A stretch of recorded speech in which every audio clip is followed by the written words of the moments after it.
Ladies and gentlemen, Angela, start our national anthem.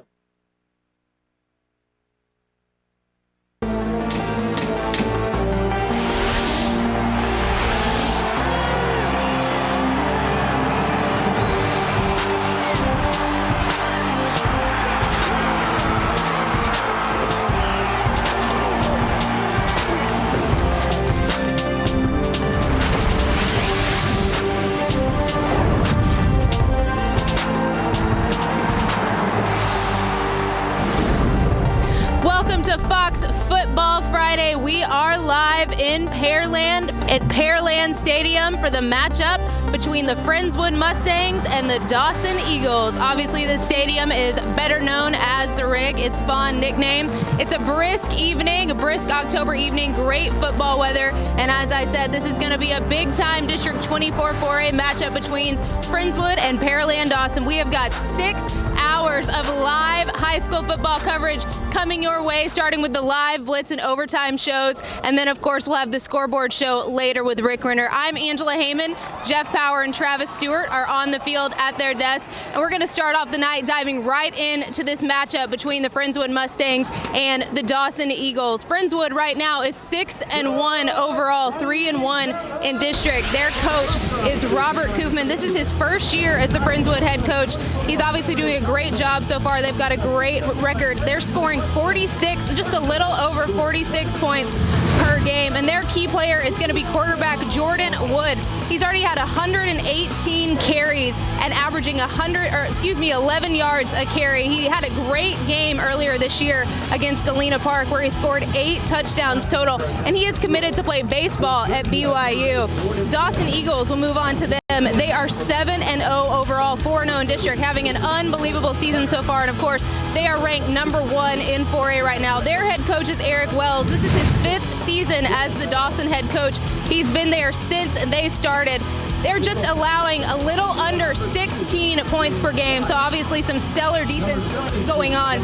Their key player is running back James White. He is a 6-foot, 200-pound senior. He's rushed for over 1,000 yards in 2012 so far, and he is committed to A&M. He's got 13 touchdowns on the season, so some big-time players that we're going to watch out for tonight. And now we're going to send it over to Jeff and Travis. They're on the field, and they're going to talk about the keys to the game.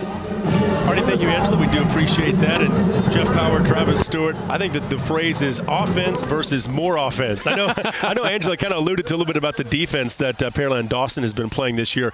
But really, this game is going to be more about the offense tonight. These two teams love to pass the ball. They love to move it up and down the field. And, hey, let's face it, Dawson's the number 1 team in the state. They're undefeated. And, of course, Friendswood with only 1 loss, they can really get things right here with a victory tonight. That's right. 2 of the highest scoring teams in 4A, Jeff, but also 2 of the biggest schools in the class, which is why the top key is the war of attrition, because late in this game, the backup second strings, third strings, they're going to have seen some meaningful reps in these battle of the powerhouse teams right now.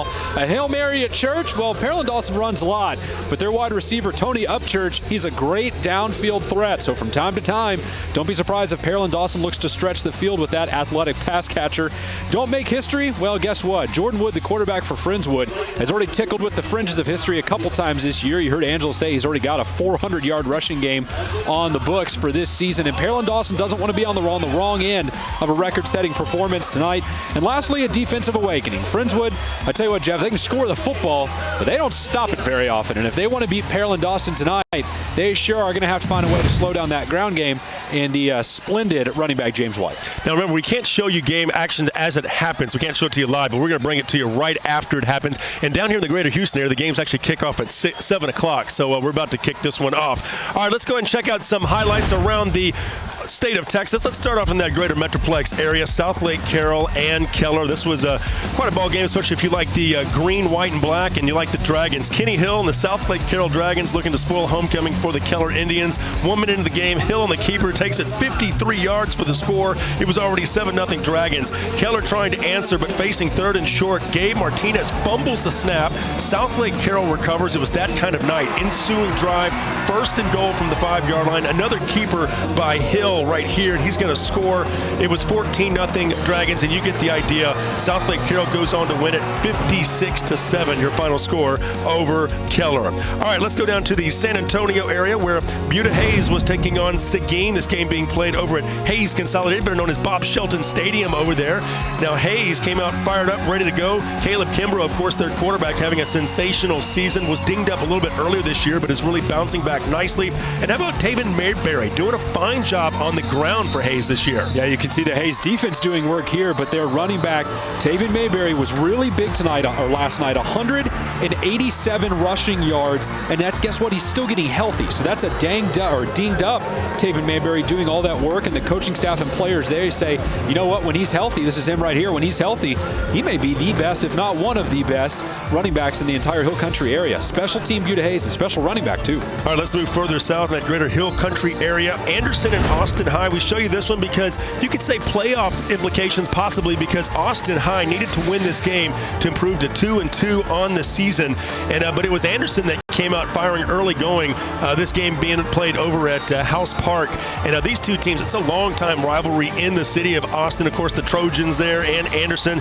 But in the end, it's Austin High who wins this one by a final score. As we look at your scoreboard there, in a shootout, I might add, 56-42. So Austin High improving to 2-2 in district. And a late score for the Maroons, really putting the knife in the back of Anderson. And as you say, it moves into 2-2. It doesn't knock Anderson out completely, but it puts him on a razor's edge. Yeah. Whereas Austin High, Del Valle, and Bowie are all right there in a three-team mix behind Lake Travis and Westlake. It's a really tight race. And Lake Travis and Westlake are going to battle next week, but tonight, Lake Travis taking on a good Del Valle team. All right, let's check on back over to Angela real quick at the State Farm desk. Angela? Well, Jeff and Travis, everybody knows that Dawson is having an unbelievable season. Obviously, they're ranked number 1 in 4A right now, and I had a chance to speak to both coaches earlier about that. Great coaching staff. As far as the number 1 ranking, that's one of those things. It's kind of it's really nice to have. It's on the internet and it's on newspapers and stuff. But we try to keep the kids focused on week to week, especially this week. Big. It's kind of our rivalry game with Friendswood, and possibly a district championship right tonight. Not too much. We've played Dawson since they've started. We're 3-2 against them in their history, and so our kids know Dawson. We're actually closer to this stadium than they are. We had a closer trip than they had. So it's not, they know each other. They play basketball against each other, baseball. And our kids are going to compete, and we don't have to worry about that against Dawson or whoever. And so we've had some battles. I think 3 of the last 4 years, either us or them have represented this region coming out of it in 4A. So I have no doubt. I don't have to motivate my kids against Dawson. They're going to be ready. And obviously, both of these programs have great traditions. When we come back, we're going to take a look around Texas and check in with the Academy Sports Desk when Fox Football Friday returns from Pearland and the Rig. Friday Live is presented by State Farm. Visit texas.statefarm.com to enter the Fan Up Truck Sweepstakes. By Academy Sports and Outdoors. Right stuff, low price, every day. By your Texas Ford dealers. It's the Built Ford Tough Truck event at your Texas Ford dealer. Enjoy huge savings on America's best-selling truck for 35 years running. Ford is the best in Texas. And by Wendy's. Be bold with Wendy's Asiago Ranch Chicken Club and spicy home style or grill. Try one today.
matchup between the Friendswood Mustangs and the Dawson Eagles. Right now, they're about 8.5 minutes in the first quarter, and it's still 0-0, all tied up still. Unbelievable matchup, District 24 4A. This is going to be a great game tonight. Right now, I'm standing at the State Farm desk. I'm Angela Heyman, Jeff Power, Travis Stewart. They're at the desk. Be sure to join us each and every Saturday morning at 8:30 a.m. right here on Fox Sports Southwest as we highlight the Built Ford Tough Player of the Week winners. You can also watch our show online at playeroftheweek.com, powered by your Texas Ford dealers. Let's talk about our Built Ford Tough Player of the Week. This is the pregame pick. This is going to be Friendswood quarterback Jordan Wood. He is 6'3", 190 pounds. He's a senior. Against Galena Park earlier this year, he rushed for 401 yards on 20 carries and 6 touchdowns. And on top of that, he threw for 122 yards for 2 touchdowns. Just a ridiculous game that he had so far this year. He's got 1,288 yards and 26 touchdowns rushing. And again, he is committed to play baseball at BYU. Now we're going to send it over to Jeff and Travis. They're on the field, and they're going to talk about some big matchups across Texas tonight. Guys?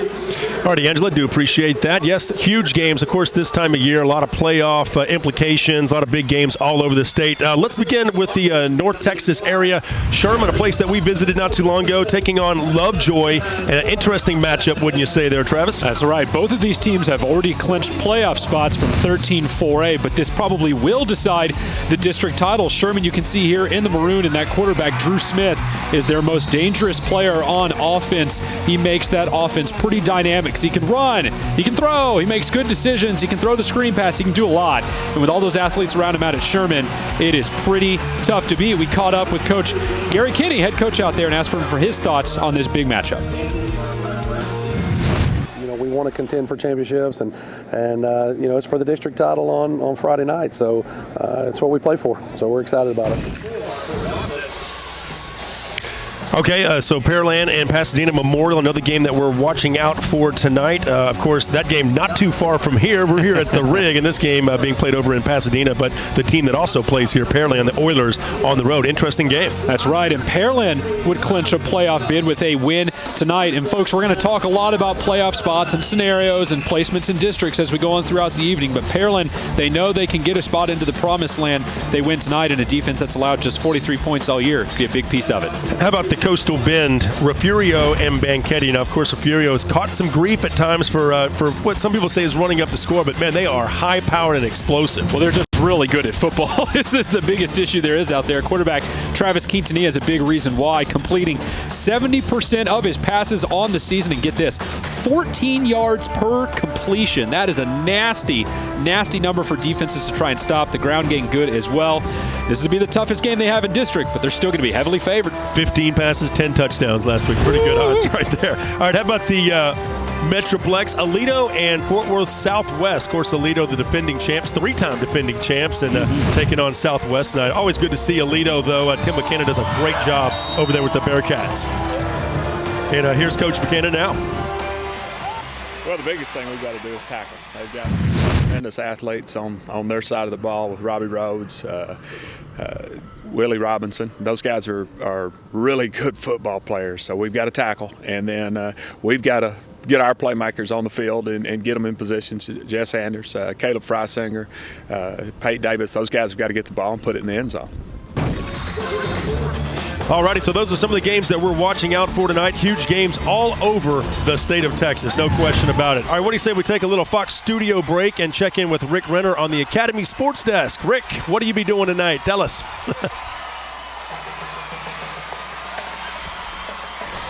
We match.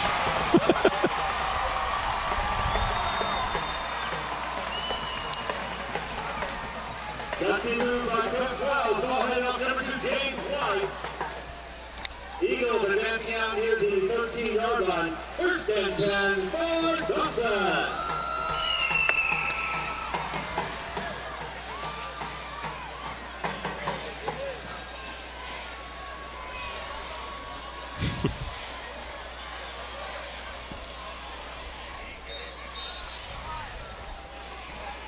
Nice work by the Eagle offensive line, including number 2, James White. 3-yard gain is going to bring up 2nd and 7.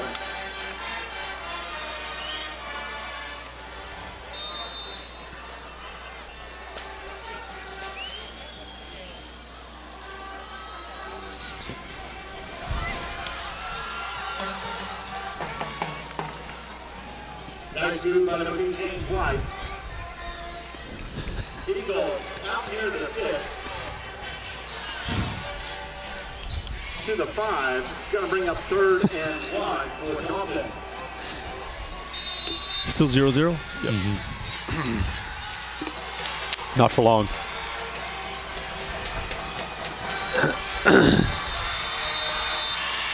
Number 2, James White, forward progress out near the 3-yard line.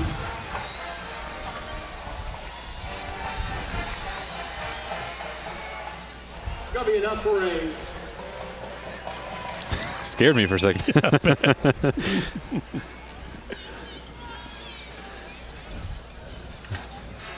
Well, Pearland Dawson just got a first down at the first and goal at the 3. A little short run back dive.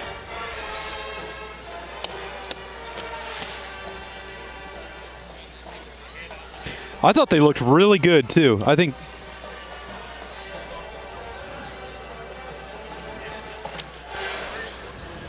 Jeff, what do you can't hear it. That's the problem. We couldn't actually hear the Sox. Yeah, that was weird.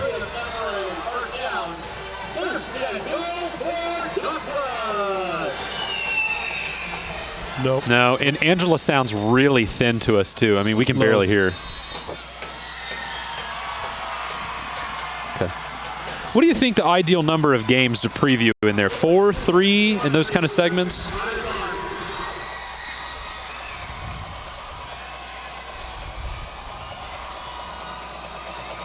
Okay.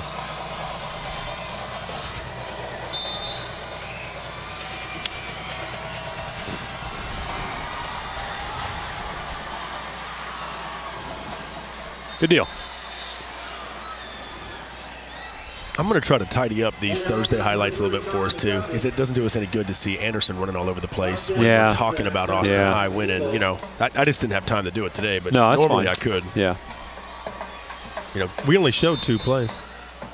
Barely. We hear music, we hear animations, music, everything, but we're not hearing the Sox. See, those are really soft to me, too, music, animations, and stuff. I can barely hear them. Well, actually...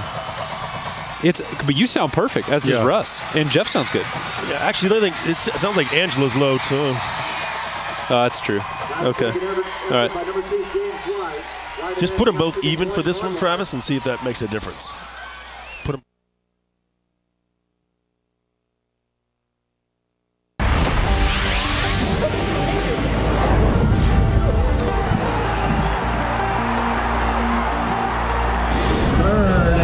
Welcome back to Fox Football Friday. We are live in Pearland at the rig. There are 4.5 minutes left in the first quarter. It's still 0-0, but Dawson has got a 3rd and goal. I'm Angela Heyman. Jeff Power and Travis Stewart are on the field, and right now I am joined by State Farm agent Jeremy Hooter.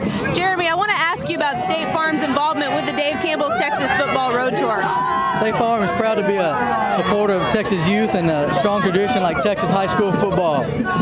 And tell me a little bit about the involvement of State Farm with high school activities.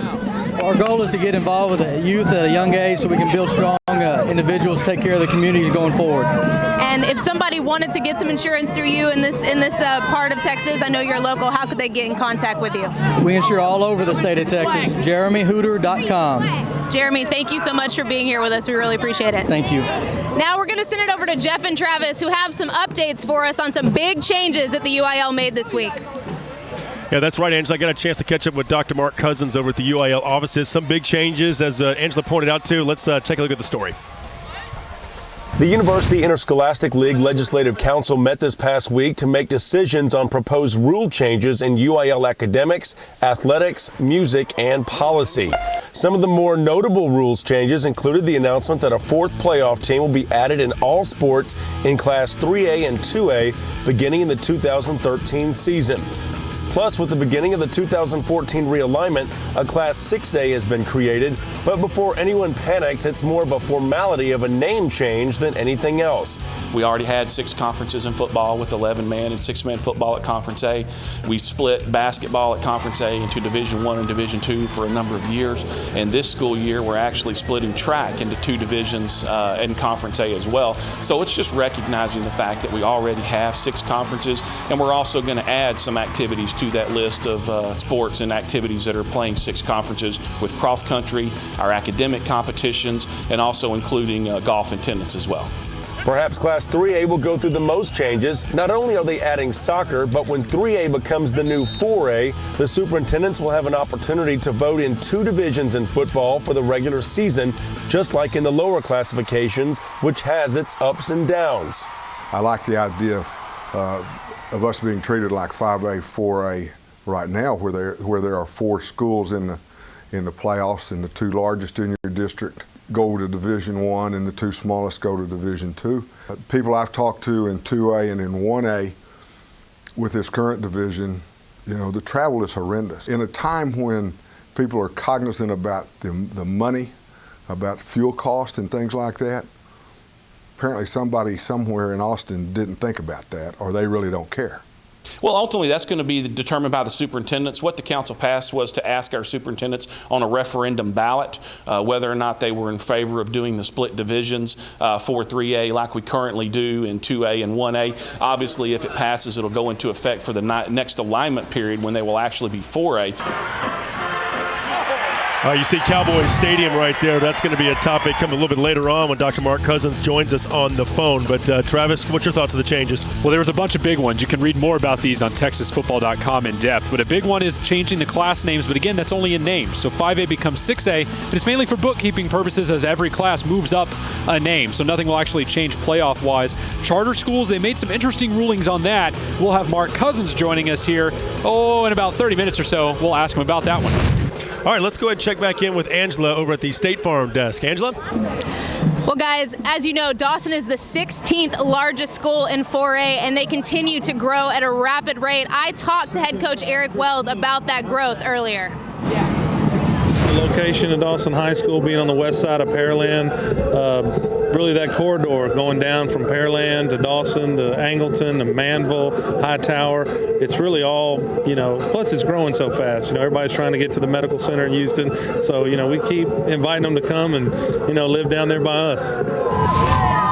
And this is only Dawson's 5th season in varsity football, but they have had a tremendous start. In 2012 so far, they're 7-0, and they've made the playoffs 3 times in their 4 full seasons. 2 of those times they made it to the state semifinals, and they lost to Lake Travis. And obviously in 2008 they went 4-4, but that was their first season. They've made an incredible showing. They're now ranked number 1 in the state right now, and I would say that these fans behind me are definitely rooting for Dawson. When we come back, we're going to have our final thoughts on the game when Fox Football Friday returns from the rig.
Hey guys, can you hear me? Yep. I'll just say, tell me your thoughts on Steve Van Meter's successor, Robert Koopman, how you think he's going to be. How about that? Okay. All right.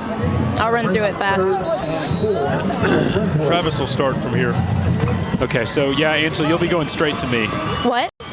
Angela, you'll be going straight to me. Straight to you, Travis? Yep. Okay. Hey, why don't we tease the fact that somebody scored and won't tell them who, and we'll have it at the Blitz. That's a good idea. Wait, what'd you say?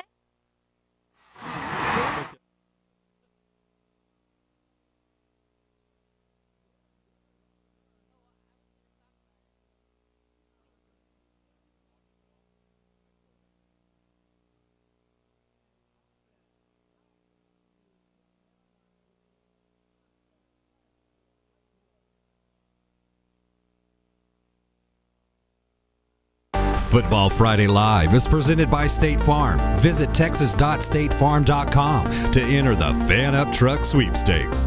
By Academy Sports and Outdoors. Right stuff, low price, every day. By your Texas Ford dealers. It's the Built Ford Tough Truck event at your Texas Ford dealer. Enjoy huge savings on America's best-selling truck for 35 years running. Ford is the best in Texas. And by Wendy's. Be bold with Wendy's Asiago Ranch Chicken Club and spicy home style or grill. Try one today.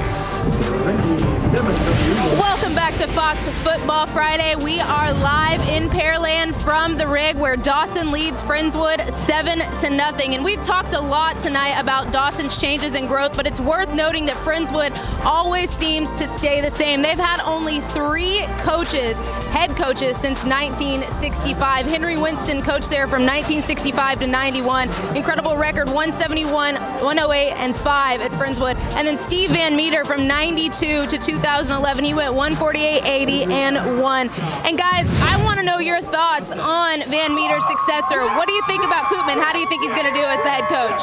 Angela, I think he's going to be pretty sharp because Friendswood has a good track record of finding great coaches and then sticking with them for long periods of time. So Robert Koopman, job security, go buy a house. I think you're going to be here a while. All right, that's always a good feeling when you're a coach, when you can buy a house and then stay in it for a while. All right, yeah, we do have a touchdown in this one. We'll talk about that and much more. It's the Blitz coming up here. Thanks for sticking around, folks, as Fox Football Friday rolls on from here at the Rig. Dawson and Friendswood. A lot of offense coming your way. Don't forget highlights from all over the state of Texas, interviews, and much more. We'll be right back.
Welcome to Fox Football Friday. It's the Blitz. We're here at Pearland Stadium, better known as the Rig. Friendswood, the Mustangs, 6-1, 3-1 in district, taking on the Dawson Eagles, 7-0, 4-0 in district play. Key matchup here between these two teams. And Jeff Power, Travis Stewart joining you from here on the desk, and down on the sidelines, Angela Heyman moves over there.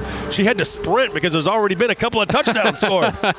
Well, we said there was going to be lots of offense. That's what we said from the very beginning, that both of these teams could score the football, and both of the impact players, James White, the running back from Dawson, and Jordan Wood, the quarterback from Friendswood, have already had that impact. Heck, Wood's already got more than 100 yards rushing in the first quarter, so the kid's been busy in 12 minutes. Well, at least our prognostications were right. Ooh, big word. I'm impressed by that one. I'm surprised glad you said it. Let's go out to the Piney Woods and talk about some football out that way. And when you talk about the Piney Woods, we usually begin with Lufkin, a team that at times has looked great and at times not so great. But right now, they're sitting on top. More good prognosticating from Jeff on Lufkin. That's exactly right. They've been Jekyll and hiding their way through the season, but still tops in the Piney Woods right now.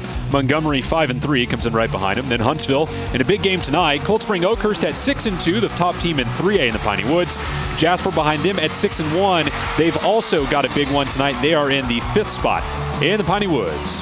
All right, so that's some of the areas we're looking at. As you can see, some of the A&M Consolidated, the Woodlands, Lufkin, Conroe, and College Park. And why are we showing this? Because the playoff races are right around the corner. Exactly. This is District 14 5A. And, folks, what we're going to do tonight, we're going to show you the same games and data that we always do, but we're going to start coloring in the blanks with context for the playoff races we're going to really start seeing developing next week. In District 14 5A, well, that's a hot one. Look at A&M Consolidated in the top spot at 3-1. Woodlands and Lufkin jumped up behind him at 2-1. Conroe at 2-2, and then College Park at 1-2 behind Conroe. But their big game against Lufkin tonight, Jeff, could decide a lot for them about what the playoffs could look like in relation to Conroe. And that's really going to be the theme of the night. A lot of playoff implications going on. Now, Waller is at Huntsville tonight, another huge game. And I tell you, these two teams, the Hornets looking pretty good with Huntsville. Waller, they've been battling through this season as well. Over the hump, as you will say, as Huntsville's recent playoff runs, huh? Getting over that hump? Right. Well, Huntsville's 5-1 in district right now. If they win, that would make them 5-1 in district with 2 to play. That would almost assuredly get them in the playoffs, and we can look at their playoff history right now. If they get in, they would see either Hutto, Bastrop, maybe Elgin. But look at what they've done the past couple years. Well, they lost in round 1 in 2011. Lost in round 1 in 2010. Got to the second round in 2009. But they lost in round 1 in 2008 too. So this is a team that's been consistently good enough to reach the postseason, but they're still looking for the right mix of players, coach, talent, what have you, to get over that glass ceiling in the postseason and really do some damage. All right, Jasper at Carthage, another game we're watching out for tonight. And Carthage, of course, strong history there with their football program, what they've been able to do the last few years especially. Well, Jasper ain't too shabby in the record books either, but it's Carthage that will be your favorite tonight. And running back Tevin Pipkin, who's just been hurting people all year long on the ground, will be a big reason why. But in the end of the day, both these teams are scoring more than 40 points per game. Prolific offenses on display tonight, and this one will almost assuredly decide the district title. How about Price Carlisle at Timpson? I tell you what, Price Carlisle was cruising along at 5-0 earlier on this season. Then they hit a very rough patch in district and lost their first 2. So they're 5-2. That sounds pretty good.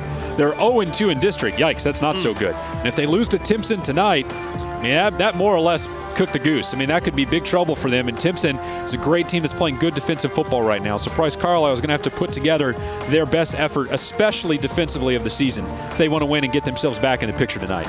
West Sabine at St. Augustine. Oh, speaking of offenses, West Sabine, they pretty much wrote the book. They're the highest scoring team in the broad East Texas area at 55 points per game, and no surprise that they're currently sitting at a rosy 7-0. So St. Augustine, obviously in the equation, was a highly ranked team at the start of the season. This one could decide the district title, but more importantly, maybe the best team that West Sabine has seen so far. Proof's going to be in the pudding for them at the end of the night.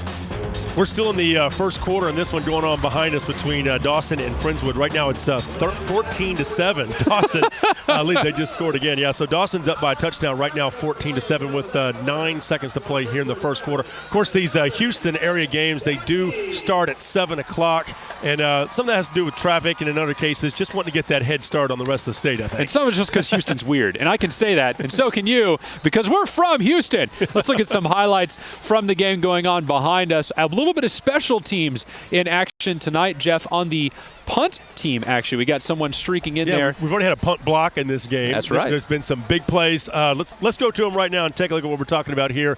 As again, Dawson has the early lead, but check out this play right here. The ball he kicks this into his own man. That's never a good thing. And Jordan Wood actually has the both quarterback and punter there. But here's Jordan Wood on the highlight reel, finding a way into the corner of the end zone. As Travis mentioned, already over 100 yards rushing so far in the game. But look at Dawson. Nice little play right here. I mean, that is a play you're going to see a lot from Dawson tonight. They continually fake you out. It's hard to keep up with him as a cameraman as well. But look at that nice run right there. Brett Winningen with the touchdown run. Let's check in now with Angela and get a feel for what's going on down here on the sidelines. Angela? Well, Jeff and Travis, the crowd is very loud. You can tell that they know that this is a big game. And actually on that last touchdown where Winningen scored, he got a great block. There were offsetting penalties on the play, but the score still counted. So now it's 14-7 Dawson. We're about to head into the second quarter. All right, very good. Yes, the clock is now ticking. We will go into the end of the quarter here, 14-7 Dawson on top. All right, we'll be right back. We're going to talk about much more, including the Panhandle when Fox Football Friday The Blitz returns. Football Friday Blitz is presented by your Texas Ford dealers. It's the Built Ford Tough Truck event at your Texas Ford dealer. Enjoy huge savings on America's best-selling truck for 35 years running. Ford is the best in Texas. Buy Academy Sports and Outdoors. Right stuff, low price, every day. Buy Wendy's. Be bold with Wendy's Asiago Ranch Chicken Club. In spicy, home style, or grilled. Try one today. And by FredLoya.com.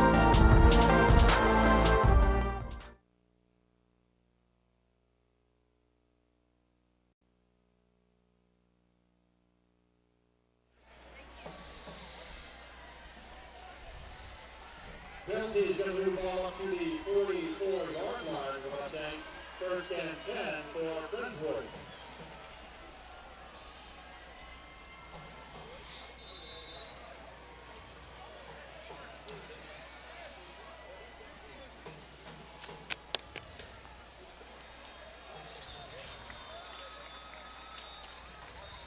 Wood with the keeper. Nice defensive play by number 16, Javante Mooney of the Eagles.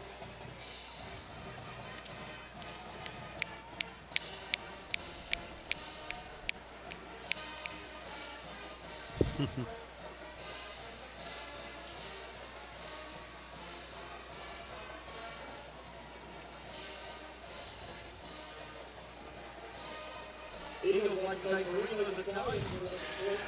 Huntsville Hornets, and that's just a cool name. There's not as many teams named the Hornets. What's it, like 2 in the whole state? There's a couple more than 2, but there's still not a lot. Azel's the Hornets. That's right, Azel. There's 1 or 2 other ones. I can't remember who they are off the top of my head. But I think there's someone in the Coastal Bend named the Hornets. The Coastal Bend is the Hornets. You know, a couple years ago, it's probably like 3 years ago, I built a spreadsheet that had all the mascots in alpha order. Total number of mascots there were in the state, by school, and everything. It was a great spreadsheet. And at some point in time, we moved computers over, and it got lost. And I've just never sat down and done it again, but I should sometime because it really is quite handy. We had when I was working with Jeff Watts, you know him? You ever heard of that guy? Yeah, come across him once or twice. We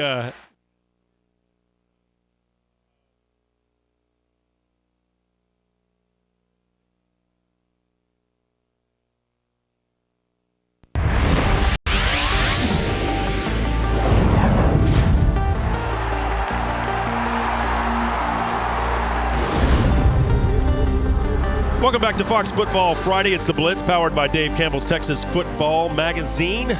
Got a good one here. Pearland Dawson leading Friendswood 14-7 right now, early in the second quarter. Jeff Power, Travis Stewart, Angela Heyman down on the sidelines. All right, let's move over to the Panhandle now. I'll take you up to the far northern stretches of Texas, where I'm sure it's in the 30s tonight. Oh, I heard it was a breezy 48, which is feels more like playoff weather than it does regular season weather. Amarillo at 6-2, the top team in the Panhandle right now, according to Dave Campbell's Texas Football, which means yours truly and Greg Tepper. And TexasFootball.com, they won last night against Canyon Randall in overtime. Canyon Randall in the second spot. Wolford Friendship coming in third right now. They've got a hot and spicy one with Hereford this evening. Canyon and Dumas filling out the 4th and 5th spots. And this is one of the best years I can remember in Class 4A for the Panhandle. It has been rock solid for a lot of teams out there so far. And a good game here in Week 8 between Hereford and Wolfforth Friendship. You talked about Friendship being number 3, and Hereford could use a victory here tonight against them. Scoring update. It is 6-0. Hereford takes the opening kickoff, drive 75 yards. PAT is blocked, but Hereford, surprising Hereford, which started off the year 0-5 and looked dead before they even got out of the gates. 2 district wins in a row now and looking for a 3rd in a row against defensive-minded Friendship. Boy, howdy, that would be an upset. I'll tell you, that non-district schedule, it really doesn't count, does it? It really doesn't. Not in Hereford's case, because as you can see, look, they were 0-5. Now they win 2 in a row, and they're 2-5. Here's District 4-4A, the current playoff race. You can see Friendship, yeah, they look pretty safe and solid up there at the top. Anything can happen, but they look okay. Hereford in the 2nd spot, and if they win tonight, they're almost sure to make it. Plainview and Lubbock kind of jumbled up there together, but Lubbock, I think, already won today at an early 4 o'clock kickoff. That would make them 2-1, and then Lubbock Monterey filling in the 5th spot, 4-3, 0-2. San Angelo Lakeview most likely out of it, but all 5 of these still very much alive. Dumas at Amarillo Paladuro, another game we'll be watching out for tonight. And, of course, Amarillo Paladuro, always a good football team. And let's call it like it is. Paladuro is right now 0-2 in district play. If they don't win tonight, they're going to be 0-3. And in a 6-team district, you're probably not going to make it at 0-3. So they know that this is more or less do or die for them, or at least it's the first game of several do or die, since they still have to play strong-looking Canyon so far. So quarterback Malik Sims and Charleston White, they've kind of been using both of those guys as of late. Got to play big if they want to work their way past Dumas. All right, Amarillo Caprock at Canyon, another game we're watching out for. All right, now we told you we were going to talk about playoffs a lot tonight, but I just can't go any further without giving you one statistic because I'm a nerd. Bustos Addison, the wide receiver from Amarillo Caprock, now remember, we're only 7 games through the season, has 1,300 receiving yards and 14 touchdowns so far through 7 games. If they make the playoffs, which they might, it's right now on the bubble. I mean, he's going to be talking state records for a single season if he keeps up this torrid pace. But Canyon's the favorite tonight. I think they ended the first quarter scoreless. Canyon, the favorite tonight, should win, but Caprock shakes up this district again if they pull the upset. So remember that, folks. Bustos Addison, 1,300 receiving yards and 14 touchdowns. In 7 games. I'm taking notes. Good night. All right, Childress at Littlefield, another game. Yeah, Littlefield's going to be your favorite here. They should win, and it should more or less put them solidly in the playoff picture. But Childress is dangerous enough to stay in the conversation. These are obviously down in the 2A schools for the Panhandle and Littlefield, a team that got talked about a lot in the preseason. Their running game is starting to come around a little bit. Their young running back is starting to evolve a little bit after a little slower start than people were expected. Should win, and if they do, playoff picture, maybe state title race again for them. And offensive-minded Stratford at Clarendon tonight. My head just exploded when you said offensive-minded Stratford, because that's always been a very good offensive team, but at the same time, they've really evolved into a different kind of offensive team than they have been in the past. It used to be a lot of wing tee and slot, pounded away, run, never throw the ball, allergic to the passing game. But this year's a little bit different. They beat Sunray last week, 56-34, and some of the offensive numbers behind that win surprising. First of all, an 80-yard touchdown pass. What? This cannot be the Stratford that I remember. A 22-yard touchdown pass as well, 178 passing yards on the night, and almost 500 total yards. Folks, I know Stratford's always been good, and they're going to be good again, but it's good in a different way, which I think says a lot for Eddie Metcalf and the coaching staff out there, that they could make a change, fit the personnel, and still be a really good football team. I'm thinking Stratford should join the Big 12. I oversold it. What can I do? Let's check in with Angela real quick. We got a scoring update for you. Angela? Well, guys, Friendswood has tied it up. It's 14-14. Of course, Dawson kicked off after that score to them, and they got 2 personal foul penalties, 2 unsportsmanlike conduct penalties. So Friendswood would get the ball on the 44-yard line. They would march down and cap it off with a 21-yard touchdown pass from quarterback Jordan Wood. So Walker Williams, they'd cap it off with the extra point. They've tied it up 14-14. This is a pretty good game so far. All right, Angela, appreciate that. Hey, let's stay in the Houston area. I want to update a game right around the corner from us. Pearland is taking on Pasadena Memorial. And look at this play right here. Around the end for a Go, boy! I thought Pearland was just so going to get close. in right there. Of course, that's the Oilers right there in the maroon and white. Kind of looking like the old Aggies right there. There we go. But there is the touchdown run up the gut. And this game being played in the neighborhood over in Pasadena. Right now, Pearland up 14-7. We'll talk more about this game here in about 15, 10 minutes or so. Give you some more highlights and fill in about how that game will impact the playoff race down in that district. Okay, 14 all right here. 10:08 to play second quarter between Dawson and Friendswood. We'll be back with much more with the Blitz when we return.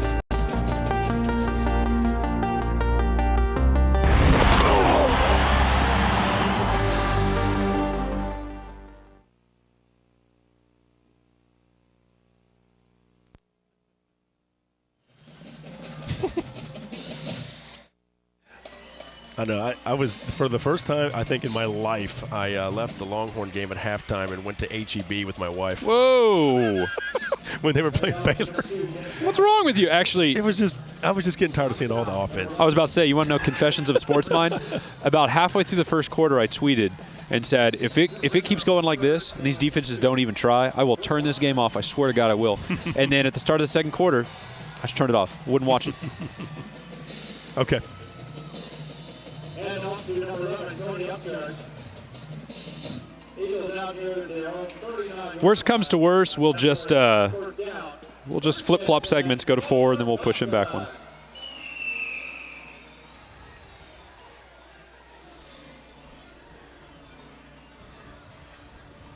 And, Jeff, you want me to ask him about TV, and Travis, you were going to do the charter. No, I was going to ask about charter schools.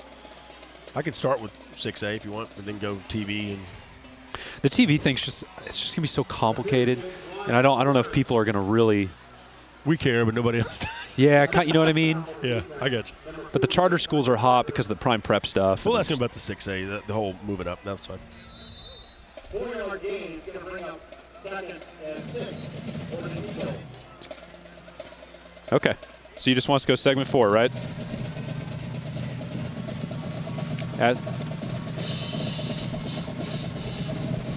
Okay.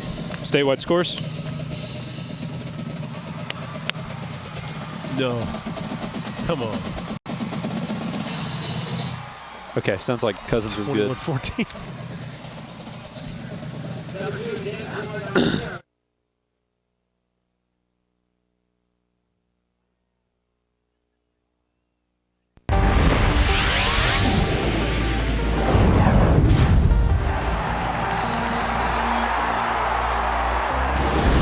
Welcome back to Fox Football Friday. It's the Blitz, powered by Dave Campbell's Texas Football Magazine, Friendswood, and Pearland. Yes, we've got the pink on.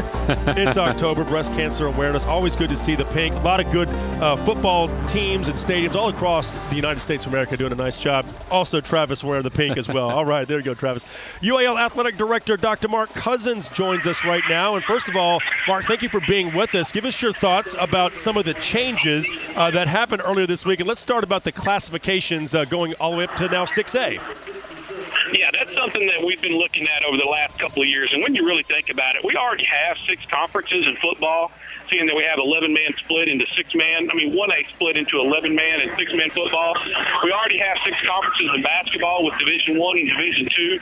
And we have 6 conferences in track this year. So all we're doing is expanding that a little bit to include some of the other activities and actually calling it 6 conferences. So for a lot of conferences, you're really not going to see a lot of change other than the fact that they'll have an additional A in front of their conference name. Dr. Cousins, this is Travis Stewart with Texas Football. Thanks for joining us tonight. And a quick question about charter schools. It was an interesting ruling that charter schools now have to play within the smallest district of their parent ISD area. What was the goal behind that ruling, and what do you think the perception will be for charter schools out there?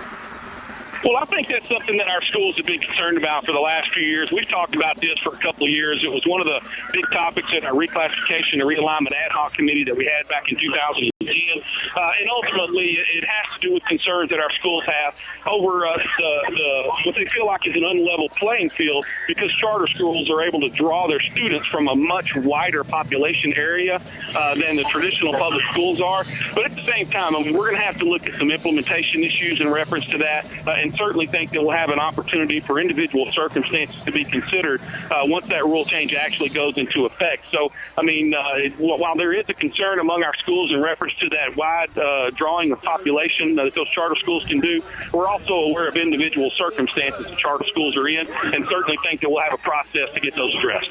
And Dr. Cousins, finally, the TV changes. Let's just get some clarification on when we can expect those changes as far as broadcasting and maybe playoff games obviously coming up. Give us your thoughts about just clarifying it. Well, I think certainly it's something that's still going to be in process. I mean, obviously, all the rule changes that we have to be approved by the Commissioner of Education, and certainly we're going to get everything together and take our time and make sure we've got everything right and in place before we send it over to the Commissioner.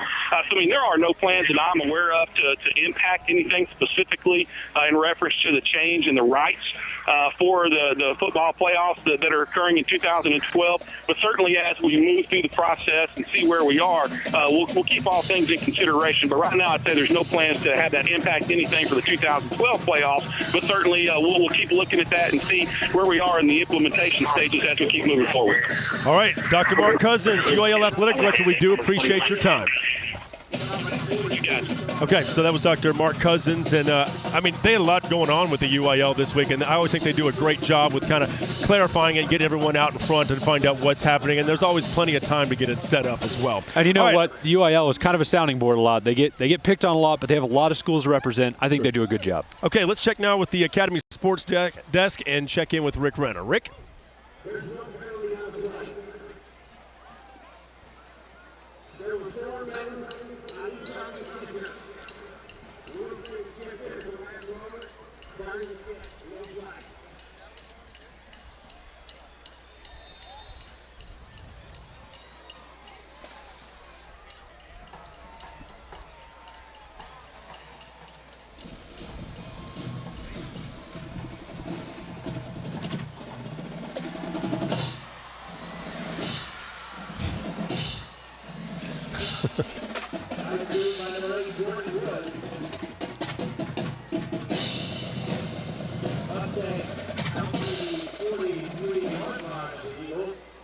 First and 10 for Friendswood.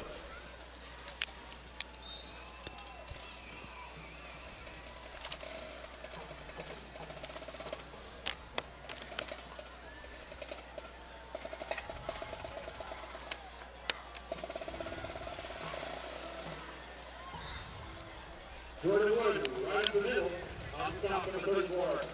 Ricky Simmons of the Eagles going to bring up second and 5 for Friendswood.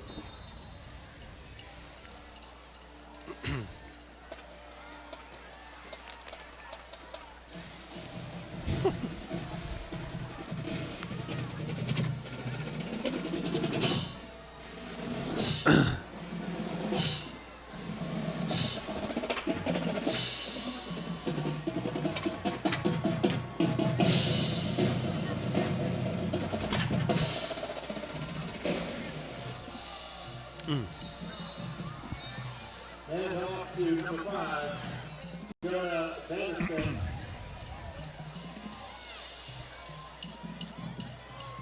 Coming up third and 2. Better get dressed up next week. Halloween.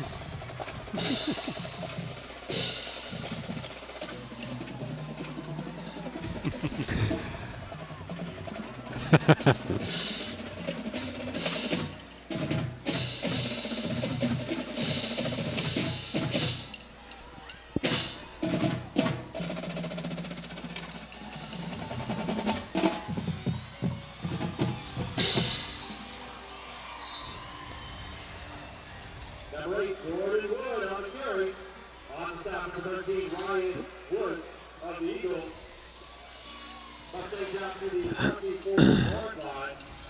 So bring up first and 10 for Brentwood.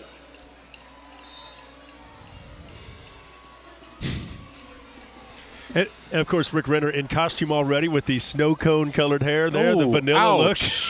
He said that, not me. Oh, Rick, you know I love you, man.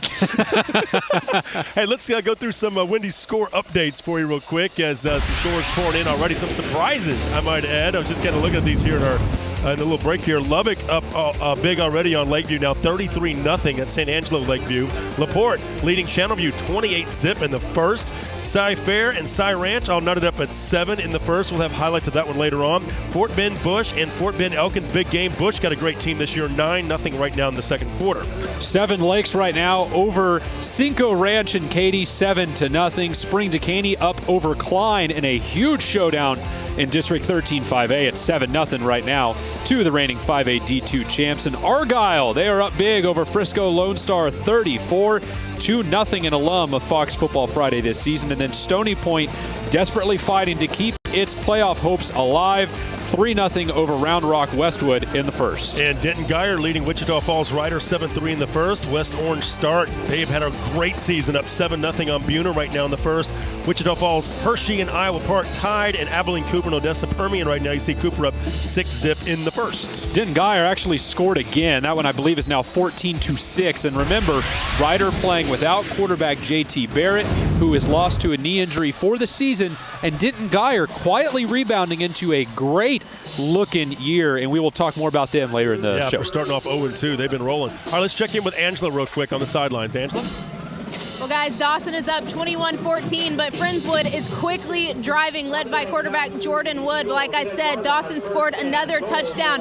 James White would set up that touchdown with a long run, bringing the ball all the way down to the red zone. Just goes down the sideline and gets all the way down there. He would set up his own touchdown run. Quarterback would hand the ball off to him, and he would break a tackle, walk into the end zone, and they would take the lead. But like I said, Friendswood is driving, and quarterback Jordan Wood has been doing a lot of work on this drive so far. They're in the red zone. I'll let you know if they score, but right now Dawson's up 21-14 with about 4 minutes to go in the second quarter.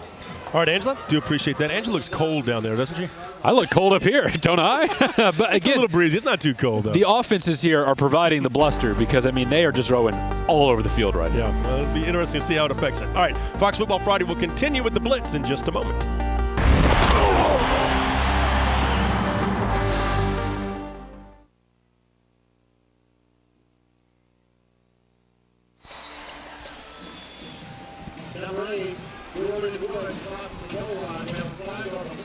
I told you boys it was going to be a shootout, didn't I?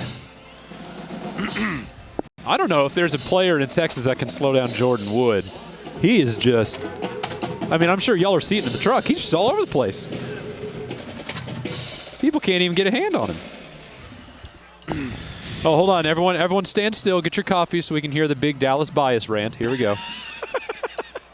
I'm waiting. Hey, Watts, I was going to tell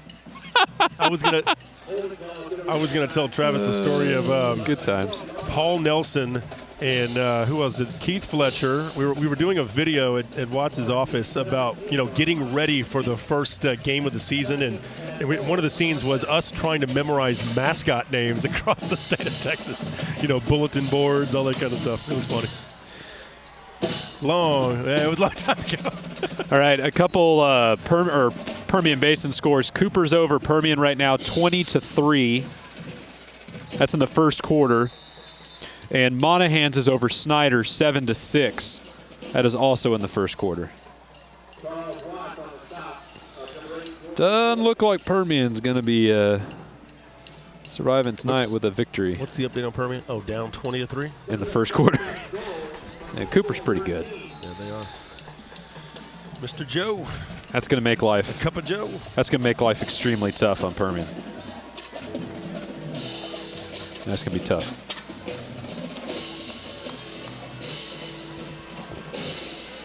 KTXS is supposed to be taking care of us tonight, both Midland and Abilene area.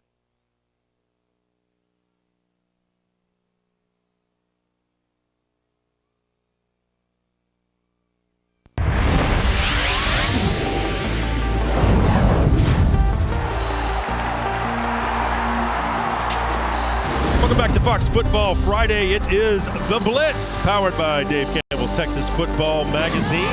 We're here at the Rig, Pearland Stadium, as Friendswood and Dawson doing battle. Offensive shootout right now. Dawson's up 21-14. Get your popcorn ready. And you know what? Friendswood's challenging again. And the big reason, I don't want to beat a dead horse, but Jordan Wood, the quarterback for Friendswood, It's been more or less unstoppable so far. And James White, the running back for Pearland Dawson, has been more or less unstoppable so far. So I don't really see those two things changing anytime soon. Well, Wood is a Mustang, so very fitting. Hey, let's go to the Permian Basin and talk about some of the top 5 teams out there, beginning with Midland Lee. Midland Lee in the top spot. Midland coming in right behind him. Odessa Permian in third, but Permian could slide a little bit, maybe. A bunch of 318s behind him, but could slide depending on how tonight goes. It's not looking good right now against Abilene Cooper. Talk about that one in a minute. Midland Christian in at the 4th spot, and they are cruising. I feel bad. We haven't talked enough about Midland Christian this year at 7-1 and a reigning state champion. Monahan's in at the 5th spot, 3-4 overall, 1-1 in district, and they've got a firecracker against Snyder tonight. All right, so one of the games we are watching out for, Odessa Permian at Abilene Cooper. And right now, Cooper, it is the Cup of Joe show, 20-3 right now, Cooper up. With quarterback Lorenzo Joe at the helm right now, things not going well for Permian, not just defensively, but offensively. Drop passes have killed Mojo so far, and what this does for the playoff race in District 258, Jeff, is it's only going to put Permian further behind, and that's where they don't want to be. Midland Lee is in the 2nd spot right now. We accepted Abilene from these standings, so they've already clinched, and they're well ahead of everyone else. Abilene Cooper's in at the 3rd spot, San Angelo Central at 4, and then Permian at 5. Midland right behind them. And as you can see, if Permian loses tonight, it puts them at 3-3. They'd be a game behind San Angelo Central, and then a bunch behind Midland Lee and Abilene Cooper. So if Permian doesn't win tonight, yeesh, that's going to be pretty tough on the rest of the way out. And again, Abilene in the top spot there, just not on that graphic. Okay, Abilene Wiley at Midland Greenwood, and Wiley up 7-0 right now. Great season they're having, undefeated so far. And you know what? They played a really tough non-district schedule and handled it well, and it was great preparation because now the district is really tough too, and Midland Greenwood is a big part of that equation. But Abilene Wiley, we know they've got a great running back in Garrett Martin, and they're a team that executes and just doesn't make mistakes. And they should win tonight. They should go on, I believe, to sweep this district and win the district title. And after that, sky's the limit for this group in the playoffs. Yeah, Hugh Sandifer's squad looked great that first week when we had them against Argyle. They're continuing to roll. Snyder at Monahan's. Look at this game. Very tight. Good matchup. Snyder pulled the upset last week on Big Spring. You stole the words right out of my mouth. I think that opened up everyone's eyes to Snyder and what they could do offensively, running the ball so well right now with former Grandview coach Aubrey Sims, who's done a great job with that program in his 1st season. But Monahan's coached by Mickey Owens. This ain't his first time around the block in 3A out west. He knows what's up, and this defensive-minded Monahan's team, I think they're the favorites tonight. Still think they're going to be a playoff team. So let's look at that District 4 3A and kind of discuss this a little bit more thoroughly. What a mess. Look at these teams right here.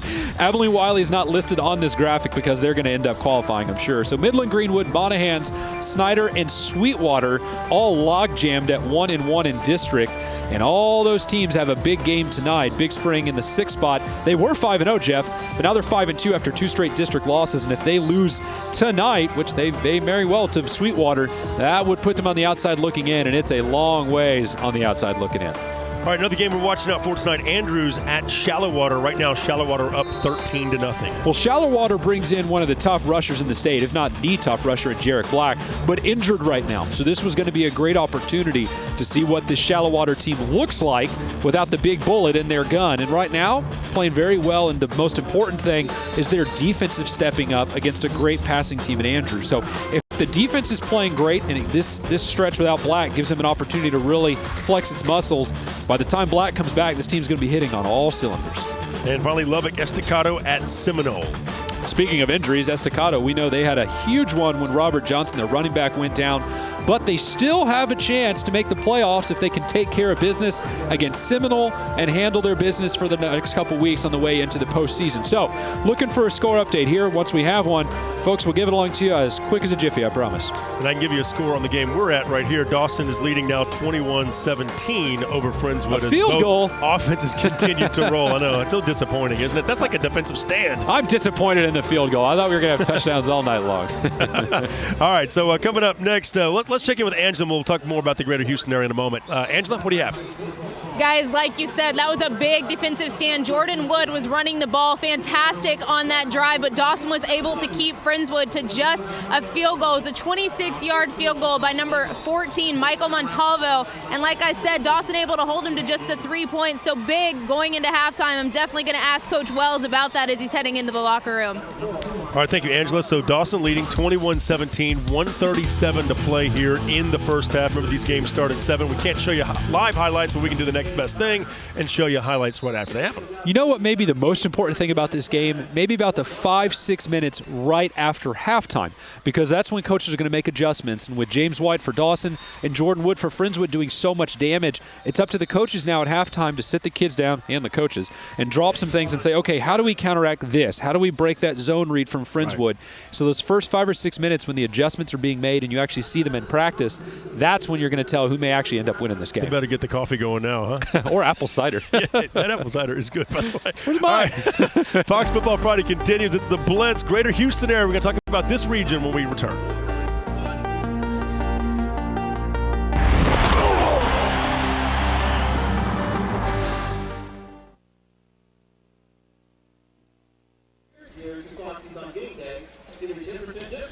Let me see what I can find. Cy Fair 14, Cy Ranch 14, second quarter. Asking, you shall receive, my friend. By the way, as Valorant, I would love some apple cider. I'm starting to get a little frigid. I'm hoping you were going to say Denny's. I was going to order an American Slam. Jake Hubenek. Is that how you say it? Hubenek? Yeah. Yep.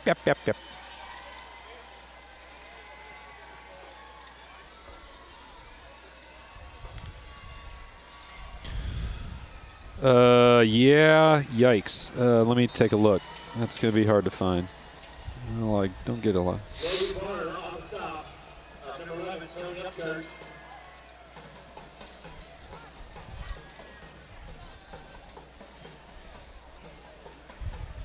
Third and 5 for Dawson. Sounds good.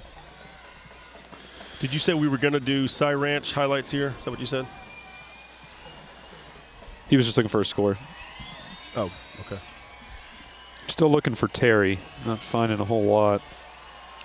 I just got something from Robert here. I'll forward it to Scott just in case. Number 2, James White on the carry. Number 24, James Yeah, I get it's 3 plays from Robert. Cy Ranch. He goes out near the 23, 24 yard line. By the way, Jordan Wood has rushed for 179 yards in the first half. So that's the number. He's a Mustang. We don't want to beat that dead horse, but he's the dark horse of this horse.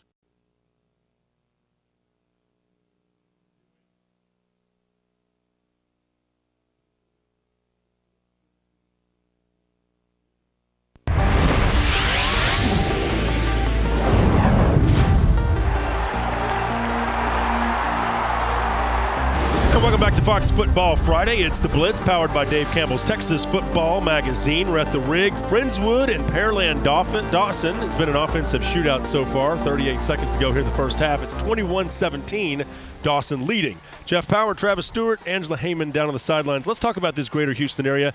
Katy, still the most impressive team in and around Houston. What'd you say? Yeah, it's impossible to argue against that. They've been so good on both sides of the football. 7-0 right now, top team in Greater Houston.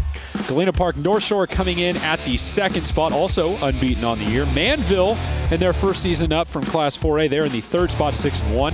And then Pearland Dawson, the team that Jeff is rocking the colors for in his get-up over there. They're 7-0 in the fourth spot. You didn't wear your blue shirt. No, I didn't. And then Spring Westfield in at 7-0, 5 in district from that ultra-competitive 13-5A. They're sitting pretty at number 5 in Houston. I'm just trying to color coordinate with my helmet here, okay? Well, I could be colorblind. You've never asked. All right, let's talk about Rosenberg Terry at Richmond Foster. Right now, Terry up 7-0. I saw Terry last week. They've got some offensive firepower. Yeah, do they ever, with quarterback Keyshawn McClain, running back Eugene Wright, you name it. I mean, they've got a pretty big weapon in almost every single skill spot. But it's the defense that's been a little up and down this year, and it was going to need to show up to beat Foster, because Foster always plays defense. I mean, it's been great all season long. And really the only thing up for grabs here would be Foster's continued pursuit of a playoff berth, which they probably will earn. And then also maybe a district title, because Rosenberg Terry has already clinched. They are playoff bound, so we can take a look at maybe who their first round opponents could be. Could be Texas City, right now at 5-2. The last time they saw each other was in 2008. Terry beat them 13-0. They could also see Goose Creek Memorial. Those two teams have never met, Terry and Goose Creek, that is.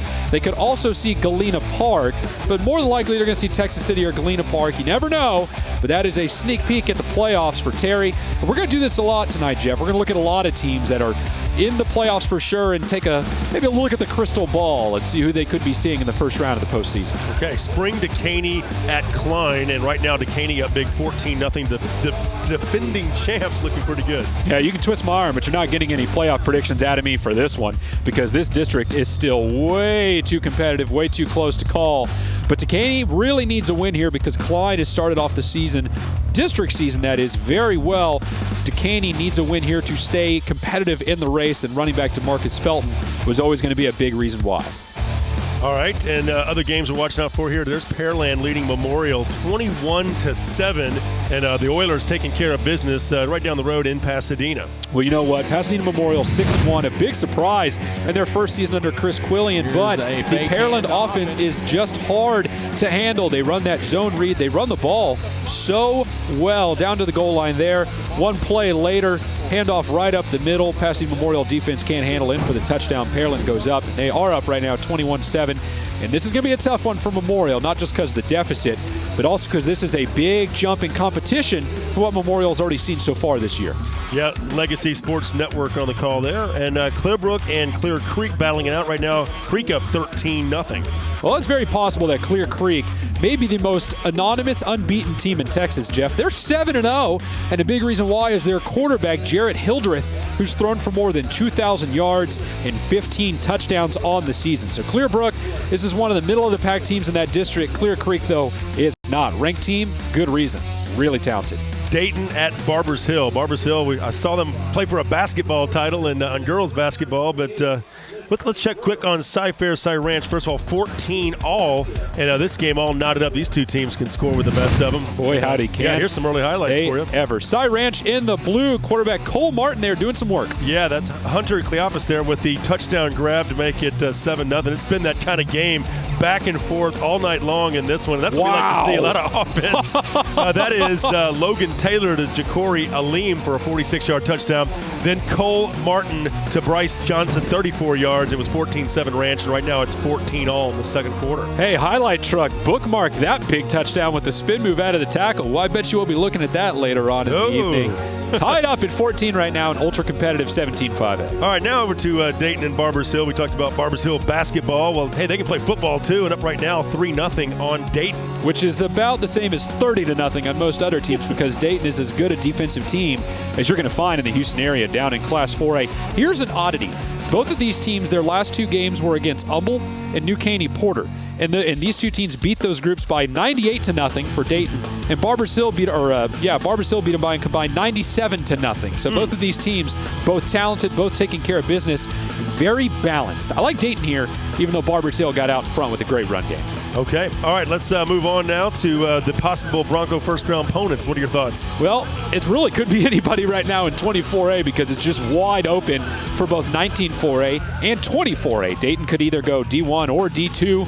So you get Vidor, Livingston, LCM, Beaumont Central, Beaumont Ozan. Could be pretty much anybody that they could see in the first round.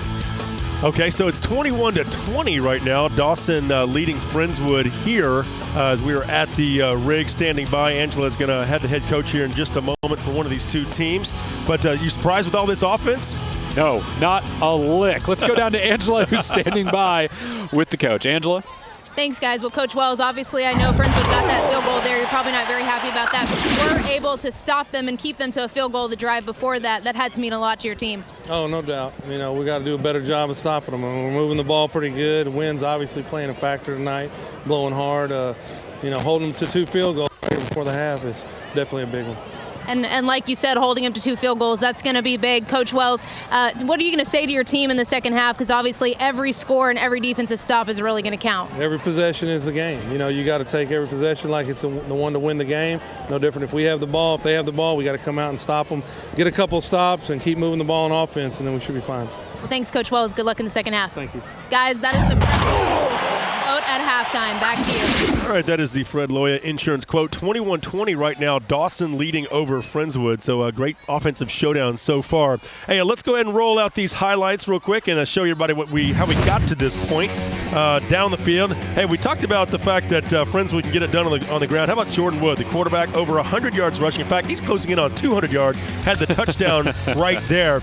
And then back comes Dawson. You'll see a lot of this tonight. A lot of kind of trickery. They like to do the sort of the mixed bag of tricks back there in the backfield. That's Brett Winnigan with the nice run. And then this touchdown play right here. Beautiful pass, wide open in the corner of the end zone over there. And that is number 35, Walker Williams. But back comes Dawson. Look at this play. Whoop, whoop, whoop, whoop, right through, underneath. Wow. Nice job, James White. But he's going to get caught from behind. Oh, come on, James. But you know what? He's done a lot of work. But he scores right here. He's going to score right here.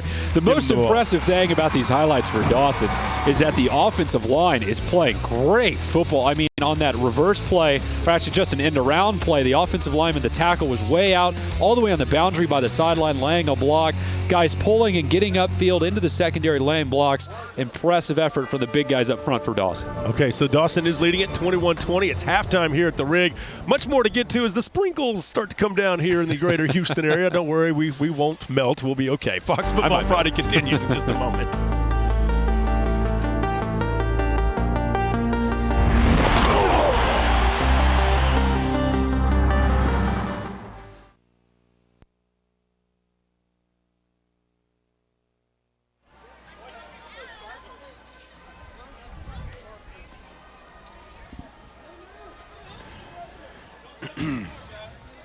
Way to go, Scott. Way to get those highlights in. Cy-Fair Side Ranch. That was a quick turnaround.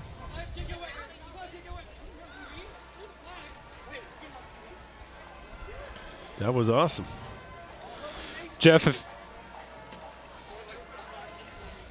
if it starts pouring down rain out here, what's the plan? Okay. And how about Matt Broussard's already fed us a couple of highlights tonight. That's good. We're on a good roll. All right. I think Martin's next. I think I just saw he's about to send something. You looking for a score? I'm on it. See what I can find. So did we dropped the North Forest, right? What's that? We didn't get to North Forest, did we? No, we did, okay. Which is fine. I'm not worried about it. They're going to be undefeated next week. Oh, they're going to finish season 10-0. I mean, it's a lock. I mean, I'm looking for it right now. My iPad's loading, but it's not helping that it's getting wet. Yeah, I mean, it's sprinkling. I mean, it's noticeable. I mean, I'm not worried about getting soaked, but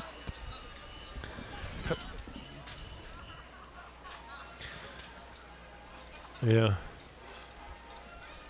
I mean, it's our papers are pretty wet, but we're all right. It's not bad. Yeah, I'm not worried about it. Okay, who are you looking for again? Jeff, who are you looking for? I'm sorry.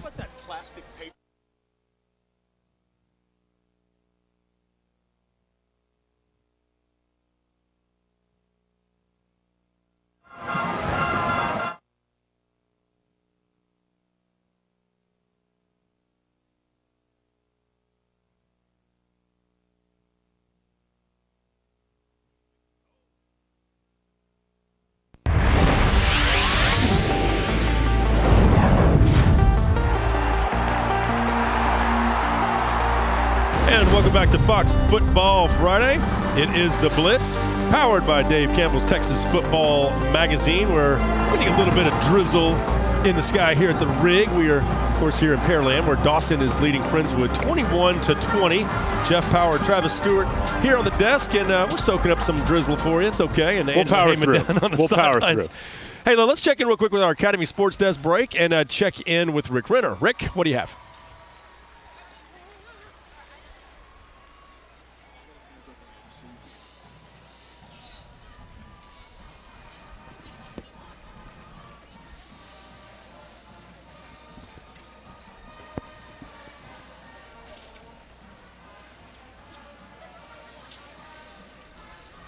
Your paper's turning blue. I don't know. Why does it do that? I don't know. Special paper. I actually wish I had an answer to that. That's weird.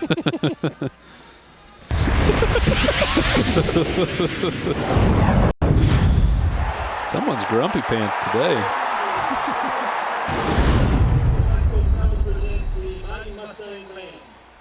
This past Saturday, the band won first place at the Dickinson Gator Marching Contest. The Friendswood Band is under the direction of Greg Dick, Aaron Brown, and Julio Sanchez. The color guard is directed by Ron Barnett. The Friendswood Junior High Band directors are Robert Munoz, Christy Godwin, and Jason Abbott. The band is under the field direction tonight of drum majors Darian Larson, Morgan Mahova, Stephanie Carlin, and Brennan Regan. Thank you. Guard captains are Andy Weber, Thank you. Melanie Terrio, Haley Boswell, and Michelle Martin. The freshman of the week is Kevin Darling, and the marcher of the week is Zach Gallagher. The section of the week are the clarinets, and the guard member of the week is Julia Ratliff. Tonight, the Mighty Mustang Band will perform 3 movements of All the World's a Stage. And now, the Mighty Mustang Thank you, Val. Band. No, that's fine. Do you have another bag, though? I need one for the script and the iPad. Is that okay? That's fine. That's totally fine. It's not a problem. And one for my head. Idiot. That looked kind of funny. Come back. I had a big old bag over here.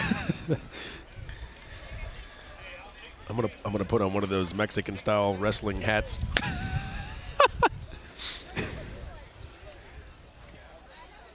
Yeah. I mean, it's coming down pretty good right now. Yeah. Yeah, the bags are going to help, but over time we're going to get turned into a sponge.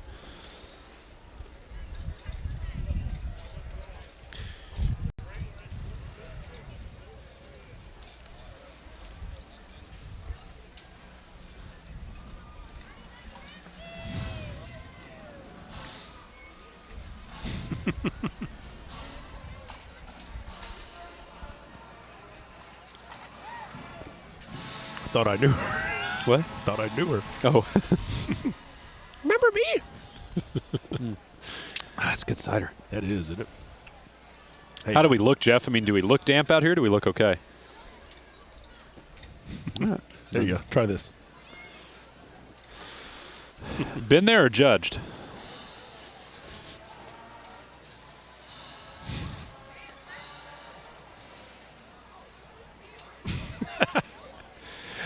Come on, Rick. Back at me, right? You started this little turf on, war. Rick, I'm not getting into this. All right, let's move now to the Northeast Texas area. Let's talk about Sulphur Springs. This is a team that 5-2, 2-0 in district play, off to a good start out in the Northeast Texas region. Now, I don't know if I'd call them a one-trick pony, but they do have a pretty impressive horse in the stallion, and that's the offense. 5-2, 2-0, and they score a lot of points. We'll talk about their game against Hallsville tonight. Just a minute. Mount Pleasant coming at the second spot, and they play the third-ranked team in the Northeast Texas area, based by the Dade Campbell's Texas Football and TexasFootball.com rankings. Texas High. New Boston clocks in at the 4th spot, 2A regardless. They are one of the 5 best teams out there, no doubt about it. Paris in at 4-3, 2-0 in district on a nice rebound after a slow start to the season.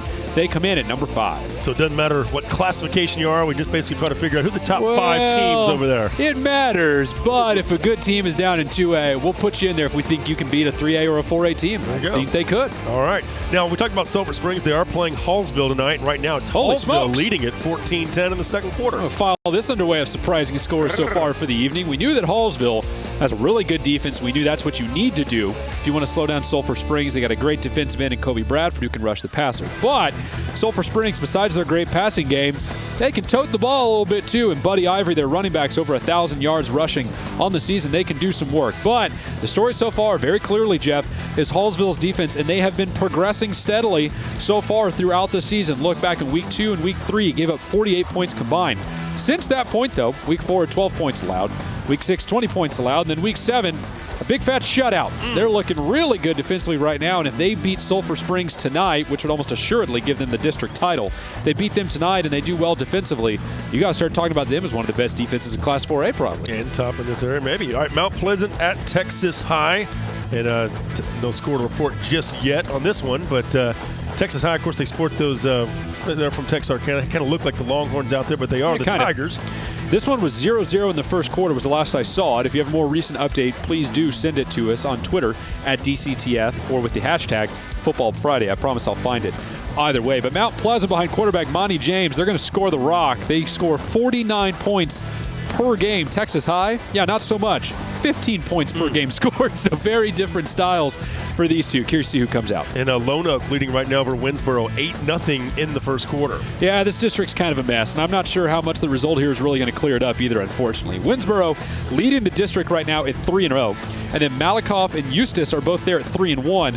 Lonoke is there at 2-1. So depending on how this plays out, in short, if Lonoke beats Winsboro, you can end up having 4 teams sitting at 3-1 in district at 1 point tonight. And that's really not going to do a whole lot to sort out a 2A district where only 3 teams make the playoffs. Powerhouse Dangerfield hosting Mount Vernon, and right now it's Mount Vernon leading 7-3 in the first quarter. Aha, not so fast. Dangerfield just scores to make it 10-7. So the Tigers back on top, and they should make the playoffs. And if they want to, their defense is going to have to get back to the level it was during their title years, giving up 22 points per game. But the story here, I think, is really Mount Vernon. Undefeated right now at 7-0. One of the surprise undefeated teams in Texas, and big part of the reason why they're undefeated is because they dropped down to 2A, and it's helped. Look at what their record is and what their numbers are comparatively between the two classes. Last year they were in 3A and they were 2-8. Yikes. Now they dropped down to 2A and they're 7-0. Last year they scored 19 points per game, about 20. This year they're all the way up to 33.5. This is their first season in Class 2A since 1979. I bet you what, they may be tempted to ask to stay around for a while. It's been very good to them. All right, how about Cooper at Edgewood? Well, last time I saw this game, it was 0-0 in the first quarter. Pretty much the same boat as Mount Pleasant, Texas High. If you have an update, remember, Twitter, at DCTF, hashtag Football Friday. Please do. And the loser here means Alba Golden. They're going to have them hot on their heels. 3-0, 3-0. Clarksville and Cooper. Edgewood's at 3-1. Alba Golden's right behind them. So you don't want to lose this game and have Alba Golden chasing you down. Hey, you know, when it comes to Northeast Texas, I think of Texas High and Arkansas High. They play up there in Texarkana. Great battle. You ever been to that game before? It's incredible. Never. Have you? Well, I have, actually. You've been everywhere. Arkansas Razorbacks on one side, Texas Longhorns. That's what it looks like. All right, let's check in with Angela Heyman down on the sidelines real quick. Angela? Well, guys, I am with this week's Academy team behind the team. They are from Dawson High School, and they are the Eagle Addicts. Kevin is standing next to me, and as you can see, they're not wearing very many clothes, except for the ladies, obviously, but the cold weather and the rain has not stopped them. I've seen them in the stands. They've been cheering crazy, supporting their team. Obviously, their team doing great this year. Kevin, tell me what you guys do to support the Dawson football team. We follow the team everywhere they go. Wherever Dawson is, we are right behind them with our shirts off, painted up red, blue, and because it's October, Breast Cancer Awareness, we're pink this game. And yeah, we just support our team. We run the flags whenever they score. Well, I heard earlier somebody joked that your moms made your shirts. That was pretty funny, y'all. They do. Our moms love us very much. Well, congratulations on being nominated by your high school for this honor. Thank you. You guys are awesome. Have fun tonight. Guys, back to you. All right, Angela, do appreciate that. We've got some highlights in now from the Dallas-Fort Worth area. What do you say we take a look at some of these highlights? Let's begin with Aledo, I believe it is. In Fort Worth Southwest, Aledo on the move early. Ground game. Jonathan Gray, the ground game early for Aledo. They're starting up 7-0 on Fort Worth Southwest. In this game, folks, I'm telling you, people tell me it's going to be a blowout. I don't think so. This one's going to be close all the way. Yeah, obviously it's already close here in the second quarter. How about Allen High School? The Allen Eagles, that brand new, beautiful stadium. Well, they're battling on the road tonight. And they are taking on McKinney Boyd. And Allen on the move early, touchdown on the ground. So many that they find in that ground game, and they're so good. Up 17-0 over McKinney Boyd. Yikes! And the winner here tonight clinches a playoff berth. And right now it looks like it's going to be Allen. No surprise, they're a top 5 team. All right, so Allen up 17-0 right now over McKinney Boyd. Well, we're here at Pearland Dawson. They're up right now 21-20 over Friendswood. We'll be right back with Much Sports Halftime here at the Rig. We'll see you in a second.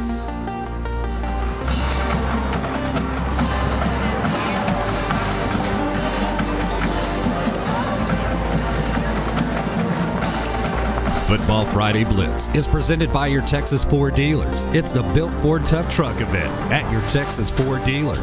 Enjoy huge savings on America's best-selling truck for 35 years running. Ford is the best in Texas. Buy Academy Sports and Outdoors. Right stuff, low price, every day. Buy Wendy's. Be bold with Wendy's Asiago Ranch Chicken Club in spicy, home style, or grilled. Try one today.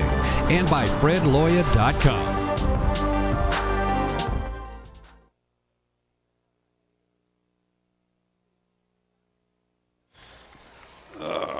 Better known as the black hole. Great job on these bags, Val. This is going to help us out tremendously. It's stopped raining, by the way, if you're wondering. Yeah, but at least now we're prepped for it. I'm sure it's going to come back.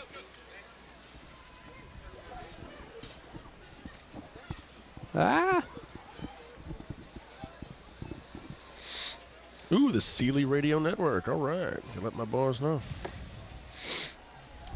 I told you they got TJ Mills on the broadcast, former coach, you know. He was at Sealy, wasn't he? Yeah. He is on the broadcast team for Sealy Radio. What else does he do? Oh, Jeff, come on. For what?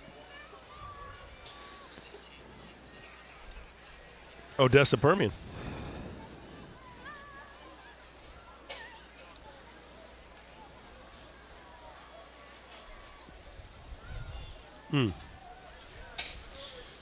Brad Burchell's also on that broadcast, former quarterback from Sealy. How many guys they got in that booth? And then they got Jim Turnbull. He's the play-by-play guy. They got a 3-man booth for a high school game? And then they got Eric Dickerson on the sidelines. They got a 4-man? I'm playing.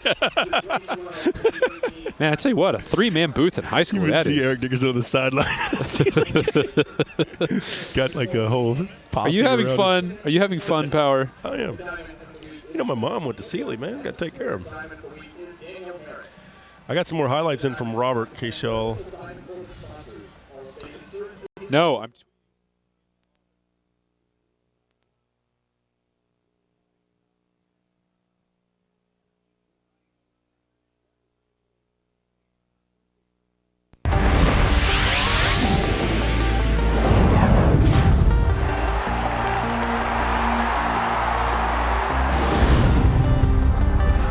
And welcome back to Fox Football Friday, powered by Dave Campbell's Texas Football Magazine. Yeah, we're bundled up. Friendswood versus Pearland Dawson. We're here at the Rig, also known as Pearland Stadium. It's 21-20. Dawson leading Friendswood right now. Offensive fireworks so far here in the first half. Jeff Power, Travis Stewart, Angela Heyman down on the sidelines. Let's talk about the Super Syntex region. What do you say? Please do, and it's a big region, so we're going to have to go through this pretty quick to try and get in all the top teams, the top 5 in the Syntex area. Only one place you can go to start, and that's obviously got to be Hewitt Midway. Still unbeaten on the year, already looking like they're a surefire lock for the playoffs and maybe a state title contender as well. A&M consolidated a step behind them at 6-2. Temple there as well at 5-2 overall. Killeen in the top 5 at the number 4 spot. And Belton, surprising little Belton, jumps in, knocks out Copperas Cove after they knock off Copperas Cove last week. And Belton, no rest for the weary. They got another heavy hitter tonight against Killeen. All right, so games we're watching out for. Let's start with Belton at Killeen, District 8 5A matchup. And right now it's Killeen up 12-0. So in the second quarter, sometimes after a big win like that, you know, your team might come out a little flat that next week. And Belton may be particularly susceptible to that since their offense has been a little hot and cold all year long. Remember, this is a team that got shut out by Harker Heights, shut out. And then they found a way to outscore Copperas Cove. So things change in a hurry. And we mentioned up and down offense. How about just up and down in general? They haven't won back-to-back games since mid-September. And right now this district is anyone's game. Midway, we lopped them off the top because they're going to make it anyway. So Temple and Harker Heights both sitting pretty at 3-1, though Harker Heights has a murderous schedule left to go.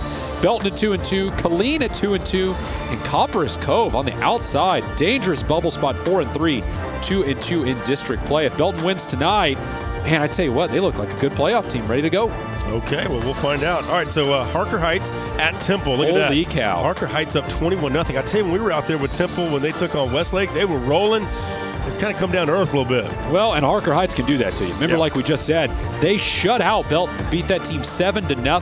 Their linebacker, Nashawn Hughes, is having a monster year. And you don't always get to say that about linebackers because it's hard to find their stats and coaches don't talk about him as much. But that kid is killing it this year, and the defense is really stepping up. They've got Temple scoreless in the second.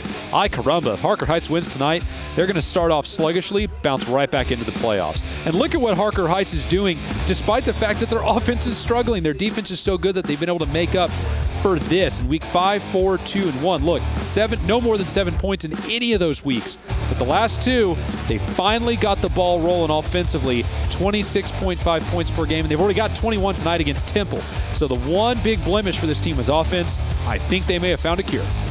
All right, so Alvarado at Glen Rose right now. Tight game. Alvarado up 14-13. I like this matchup. Hey, Glen Rose kind of falls through the cracks in 3A a lot, especially in this district because they've got Stephenville there and Alvarado and a red-hot Venus team, and it's just easy to kind of forget to talk about them, but they are very much alive, and if they win tonight, they would be 1-1 in district and technically ahead of Alvarado, who would drop down to 1-2. So a key game for Glen Rose tonight, and if they don't win, it's going to be very tough to claw back into the playoffs, even though they're 6-1 right now.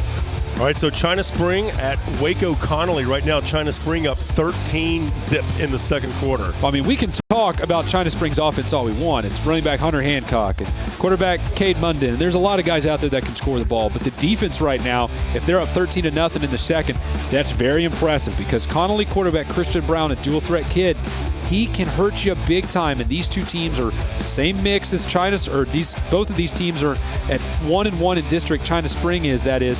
There's 4 teams tied there right now, so this is a crucial district game for China Spring. They've got to win, but Waco Connolly has to keep pace too. They don't want to fall behind with a loss here. And Sealy at Columbus. It's a good rivalry game, but also the fact that Sealy's got a lot of their star players back tonight for this one. Of course, Ricky Seals-Jones is back. He had that dislocated kneecap early on in the year. That game happened against St. Pius, that injury, I should say. And they've also got a couple of other players back, and it seems to be helping them out. They're up, right now, they're up 21-7. In fact, let's listen into the Sealy Radio Network. TJ Mills, Brad Burchell, and Jim Turnbull.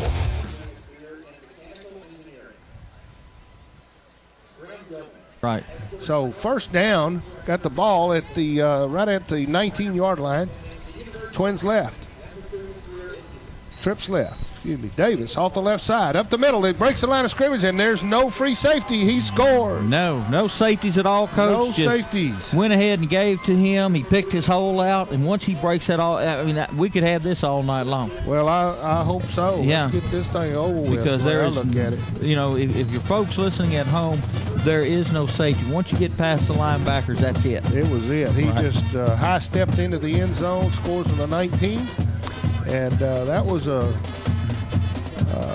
good, well-executed drive. So Sealy up now 21-7. I like what TJ Mills said there. Let's get this thing over with. They're up 21-7 right now on Columbus, and they got to take on El Campo next week, so that'll be another tough test for Sealy. Very tough district. Also in the Syntex area would be the 6-man game of the week, Jonesboro versus Iredell.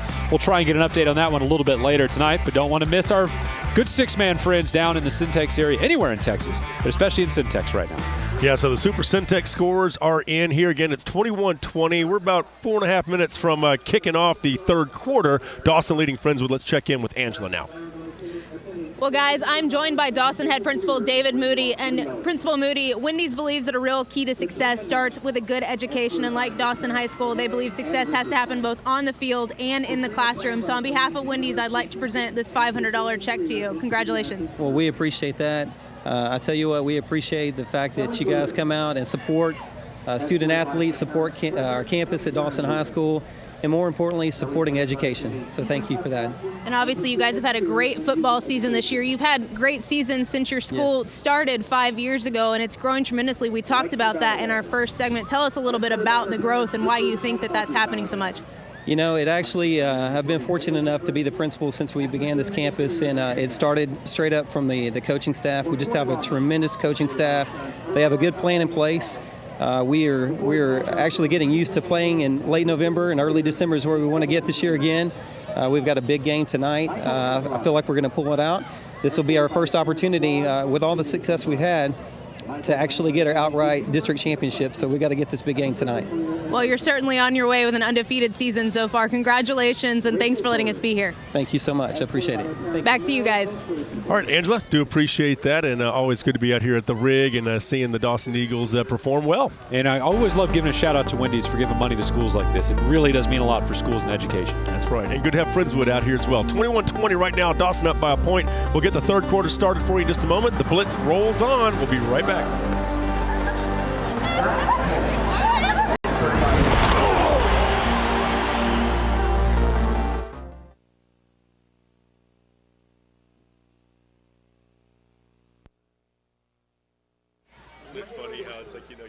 something up, build it up, and it's like, come on, Sealy.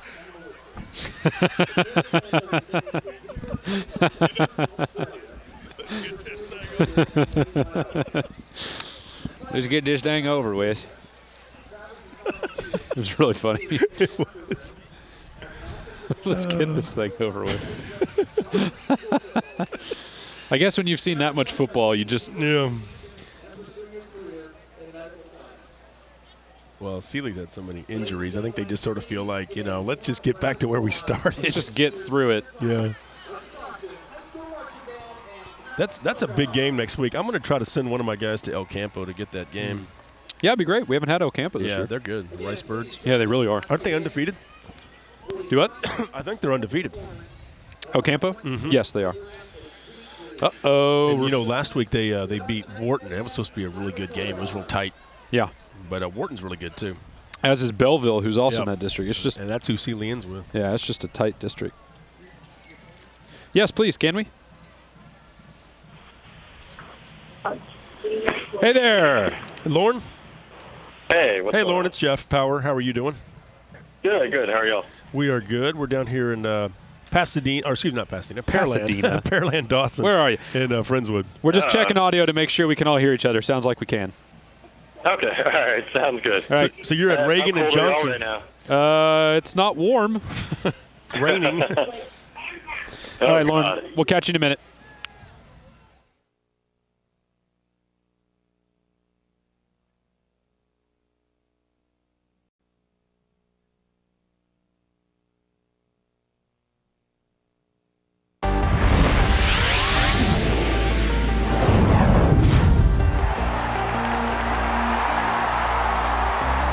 And welcome back to Fox Football Friday. It is the Blitz, powered by Dave Campbell's Texas Football Magazine. Getting ready to start the third quarter out here with Dawson leading Friendswood 21-20. It is still halftime at the moment, though.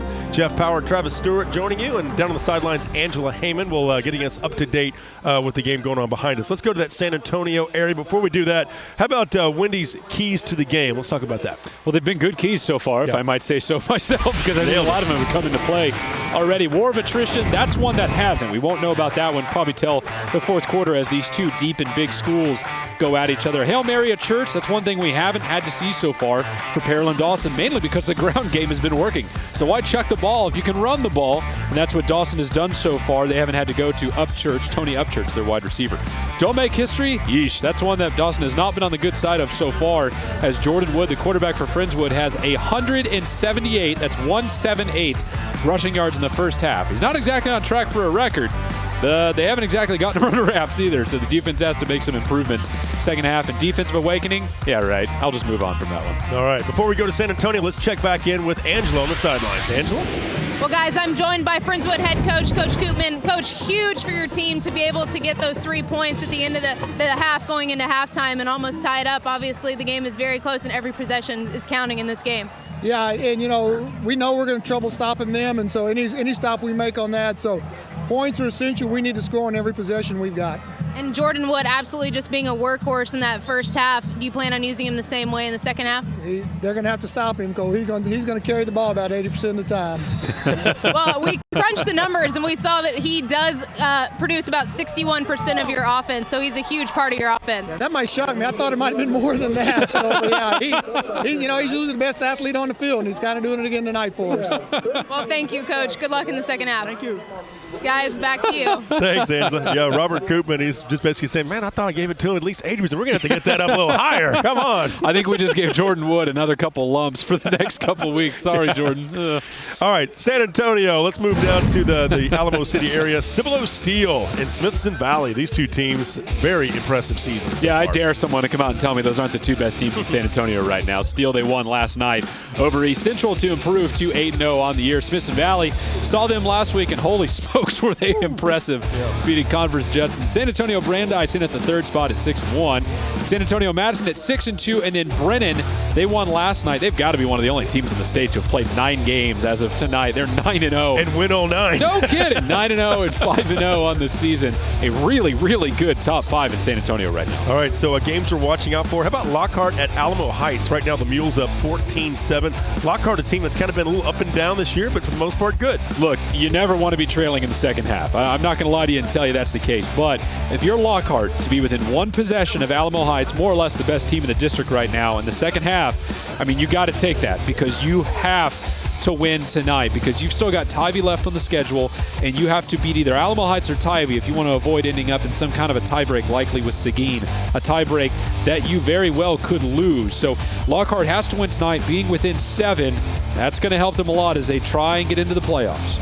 All right, how about San Antonio Reagan and San Antonio Johnson? Right now, Reagan up 10-0, and I understand Lauren Chan is with us from the San Antonio Express News. And first of all, Lauren, why don't you tell us a little bit about what you're seeing in this game?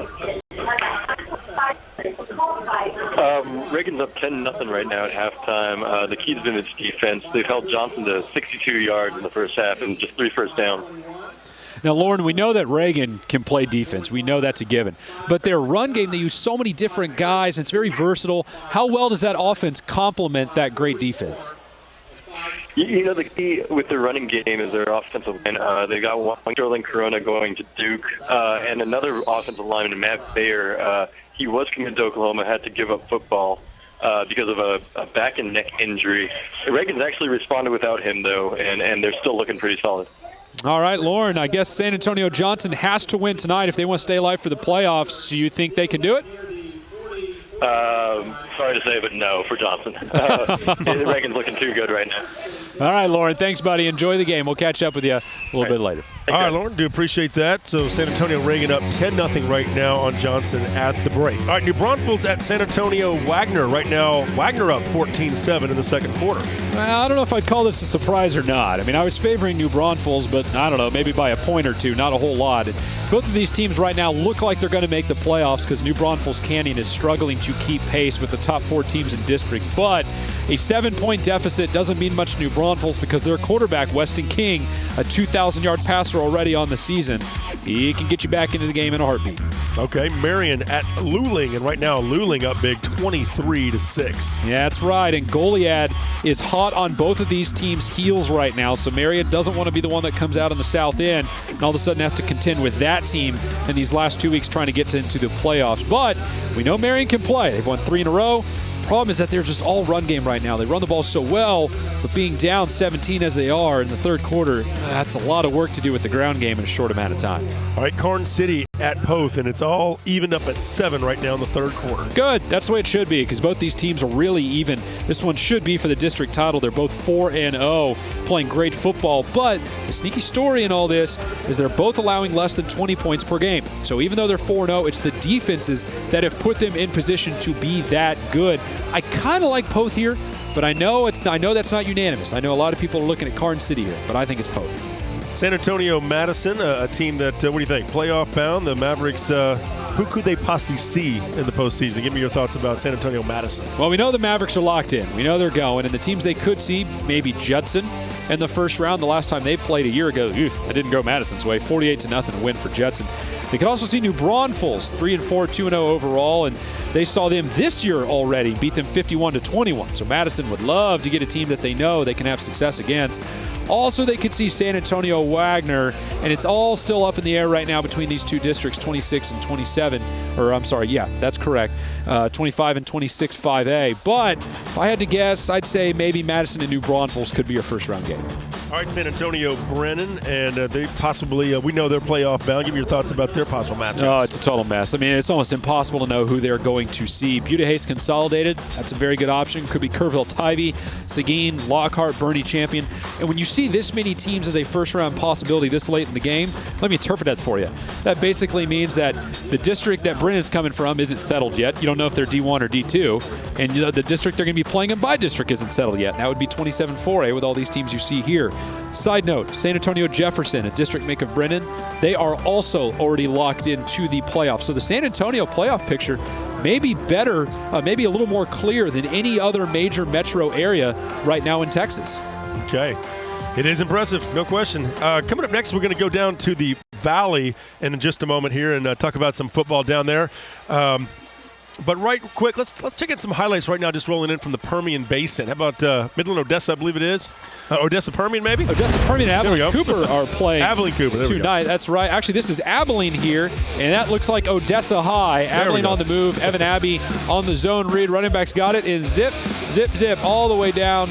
Looks to about midfield there. Evan Abbey again in the shotgun. This time he rolls out. Little pump fake. A paralyzing motion. He's got a man downfield. Abilene out early and big. 27-6 at halftime. These Eagles are going to roll again, and I tell you what, they're going to finish the season undefeated. There, I said it. They are looking impressive, no question. Best team out in that region, no doubt about it. All right, when we get back, the Valley coming up next on Fox Football Friday.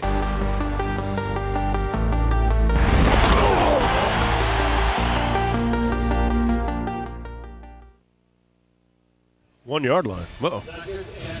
Oh, my God, I'm shocked. There's going to be a touchdown.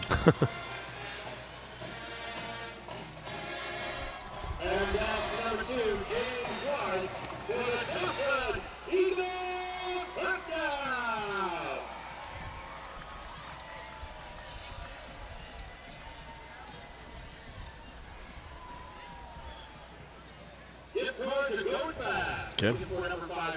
Oh, my gosh. I'm not going to say who it is, but a head coach definitely tweeted the score of his game at halftime. That's my favorite thing ever. Well, they're Why don't you call him and see if he'll answer the phone? Shoot, he might. I mean, it's not close. We had that last year, remember? Well, that was an accident. Oh, no. Georgetown is pummeling Hutto. It's not good. Gee whiz almighty. That's not good.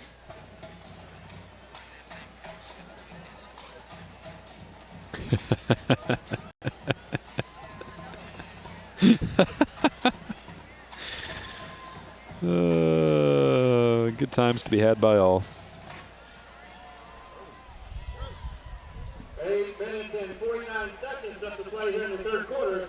Point after attempt, number 41, Jacob Hood is good. Score Friendswood 20 and Dawson 28. Wow. Refugio leading Banketti 3-0 at halftime. Huh. Curious.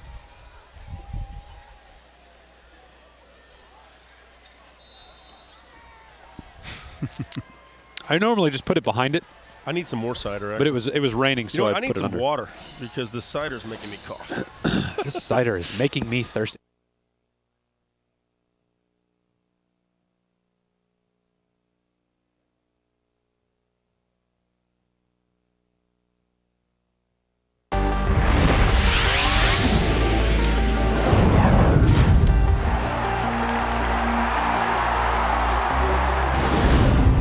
Welcome back to Fox Football Friday, powered by Dave Campbell's Texas Football Magazine, Friendswood and Pearland Dawson. We're here at the Rig. What do you say we check in with Angela and find out what just happened? Angela, take it away. Well, Jeff, Dawson scored yet again. We heard it from Coach Wells going into halftime. He said that every possession is going to count. They come out of halftime, they get that touchdown right away. It would be number 2, James White. He'd carry the ball into the end zone. He'd stand up. He'd then cap it off with the extra point, make it 28-20. James White did a lot of work on that drive, ran the ball a lot, and ate up but basically 3.5 minutes with that drive. And like I said, Coach Wells told us that every possession was going to count, and they certainly made that one count, guys. Thanks, Angela. Now, we knew this one was going to be a shutout, or a shootout. It obviously has been so far. One game surprisingly low scoring. It's Refugio and Banketti down in the Coastal Bend. Refugio leading 3-0 at halftime. Oh, That's my goodness. how we all anticipated it would be, right? No, of course not. Refugio has been cruising through district for years, so we'll keep our eyes on that one and get you updated. What is it? What comes around goes around? Is that what you're saying? Hey, settle down. All right, the Valley's top 5. How about Mission Sharyland? Big win last week over Donna, and you know what? They're in the top spot, deservingly so. You betcha. Donna in at the second spot. That actually should be 7-1 and 4-1. My apologies there. McAllen 6-1 and 4-1 right now, and Edinburgh North 7-1, 5-1. Edinburgh, or that should be Harlingen South, I'm sorry, 6-1 and 5-0 in the fifth spot. And man, this Valley top 5, brutal. A lot of good teams in there. And since when was the last time you looked at a top 5 in the Valley? Didn't see Harlingen. or that many wins. How about that? Weslaco up right now 13-7 over McAllen. That game in the third quarter. And this was, I guess you could say, a game between two former district top teams. McAllen currently holds the top spot, but Weslaco wasn't it earlier before a little losing streak has put them in jeopardy. And the big reason why is an offense that's really struggling. McAllen doesn't have that problem. I bet you they're going to come back and tie this one up shortly. And this one has major playoff implications in District 31-5A. That's right, folks. A lot of teams still alive in here. McAllen, Weslaco East both up at the top at 4-1 in district. PSJ North at 4-2, and then look at the logjam: 3-2, 3-2, 3-3, 2-4, 1-4. All of those teams are still technically alive, and I guess I could handicap it for you and say McAllen and East are going to make it. Maybe McAllen Memorial, maybe PSJ North. Who knows? What a mess 31-5A. I love watching it. That's interesting. All right, we're going to check back in with the Valley in just a moment. What do you say we take an Academy Sports desk break and check in with Rick Renner? Rick?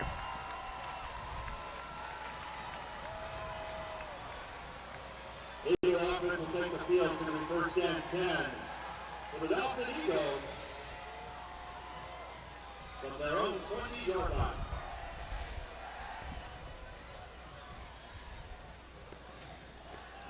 Updated the Pearland Preston Memorial contest right now 28-10 in the third quarter.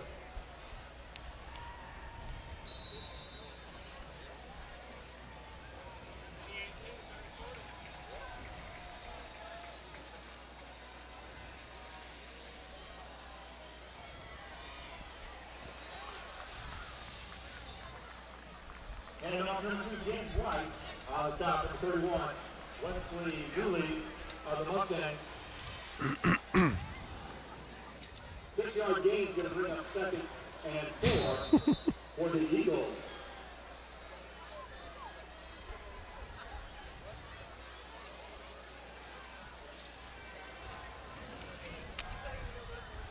Ricky Seals-Jones, 2 touchdowns in 15 seconds. Jeez. Yeah, Wednesday. They want me to take video of it. Really? Defensive pressure applied by number 54, Aaron Langston. Nice pass covered by number 4, Josh Cavarillo.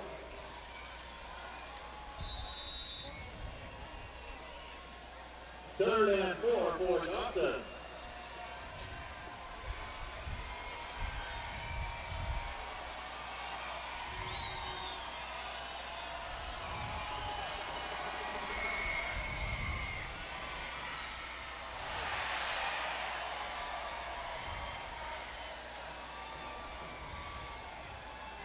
Incomplete pass is going to bring up 4th down.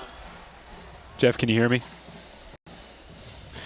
Lexington 36, Blanco nothing at halftime. Were you looking for that score? You're welcome.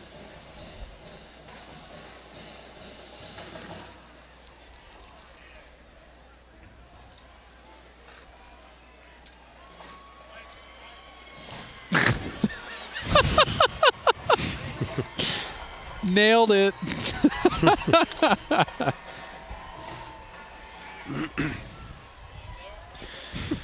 Ay, caramba. What are you going to do? Ball picked up by number 8, Jordan Wood.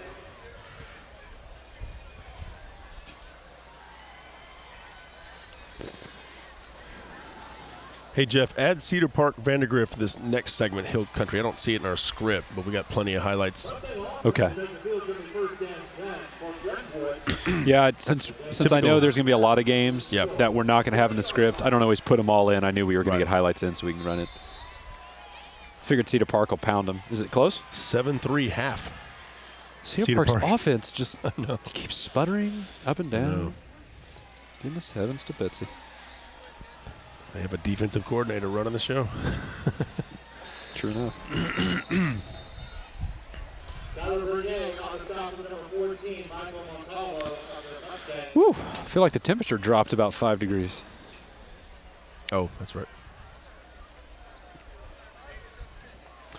I tweeted it at halftime, or retweeted it, that is. So if Sharon can see my Twitter account, it's probably in there. 3-yard gain is going to bring up 2nd and 7.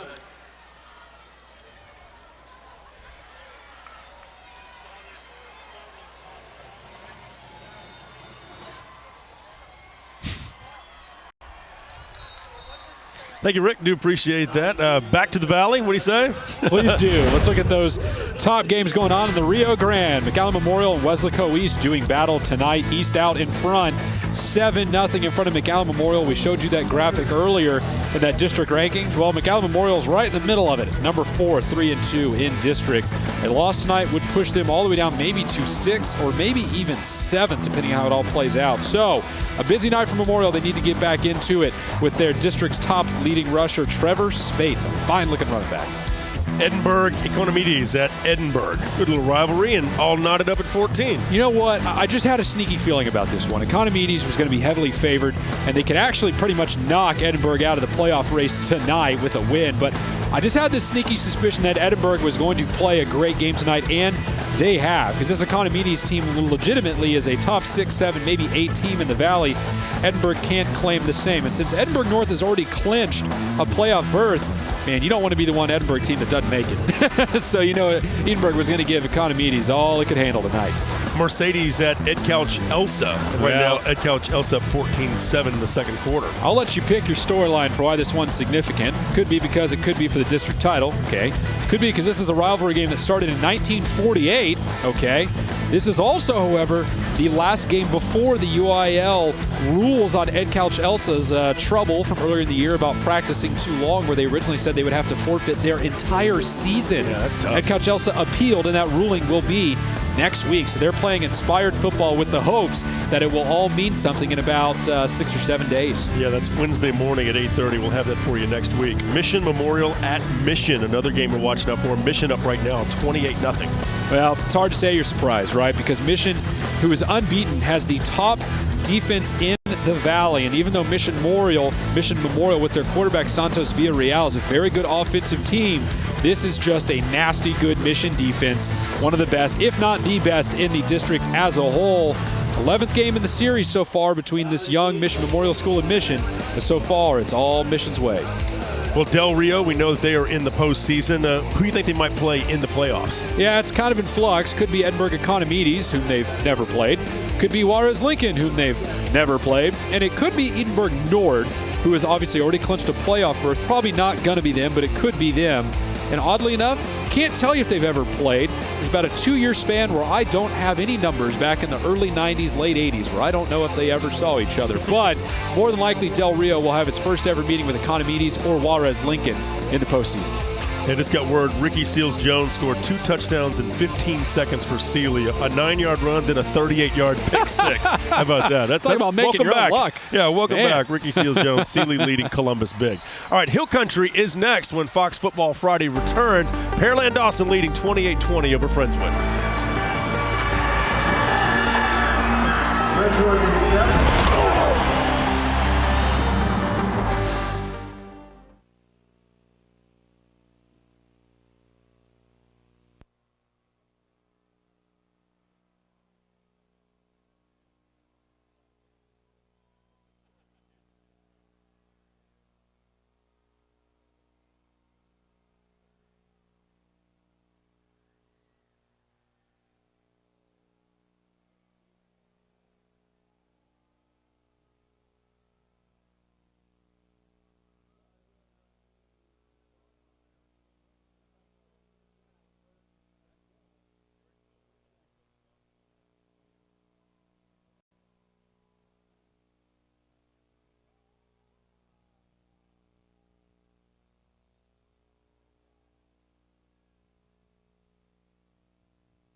Football Friday Blitz is presented by your Texas Ford dealers. It's the Built Ford Tough Truck event at your Texas Ford dealer. Enjoy huge savings on America's best-selling truck for 35 years running. Ford is the best in Texas. By Academy Sports and Outdoors. Right stuff, low price, every day. And by Wendy's. Be bold with Wendy's Asiago Ranch Chicken Club. In spicy, home style, or grilled. Try one today.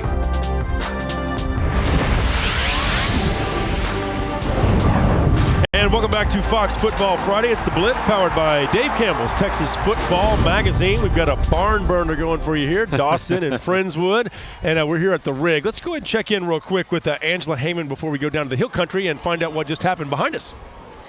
Thanks, guys. Well, it's 28-27 right now. Dawson leads. Jordan Wood just scored for Friendswood. Man, he is doing it all. He kept the ball a lot on that drive, and he is a big guy, hard to stop. You'll see him. He breaks to the outside, just keeps the ball, gets into the corner of the end zone, crosses the pylon. They cap it off with the extra point. Surprised they didn't go for two. 28-27 right now. Like I said, Dawson's leading, and also wanted to point out that Dawson had another personal foul, unsportsmanlike conduct penalty on that drive that really hurt them. Friendswood was going to have a 3rd and 6, and after that penalty, that gave them a first down, and then Friendswood just drove down and scored. So several unsportsmanlike penalties in this game that have hurt Dawson. All right, thank you, Angela. And they did make the extra point, Friendswood did, so it's now 28-27, 2:32 to play in the third quarter. And even though Friendswood just scored, Jeff, I think the offensive pace has slowed down considerably. I mean, we've only got, 2.5 minutes left in the third quarter. After we had, 40-plus combined points in the first half, we've had just one touchdown this quarter. That plays to what we were talking about earlier, where halftime adjustments, both coaches talked about it in their halftime interviews, but halftime adjustments have slowed down some of the offense. Hasn't stopped it, right, but at least it's slowed down to a manageable pace for defenses to at least try and catch their breath. Well, since Jordan Wood's 80% of the offense, I mean, it's not 61, go by the numbers. All right, let's go down to the Hill Country now. Of course, Lake Travis at 7-1, 4-0 in district play. Up at the top at Cedar Park, Leander, Hendrickson, all gaining on them. Yeah, it's a really good crop of 5 there, especially Hendrickson, which is now 6-0 in their last 6 after starting off the season 0-2. Leander in the Vista Ridge in the 5th spot at 6-1. Their only loss coming to 7-1 Leander, whose only loss is to 5-2 Cedar Park. So we're kind of snaking our way up through the top 5, and a lot of these teams have big games tonight. Yeah. Okay. Round Rock Stony Point at Round Rock Westwood. This has been a defensive struggle, but Westwood has now taken the lead 7-3 over Stony Point. In fact, let's check out KMAX Sports on the radio and find out what's going on. Will be a give and open field running there. That is Moretto outside the 25 down to about the 27. About a 5-yard gain on first down. One missed tackle keyed that. There was a linebacker for Westwood that was there at the point of attack. Nice move by the running back of Stony Point to turn that into a 5-yard gain. Otherwise, Stony Point's looking at maybe a no gainer or a yard or two lost there on first down. So here come the Tigers breaking huddle up to the line of scrimmage. It is number 10, Lindley. In at quarterback, he sends Moretto out as a split in to the near side. 3 receivers set to the far side, going left to right. Lindley tucks it and runs, and he is going to be, that is a first down for Stony Point. Nice running there by Lindley, tripped up. So 7-3 right now, Westwood leading Stony Point. Big game over there in the Hill Country. How about Cedar Ridge at Pflugerville? And right now, Pflugerville up 21-0. We'll get a chance to see them in a couple of weeks when they play Westwood. Remember, both the game we just talked about and this one are all part of 16 5A action where the playoff implications are heavy with every single game. In Pflugerville, I tell you what, this is the start they needed because they got pummeled last week against Hendrickson. It didn't look good. They were still 2-1 in district, but it felt worse after the way that game turned out. So coming out and showing a good defensive performance against a good offensive Cedar Ridge team. The highest scoring team in the district is massive for a Pflugerville team looking for a confidence boost. And of course, Hendrickson, a big rival of Pflugerville, right around the corner from them. Look at those standings, as you were saying, very tight right now. One game separating all these teams. We lopped Hendrickson off the top because they look pretty safe. They've already clinched. Westwood at 3-1, Pflugerville at 2-1, but well on their way to a 3-1. Then Cedar Ridge, Stony Point, and Round Rock all there at 1-2. And in all likelihood, Jeff, only one of those teams is going to make it. And with Cedar Ridge losing tonight so far to Pflugerville, if Stony Point can find a way to pull this off against Westwood, that puts them in great position to try and wrest away that 4th spot. How about Del Valle at Lake Travis? Right now, 24-6. Lake Travis on top. Sean Nixon with a bit of an injury did not get the start in this game. And here's Baker Mayfield at quarterback for Lake Travis. And the Cavs sporting that Texas Tech look again. The white helmets.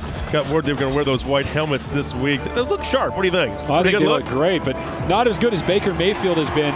He has had a great season so far, almost 2,000 yards passing, 20 touchdowns, just 2 picks. And you saw the patience on those clips earlier, waiting for things to open up, and it made a huge difference for that offense. And then the Lake Travis defense, I mean, their offense hasn't been great, Jeff, but their defense can still play football. They are making Del Valle work for every yard they get. They push across for a touchdown there, but it looks like the PAT was no good. Lake Travis out 24-6, and against Lake Travis, that's a pretty darn big lead. Cavaliers cruising. And worth noting, Westlake is off this week. That's who Lake Travis plays next week. That obviously for the district title over there. So that's going to be an interesting game. All right, how about Georgetown at Hutto? Look at this. Georgetown undefeated for a reason. Yeah, and I can make it worse, too. It's actually 44-0. Georgetown squeaked out a couple more touchdowns right before the break. And even though Hutto had a big win last week and picked up a bunch of momentum, Georgetown quarterback Jake Hubenak's the best guy they've seen on offense at maybe any position all year long. So he can put points on the board. And as you aptly said, Jeff, Georgetown undefeated for a reason and on a collision course with Pflugerville Connolly for the district title and playoff bound for sure. This does, however, put Hutto in dire straits for a postseason berth. And how about Blanco and Lexington? Right now, Lexington up 36-0 in the 3rd quarter. Well, not all 5 and 2s are created equal. Both these teams are 5 and 2 and 3-0 in district play, but just goes to show you there can still be a lot of separation between 2 teams. And Lexington quarterback Kogan Garrett has hit his stride, and once again, this Lexington team looks like what they've been for the past couple years, and that's a 2A title contender. Both these groups should make the playoffs. Not worried about either one of them falling out, really, but Lexington showing that even if they started a little slow, you better believe they're going to finish strong. All right, and Austin McAllen and LBJ playoff bound. Of course, this is the DQ big game of the week. McCallum and LBJ battling last night. But what are your thoughts? Possible first-round opponents? Well, we know they're both going to go Division I, which means they could have Leander, Cedar Park, Vista Ridge, or Rouse. All those teams are very good. They would all be significant underdogs to those Leander teams. And speaking of that district, let's take a look at Cedar Park, Jeff, who is in action against Vandegrift tonight and right now leading 14-3. Yeah, Cedar Park, we talk about their defense all the time. Very impressive, this game being played over at Vandegrift's place. Very nice stadium over there, by the way. Look at this, the Vipers on the move right here. That's Monroe Stadium, by the way. Viper quarterback Jamie Hudson breaks loose and gets the ball to the Cedar Park 40. The Vipers stall out, settle for the field goal. Then Cedar Park strikes midway through the 2nd quarter when quarterback Nate Grimm finds number 88, Samuel Brock. Check it out, 65-yard bomb. Wow. At halftime, Cedar Park was up 7-3, and right now we can update that. It is 14-3. Cedar Park leading, and you don't see that very often from Cedar Park going up deep like that, and that's a nice little weapon for them to have because they're usually pretty content to keep it on the ground. Well, if Vandegrift is the Viper, then Cedar Park needs to be the Anaconda because they just strangle you defensively. And up right now 11 on Vandegrift. I'm not saying it's over, but with the way Cedar Park plays defense, that's going to be pretty tough to overcome. Yeah, and of course a big game coming up. I think next week doesn't Vista Ridge play Leander? Huge game. That'll be a big game down there to kind of settle that district as well. Okay, so that's kind of a look at the Hill Country. Coming up next, we'll go to the Metroplex. It is 28-27 here. Dawson leading Friendswood. We've just started the 4th quarter. More on this one in just a moment. Fox Football Friday continues.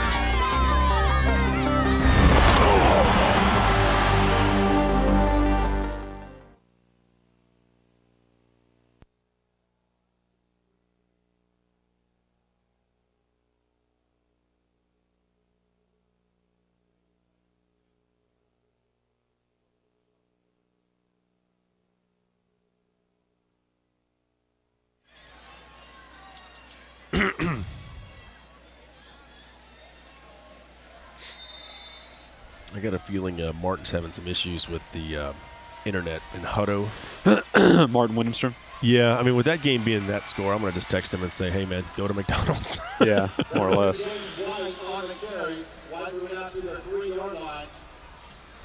I mean, well, he fed something earlier. Hey, Jeff, can you hear me? Is Val around? Do you think we could grab some cider out here? It's a little chilly. Oh, is she getting Greg on the phone? Don't worry about Greg. Oh, Val, we love you. Don't worry about... Okay, don't worry about Tepper.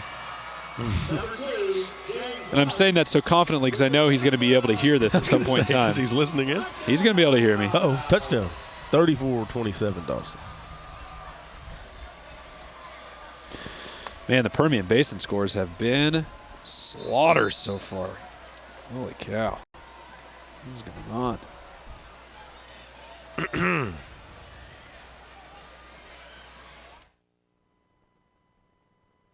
I'm going to just power off my phone for a little bit. Having some internet issues, too. Seems like it's been stuck on mine for a while. You doing on your internet? Good? Internet? Yeah, good. Uh-huh. So far. I feel like my voice is stuck in squeaky mode. Does that squeaky to you today? That's cider, man. Don't drink it. Do I really sound squeaky?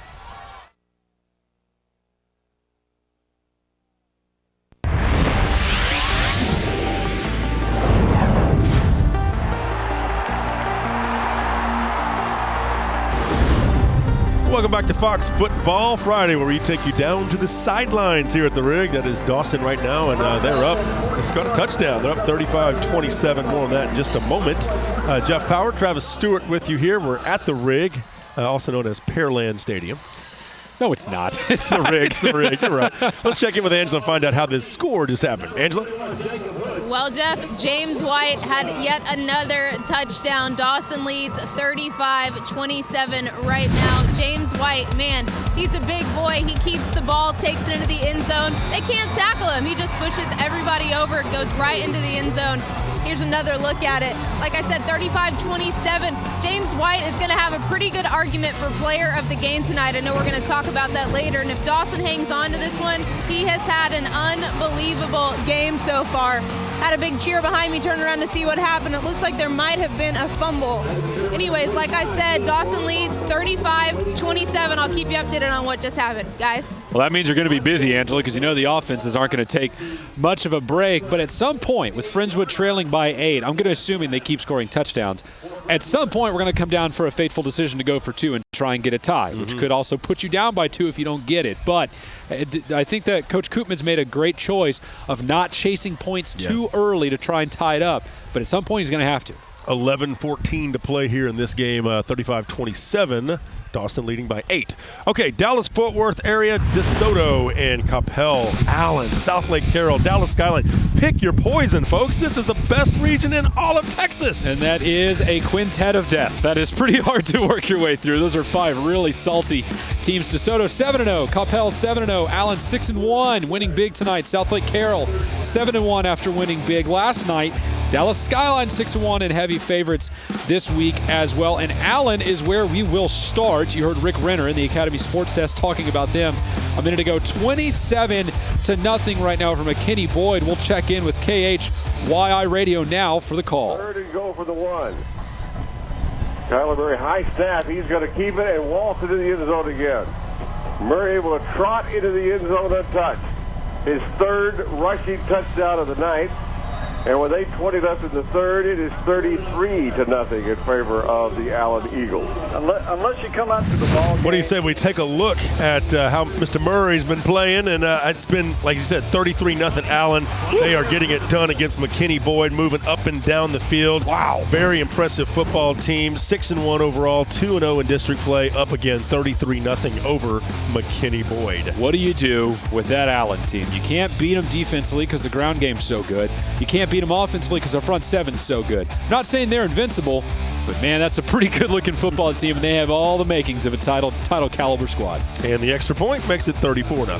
Fort Worth, Southwest at Aledo. Right now, Aledo up 10-0 in the second quarter. I tell you what, this Southwest team, they're going to be without quarterback Wesley Harris, who's got a banged-up knee, but They've still got a great wide receiver. Alito, though, does not mind the ground game for Alito doing their work early on in the Southwest defense, holding strong more or less other than that. But that 0 for Southwest, that could become a 7 at any point in time because their wide receiver, Robbie Rhodes, maybe the most dangerous wide receiver in the state in single coverage down the field. You throw it up to him, you got about a 101% chance he's going to catch it. He's that talented out there. So Tim Buchanan, Alito Bearcats, don't let him hang around, okay? Cleburne and Crowley. Look at this, Crowley up 20-6 at the break. Yeah, speaking of not letting a team hang around, Crowley desperately does not want Cleburne within arm's reach heading into the third and fourth quarter here because this is the ultimate zombie team. They cannot be killed. And Cleburne, a big reason why, is quarterback Cade Coward, who has been a Player of the Week candidate for TexasFootball.com, I think more times than anyone else in Texas history combined. The kid just puts up monster performances every single week. But right now, Crowley and running back Larry Cheeks out in front. Winner this one wins your district title, but they'll both make the playoffs anyway. Garland at South Garland. Nice rivalry. Right now, Garland up 27-13. Greg Tepper joining us now. And Greg, tell us first of all about this matchup, this game. Obviously a good rivalry right there in the East Dallas area. Give me your thoughts.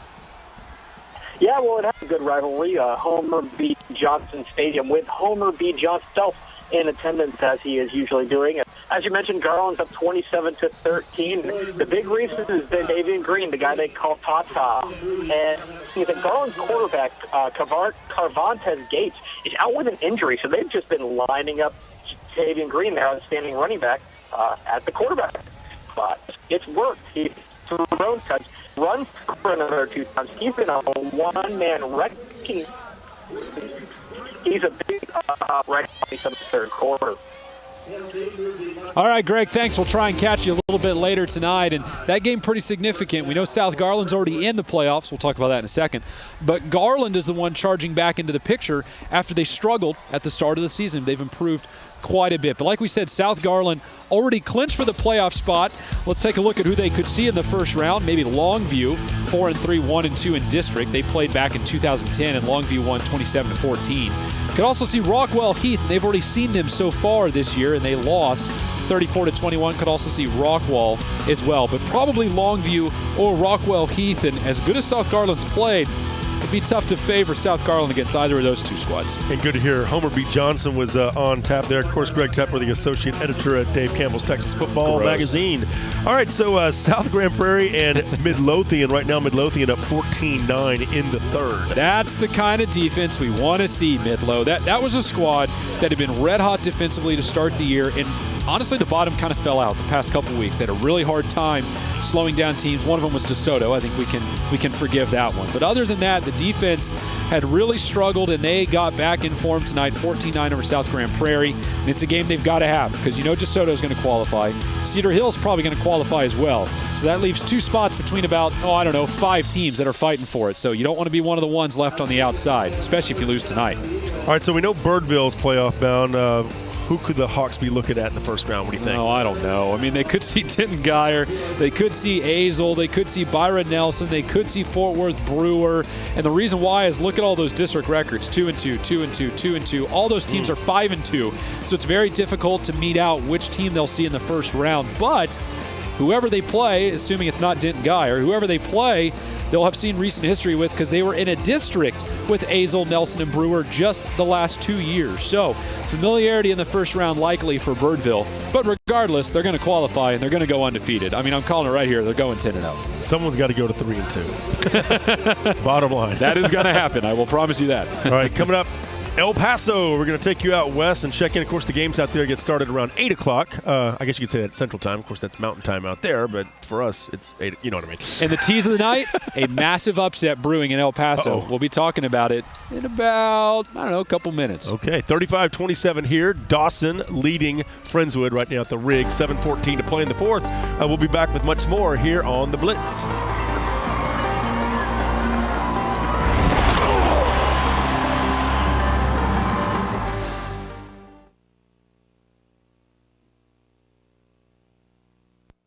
Yeah, it's ridiculously good.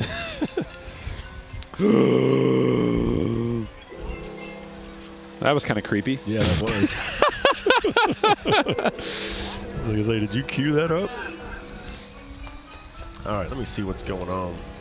chit-chat with some of my boys. Come on, Martin. Oh. Give us some highlights. Hot apple cider. Do. What was that? Tell me that cider sits on my throat. Wow, Judson is losing to San Marcos. Oh, boy. Someone just scored.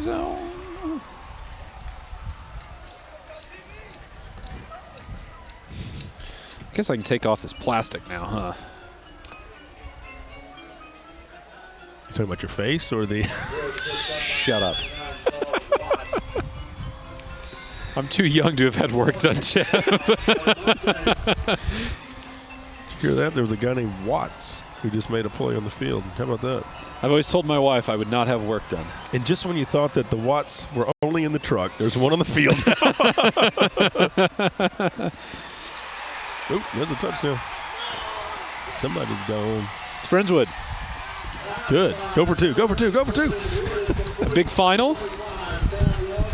Cinco Ranch beats Seven Lakes 27-7. Oh, that big upset. Montwood right now beating Franklin 17-7 at the half. Oh, wow. Did you guys hear that, Franklin, Jeff? the number one team in El Paso.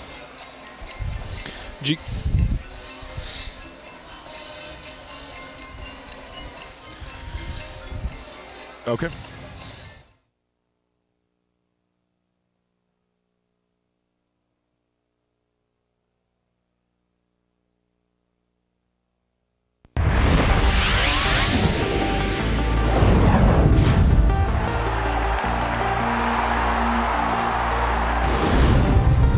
Welcome back to Fox Football Friday, powered by Dave Campbell's Texas Football Magazine. It's the Blitz, Jeff Power, Travis Stewart, and we just had another touchdown. So we're at the rig. We've got so shocked. Dawson taking on Friendswood. Let's send it down to Angela and find out what happened. Angela? Well, Jeff, Friendswood goes for it on 4th and 23. You should have heard the Dawson crowd. They were going crazy, as loud as I've heard them all night. And quarterback Jordan Wood goes long and connects with Sam Longbotham for the touchdown. Like I said, go for it on 4th and 23. Are you kidding me? Unbelievable catch, unbelievable touchdown. They then go for the 2-point conversion, and they are unsuccessful, so they're down by 2 points now. Dawson still leads 35-33, but this game just got very interesting. Back to you guys. Thanks, Angela. Let's take a look at that again if we could on that play, because you sit there and you think 4th and 23. How do you give up 4th and 23? Well, first of all, Jordan Wood, the quarterback for Friendswood, you got to make sure he doesn't run it, and he can get you 23 yards. Like Vince Young? Exactly, like Vince Young. But they do a good job of spreading the field out. And when they run guys down on either sideline, the safeties have to spread out, and that leaves a huge space up the middle. Look, you see 3 guys on the right side of your screen. The safety has to pull over. You had 2 guys on the left. There's 1 guy right up the middle that is uncovered by the middle of the defense. That is textbook football, and it sounds simple, but it can be very tough to stop if the defense has too much to think about, like they did right there. Yeah, and Dawson had like 7 players back there in the secondary. But they're spread out to the sides, and that leaves the guy right up the guts. Very difficult to stop a play like that when you can draw the safeties out to the boundaries. It's very tough to stop the guy right down the seam. Coach Stewart, hey, he's taking jobs as a head coach. Mike Folks. Martz, that's what he's done that for years in the NFL. Attack the seams. It works. All right, let's check in with our Academy Sports Desk with Rick Renner. Rick, Coach Rick Renner.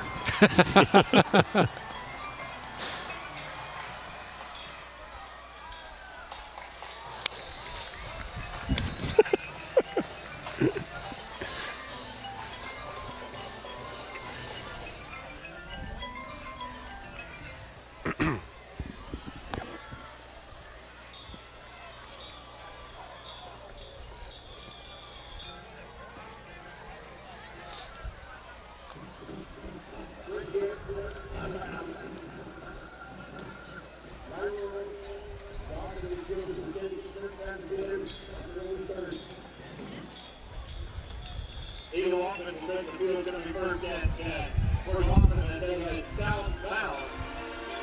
But the Eagle 30-yard line.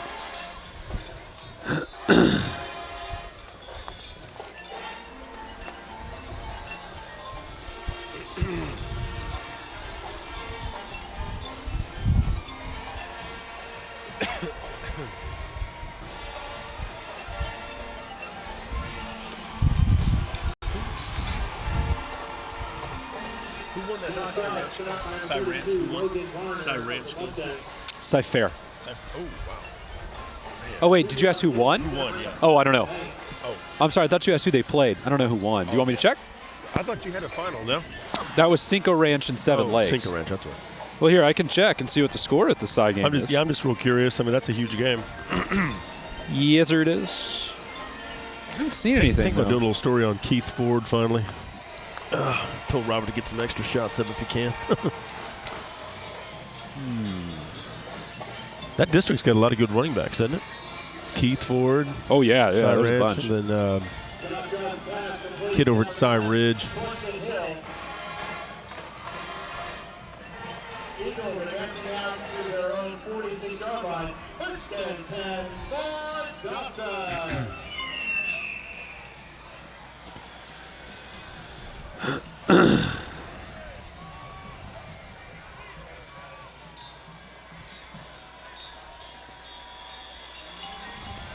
Cy Ranch leads Cy Fair 31-21 with 1:32 left. Oh, good. All right.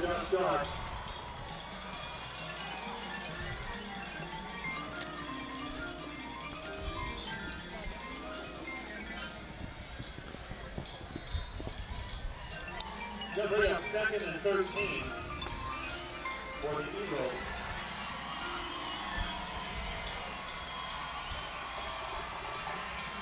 It's hard to hear. I think you got to go for 2 there, though. I mean, they don't know if they're going to get this other opportunity. Oh, yeah. It's go for 2 from here on out. Yeah. Effort by number 2, James White, on the stop. More importantly, you don't know if you're going to get another stop. That's exactly it.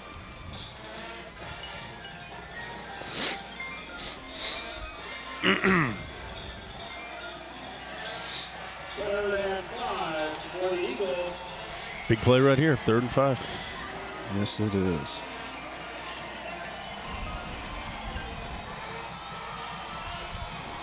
I missed my Jumbotron from Converse Trends.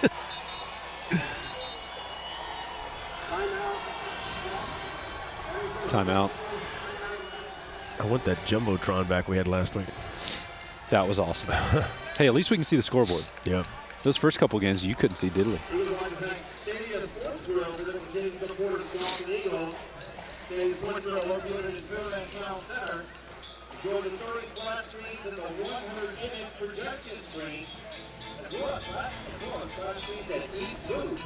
That's Stadia Sports Grill. Proud to support the Dawson Eagles. Also, don't forget about Buffalo Wild Wings located at 94-15. All right, Rick, do appreciate that. Let's move on out to the El Paso area. There's a big upset brewing. Don't steal the thunder. We'll get to it when we get to it. The regional top 5 in El Paso. It's Franklin at 7-0, the most balanced team in El Paso, a lot of people are saying, including myself. Montwood at 5-2, a step behind them. They play tonight. Americus at 4-3 in district. Chapin, the lone 4A teams to crack the rankings. They're at 7-1. They've already got a playoff berth wrapped up. We'll talk about them in a moment. And then El Dorado in Class 5A at 5-2. They're wrapping up the 5th spot. So you can see Franklin and Montwood, number 1, number 2. Bang, but look there at it that. is. Montwood's up 17-7 in the second quarter. Of course, this game kicking off at 8 Central Time. And with Franklin being the top team undefeated, are you shocked to see this? Oh, yeah, and I think most people in El Paso are. We knew Montwood was good. But we thought Franklin, with quarterback Cameron Candelaria and running back Vince Garcia, we thought that was the best team in the city. And maybe, Jeff, one of the best teams in recent memory for the city. But Montwood has really flipped the script here. And if Montwood is going to hold on to this game, then Franklin can't come back into the game like Montwood's done to so many opponents in the past. Joined now by Joe Fan on site. Joe, I mean, makes sense in the madness. 17-7, Montwood over Franklin. What's up? Right now, the open kickoff penalty by Montwood, who ran it into the territory. It's an offense. Montwood has just 2 fumble free.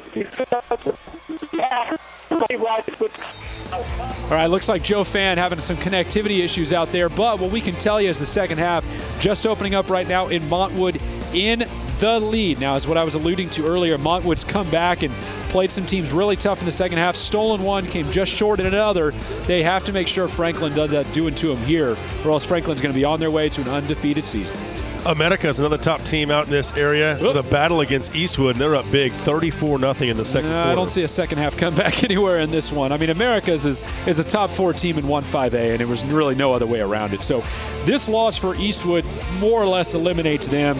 Coronado's probably not climbing back into it, which means your 4 playoff teams in 1-5A are all but set. It's going to be Franklin, Montwood, El Dorado, and Americas in some order, those 4 in it. So the Permian Basin teams in 2-5A like Abilene and Cooper, they are going to start looking at game plans for these teams in about another week, start looking about what they want to do with them in the first round. Okay. How about Austin at Andress? Right now, Andress leading at the break 14-0. You know, I guess I just don't know anything about El Paso because I thought that these two teams, which both faced some of the tougher defenses in the state in El Paso last year, Burgess and Chapin, I thought the offenses were going to have more room to work in this one, and it just obviously hasn't been the case. Andress quarterback Ryan Metz is one of the best in the city, and Austin running back Miles Douglas, he may be undersized, but he's overhearted, and he can do a lot of work. But the defenses continue to control the pace in this game. They continue to control the pace in that district, and honestly, Jeff, they're continuing to control the pace in that city as a whole. How about Chapin and El Paso? Chapin, I mean, look at their record, first of all, 7-1, 5-0, and they're really starting to strut their stuff up big. Man, I would just die for this Chapin team to start playing some of the 5As in El Paso and see how it played out. But the 35, yeah, it's impressive. Running back Jeremiah Sattel is coming off his best game of the season last week and probably having another monster one tonight. But it's that 0 for El Paso. The Chapin defense is just awesome. And that's what really has potential for them to do stuff in the playoffs. It's not the offense. That's a given. It's the defense that has been so good, so relentless, and so tough in the front 7. That's what makes them a potential playoff team. Horizon at Hanks right now, all knotted up at 3 at the break. Okay, well, apparently none of these teams can come play down in Houston where there's no defense because it's all in El Paso. I mean, I hate to be beating a dead horse, but that's pretty much what it is right now. And Hanks has the most explosive player on the field. It's wide receiver Patrick Pettis. He's got 11 touchdowns receiving. He can also run the ball, too. Both these teams are 4-1 in district. So whoever comes out in front is more or less going to hold the lead in that district as a whole. I think it's Hanks, and I think it's because of Pettis who can break this game open in the second half. Let's go back to Chapin for a moment. I mean, possible Huskies first-round opponents, what do you think? Well, they could see Del Valle, who was at 6-2 and 6-0 in district. They played back in 2010, and Del Valle beat them. They could see El Paso Hanks, who we just talked about. They played once back in 2003, and Chapin won that one. They could also see brand-new El Paso Eastlake.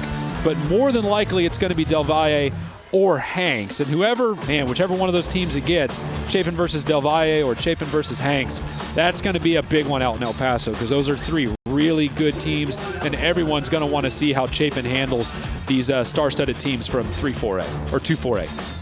Okay, how about Del Valle? Now, this is another playoff-bound team. Conquistadors looking at perhaps maybe Andress? Like we said, they could see Chapin, but they also could see El Paso Andress. They played them last year and beat them Andress won pretty handily. They could see El Paso Austin, who Del Valle played in 2011, and they beat them pretty handily.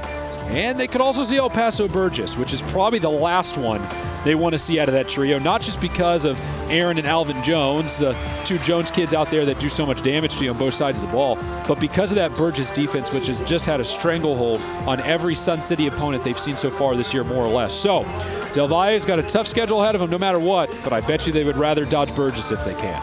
Okay, well, hey, coming up on the show, we're going to go down to the Coastal Bend, but let's check in real quick with Angela to get us an update right now. Tight game, right, Angela? Tell us. Yeah, it is a tight game, and Dawson has basically just said give the ball to James White. They've eaten up a lot of time on the clock. We're down to 2 minutes and 10 seconds left to go in the fourth quarter. Dawson just got a first down. Friendswood has to stop them here if they want to have any chance of either tying up this game and sending it into overtime or getting the win. Timeout was just called, so we're in a timeout right now, and you'll see James White. He's got a big run here. He's set up this 1st and goal. He's had a great series so far. 35-33 right now. Dawson leading Friendswood, guys. I'll let you know what happens. Okay, yeah, we'll definitely want to check back with Angela here in a moment, but 35-33, close game. And as you said, you got to go for 2 in that situation because it was getting late in the fourth. You just don't know if your defense is going to be able to hold them on the other side. That's what we were talking about a couple segments ago, Jeff, was at some point you knew Friendswood had to chase the points and go for 2 to get the tie. They didn't get it, and that totally changes the tenor of this game. I mean, they need to get a stop here regardless, but if they don't, it's game over. So they could still force a turnover here. That Friendswood defense not great, but they can be opportunistic. So game's a long ways from over, especially James White. Man, that kid's got to be exhausted. and a field goal will still win it, no matter how you look at it. Yep. So there you go. All right, Fox Football Friday returns in just a moment. We'll take you down to the Coastal Bend. Stick around.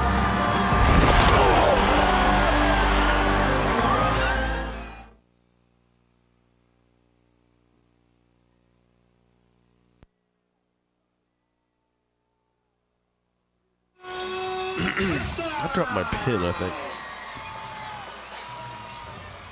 You got an extra pin on it? I don't know if you did. Actually, this is the only one I got.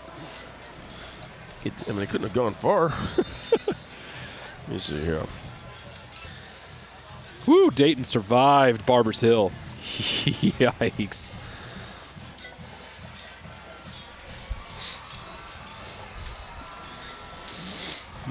Yeah, temperature's dropping again. It's getting cold. Cold. I know my legs are stiff.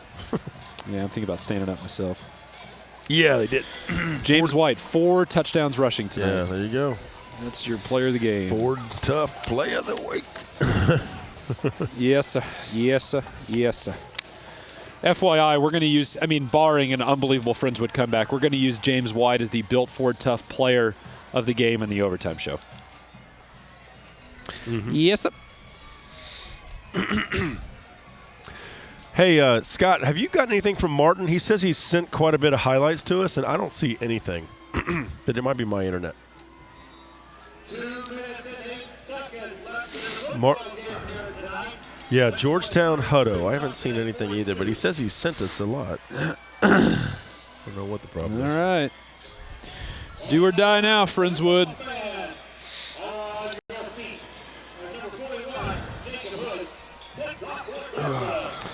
Oh, I need to get an updated Refugio score, don't I?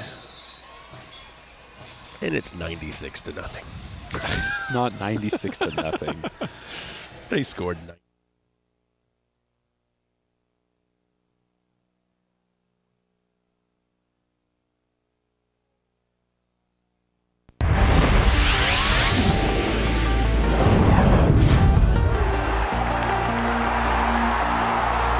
And welcome back to Fox Football Friday. It's the Blitz, powered by Dave Campbell's Texas Football Magazine. You're looking at the fans here at the Rig, and right now it's Dawson leading Friendswood.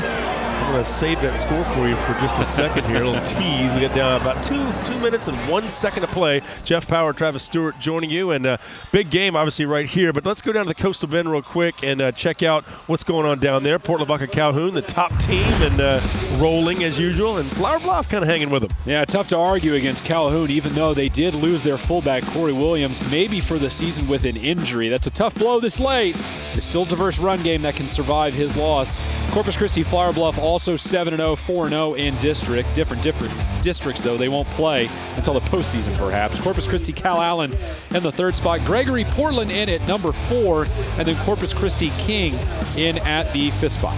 So Bluff is playing Corpus Christi Ray. Huge game down there. Look at this. Bluff up 28-0. And, Ray's been very competitive this year. They sure have. This would only be their 2nd loss of the season. We thought this had a chance to be a showdown of quarterbacks. Colton Mims for Flower Bluff and Marcus Mosley for Ray. But it's turned out to be a defensive showing for Flower Bluff, which is going to improve on its unbeaten record, be 8-0 if this result holds. Both these teams are going to make the playoffs anyway, but a de facto district title game, and I guess we know who's going to wear the crown now. Banchetti at Refugio, and right now Refugio is only up 10-0 in the 3rd quarter. This is a team that, I'll let you have the honors there. Well, it's actually the 4th quarter now in this one. Still 10-0, and I tell you what, even if Banchetti loses, you almost, and there's no moral victories in football, forgive me football gods for saying this, you almost have to hold your head high after doing this to Refugio if it keeps this close, because look at the results for Refugio in district play over the years. Folks, these are their 5 closest district games since 2010. The closest one they've had was 41 points. The 5th closest one they had was 50 points, was half 100. It has just been a one-sided affair in that district with Refugio for years. So Banchetti keeping itself in the game. Even if they don't win, they will be the toast of of the Coastal Bend for a lot of people for being able to play that behemoth team so close. All right, South San Antonio at Corpus Christi King, and right now King up 31-0 in the fourth. And this will more or less put King on solid ground for the postseason moving forward, which is not going to be a huge surprise. I think most people expected them to be there. They would be 5-3 and 2-1 in district. Most important thing was the 2-1 in district with 2 games to go. Okay, so King looking to go to 5-3, 2-1 in district. And look at this, Gregory Portland up big on Toloso Midway, 32-7, third quarter. Well, Toloso Midway had a good start to the season, but it's run amok a little bit when they hit the powerhouse teams in district like Cal Allen and now Gregory Portland. And this is a giant bounce-back win for GP after they got beat pretty bad by Cal Allen. It was a one-sided affair, but for them to come back and play this well a week later reaffirms their stance as a quality playoff team, while simultaneously, by the way, putting Toloso Midway on the outs possibly. Okay, and then finally Sinton up on Rockport Fulton, 34-14. Another competitive district, but a win here for Sinton almost assuredly puts them in good playoff position. So let's look at those playoff races. District 30, 30A. Well, you look at Ingleside's at 2-0, and then everyone else is crowded together at 1-1. And look at the overall records, too. Everyone's definitely in the running, but Sinton would jump to 2-1. Fulton would drop to 1-2. It would be tough to catch back up to Sinton. How about some Wendy's big game score updates for us? As scores kind of rolling in here as we're nearing the end of our game as well. Cinco Ranch up on Seven Lakes, so that's a final now, 27-7. Cy Falls over Cy Woods, 28-10 in the fourth. McKinney trailing Plano West, 35-29 in the third. Highland Park leading Carrollton Creekview, 21-17 in the third. All right, so right now, 42-33, Dawson leading here over Friendswood, 1:31 to play. We'll be back to talk about this one and much more when the Blitz returns.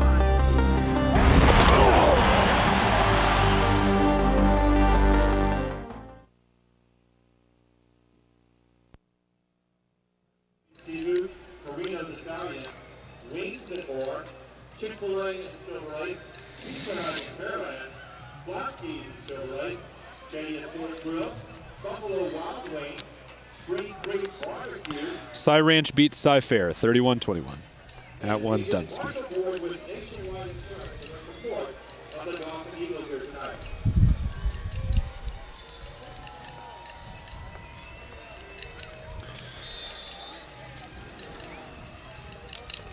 Second and 3. I have a silly request, but I need a pen. I don't know what happened to my pen. Did you lose your pen? I don't know. It's windy, maybe? Be a weird excuse. I think I gave it up when I gave up my cup. Yeah. Nope. But I think I gave it up earlier. I'll take a water, sure. Thank you, sir. That cider kind of sits in your throat. I mean, it tastes good, but it just kind of sits there. Oh, it's perfect. I love it.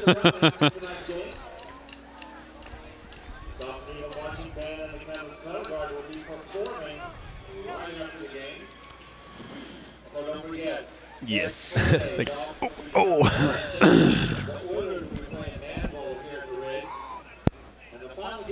Manville next week? That's a big deal. Yep.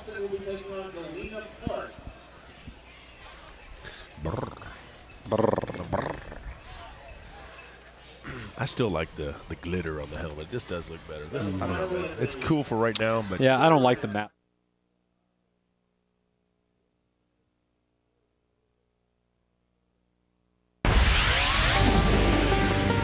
Football Friday Blitz is presented by your Texas Ford dealers. It's the Built Ford Tough Truck event at your Texas Ford dealer. Enjoy huge savings on America's best-selling truck for 35 years running. Ford is the best in Texas. By Academy Sports and Outdoors. Right stuff, low price, every day. And by Wendy's. Be bold with Wendy's Asiago Ranch Chicken Club. In spicy, home style, or grilled. Try one today.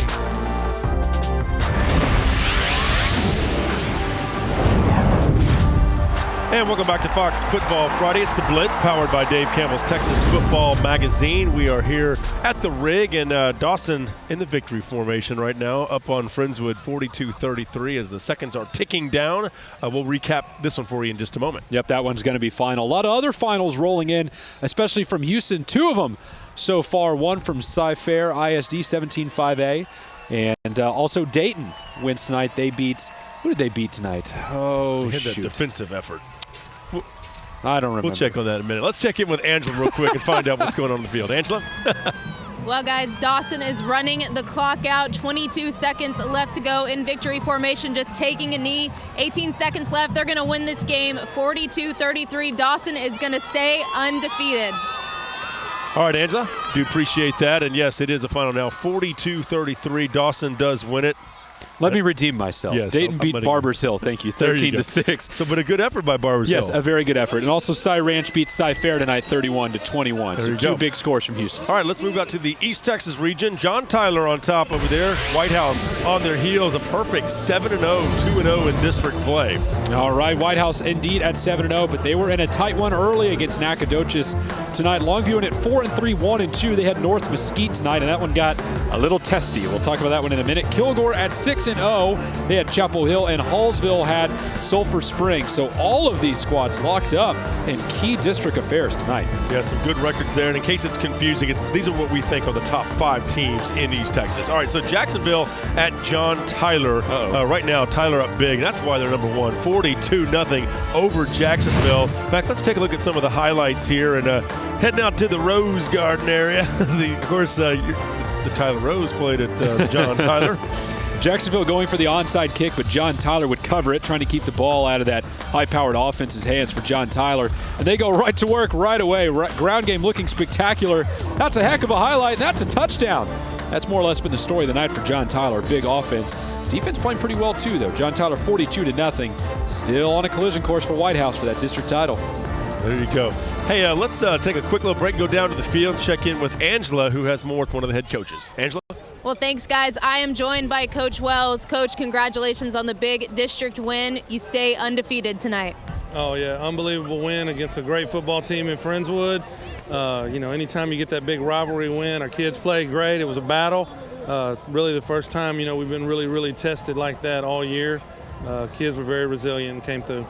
You mentioned Friendswood has a great team, and obviously Jordan Wood, the leader of that team. Your defense really did a good job stopping him tonight. In the second half, we really did. We kind of changed a few things and flew around and, tackled better and wrapped up and tried to get more people to the football.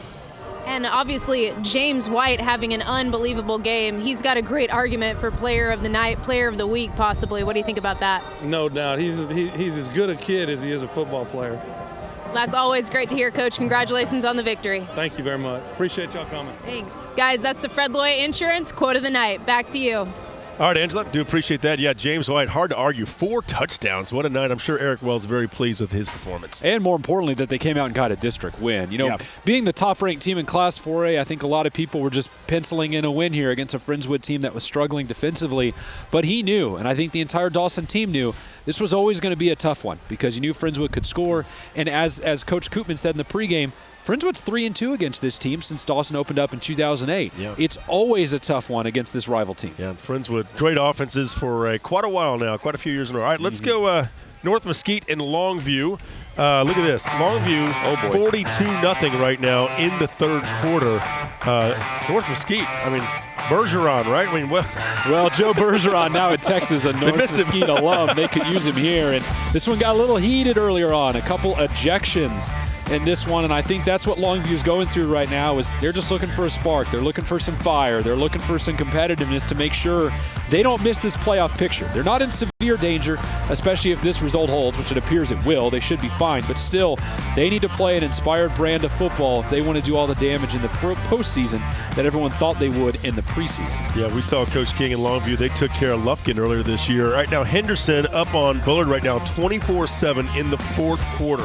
Oh, this one's tough right now because Bullard was in the pole position for the third spot in that N16-3A, the District of Doom in East Texas for a playoff spot, but this loss to Henderson is probably going to push them down to the fourth spot. As you can see, Kilgore and Gilmer both 3-0 in district. They're the top 2 teams in those next 4.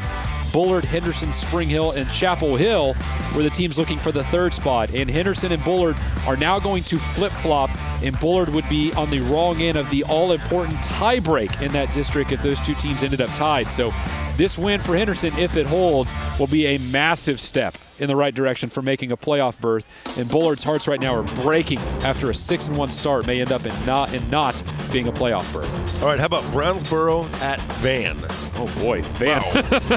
Van all over this one. Van. That's right. Quarterback Garrett Smallwood obviously having a fine evening, doing some damage in the passing game, and Brownsboro has no answer for that. And when we talk about Garrett Smallwood, folks, it's no small thing. He's one of East Texas's leading passers, and with great effect. If you look at the top 5 in East Texas, well, at the top you're going to have Patrick Mahomes at White House, and they've had a great season so far, and that kid has chucked the ball all over the field, 1,900 yards passing. And then Garrett Smallwood at Van in the top 5, you can see there at 1,300 yards. Great season for Garrett Smallwood. All right, Hugh Springs at Elysian Fields, and right now 34-7, Hugh Springs up big in the third. Yikes, and I wonder if the transfer of Isaiah Golden, the defensive lineman from Elysian Fields, to Carthage in the preseason took some starts out of Elysian Fields because they haven't played up to expectations yet. Although, in all fairness, Hugh Springs is pretty good, so should be a comfortable win for Springs tonight. All right, 42-33 final here. Dawson wins over Friendswood. More about that game and much more when the Blitz continues.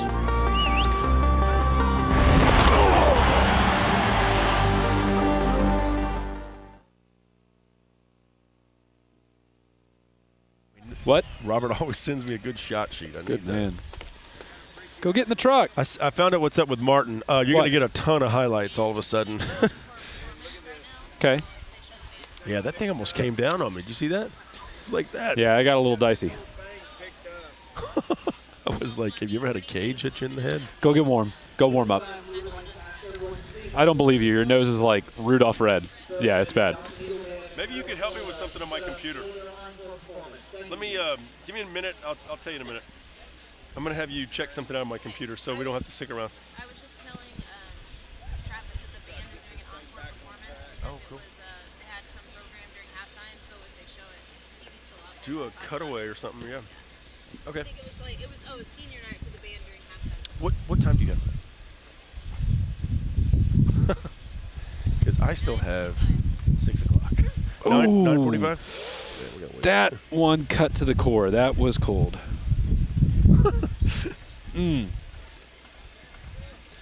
Cedar Park, Vandegrift, 20-5. Cedar Park up. No, he means your hair. Central Livingston. How's that, Rusty? You want me to keep going? You got a Beaumont Central Livingston score? I haven't seen anything from the Golden Triangle in a while. Check.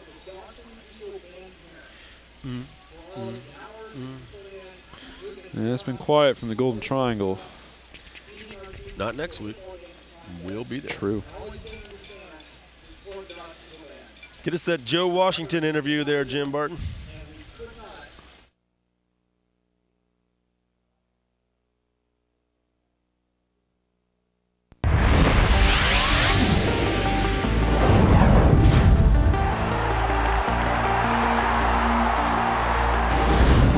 And welcome back to Fox Football Friday. It's the Blitz, powered by Dave Campbell's Texas Football Magazine. And there's Dawson right there hanging out after a victory, 42-33 over Friendswood. And the players feeling, I was going to say pumped up, but they're not really jumping up and down. They just feel pretty laid back. Oh, I know what it is. They're going to check out their band. The band's got a little encore performance coming up here in a minute. Maybe we can get a little video of that.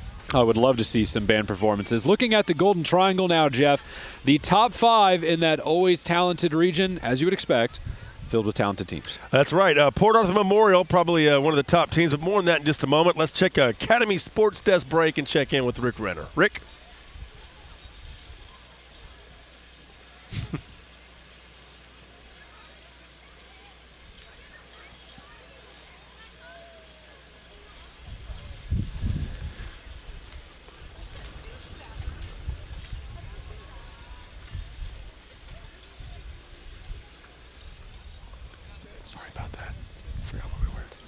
I know it. I overlook it too sometimes. You made it the right color, though. You didn't make it green. I know.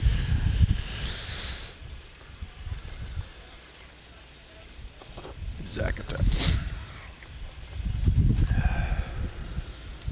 Is there a... I may get to Beaumont Thursday. Is there a story in there that looks decent? Anything that stands out? You mean to go shoot?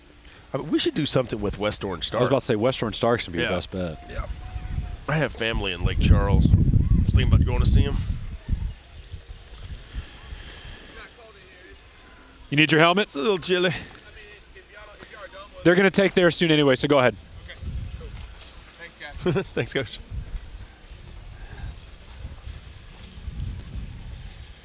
You've exposed all my drinks.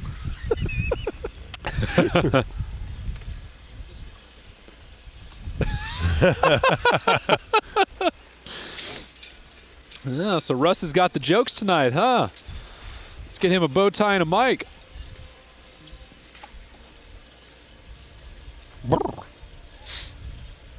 I got Stanford leading Forsan 41-7. It's now final. Shocking turn of events.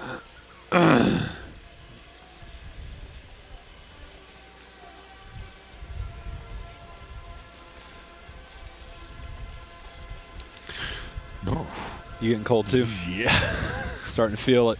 I got that sweater on too. You'd think I'd be a little warmer. I'm going to get up and dance in the break. Oh, man. The next Academy Sports break, I'm going to run into the camper real quick. This is the last one. I've had a lot of cider. This is the last Academy Sports break. There isn't any more. I mean, if you need to go during a commercial, and if we come back to just me, I mean, that's not a big deal. I think people understand. Nature calls. Let's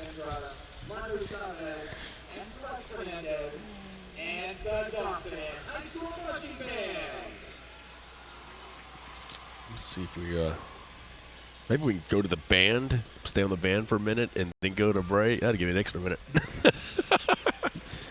No, don't worry, it's not.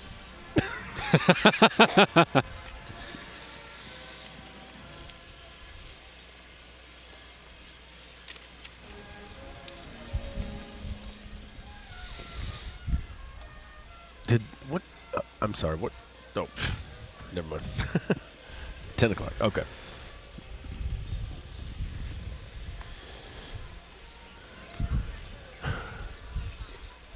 Okay.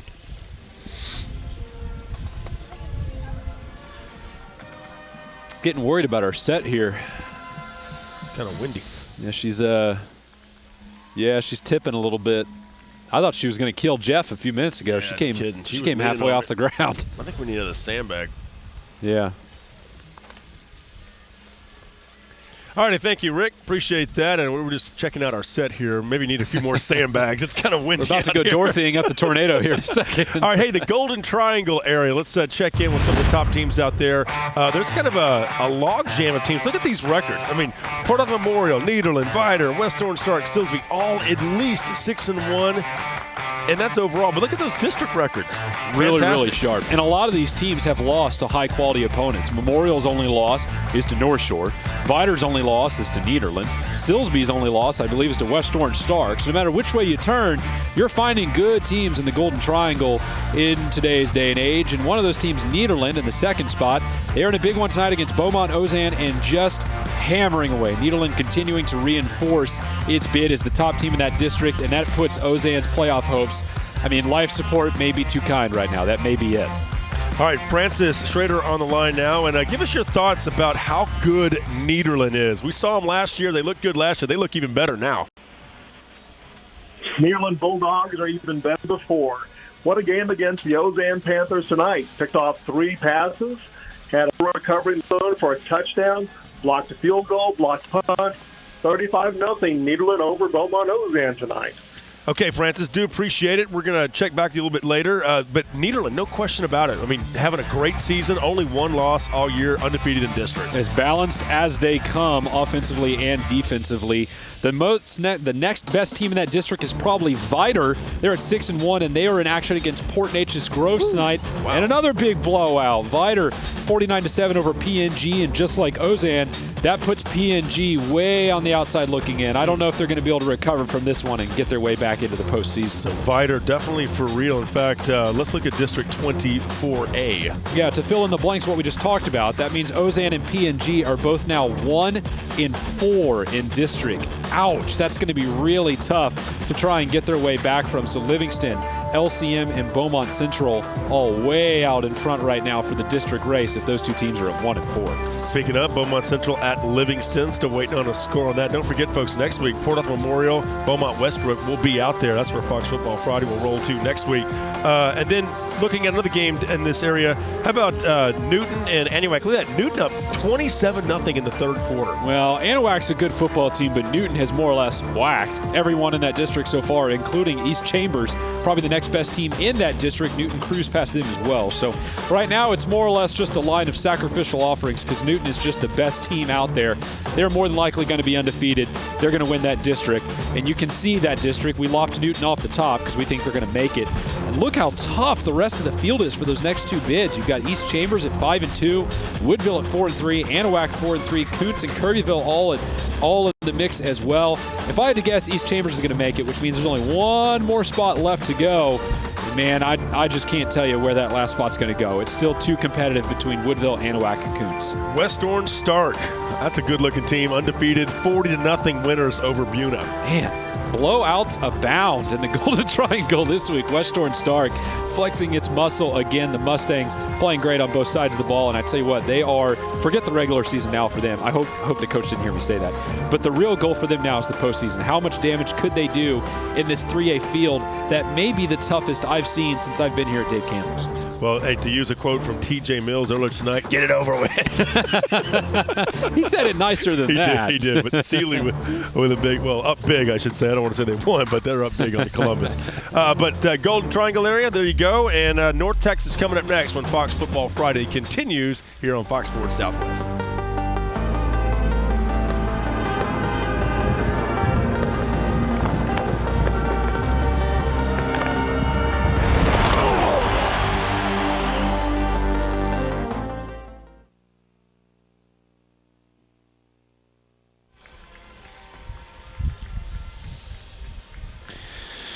Jeff, in this small event that Power can't make it back from the bathroom in time, I guess we'll just have to open on my camera, but I'm not worried about that.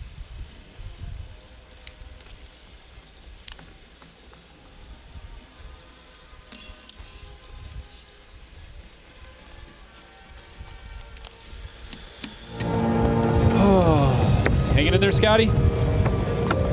Hanging in there? Cold?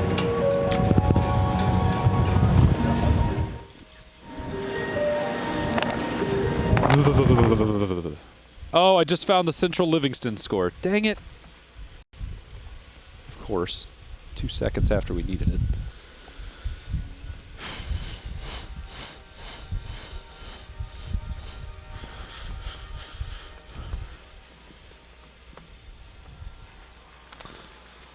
Oh, Mesquite pummeled Tyler Lee.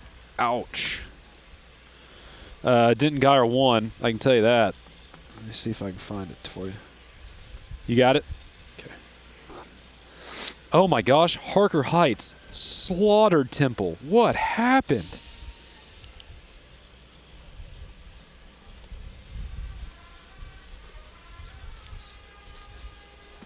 Harker Heights beat Temple 42-7. What? Do we have any information on them or what they just won or something? They won something? I think they won something. Oh, I thought they said they couldn't do it at halftime because there was a presentation out there or something. Oh. Okay. Let's say they won. Sure what I... Oh.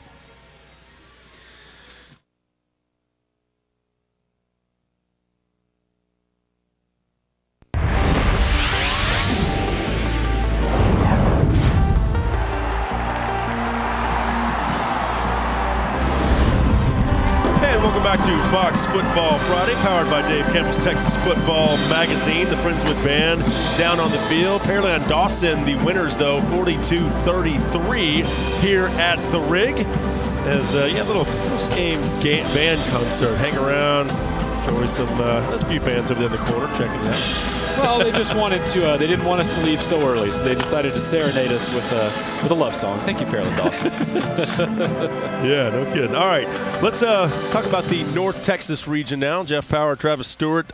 We got a chance to see Sherman a couple weeks ago. Looked really good against Denison. Battle of the Axe remains with Sherman again. Yep. This is a team that's rolling this year, 6-1, 4-0 in district play, and more on them in a moment. But off to another great start. This is the first week where I've leapfrogged them above Prosper and the TexasFootball.com, Dave Campbell's Texas Football Regional Rankings, top 5 in North Texas. Prosper in at the number 2 spot. Wichita Falls Rider in at number 3. Geyer in at 4.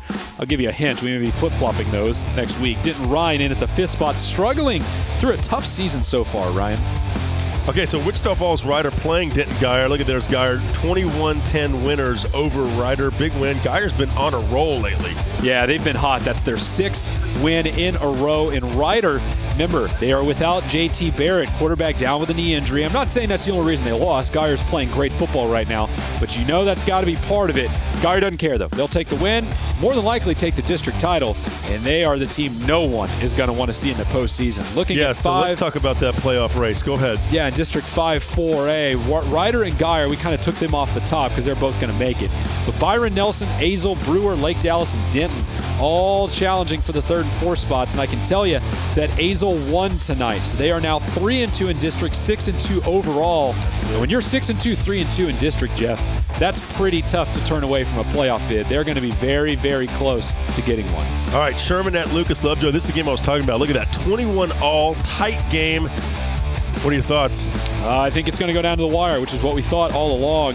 We mentioned way back about, 3 hours ago that both of these teams had already clinched playoff berths. And, you just saw the graphic update. Talk about up to the minute. Brought him some good luck. Sherman now up 27-21 over Lovejoy. It's going to be up to the Sherman defense. Close this one out and win the district. All right, taking a look at this possible Bearcats first-round opponents. Well, we just said Sherman already clinched a playoff berth. They could see Mount Pleasant. They played them last year and beat them 63-14. Could also see Texas High. Beat them last year, too. Hallsville still in the equation as well. Denton Ryan at Louisville. Nice, tight game. Ryan up by 4 in the 4th. That's where Ryan's living these days, and there's these thrilling, close contests. If they can pull this one out, one step closer to the playoffs. If they don't, could see a rare event of Ryan missing the postseason. Seymour hosting Quanah. Well, this one 38 final. Wow. Went to overtime. I knew it was tied at 38 in overtime. This one a little closer than a lot of people expected. I think Seymour thought they were going to blow everyone away, but Quanah, great football tonight. Monday and Munster, battle of cool names, 45-7. Monday up right now in the 3rd. Man, Monday's too good. Someone asked me the other day which team I thought had the best chance to win a title in any class. I told them Monday, hands down. I would be stunned if Monday did not win the 1A D2 title. They're ridiculously good with DePaul at quarterback and everywhere else. So Monday, big winners. How about some Wendy's score updates for you? Got some more scores rolling in from around the state. Big games, of course. Harker Heights over Temple, 42-7. Final. Wow. Dayton over Barbers Hill, 13-6. Rosenberg Terry trailing Richmond Foster, 31-26 in the 4th. That's an upset. Little Elm falls to Prosper, 31-27. Harker Heights now 4-1 in district. They're going to make the playoffs. Unbelievable. Good job, Harker Heights.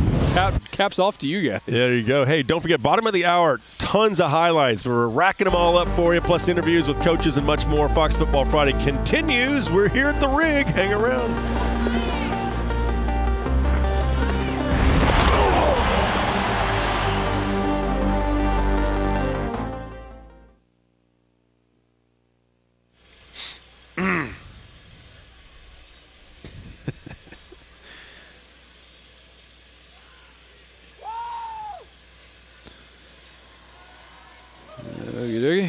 See what I can find.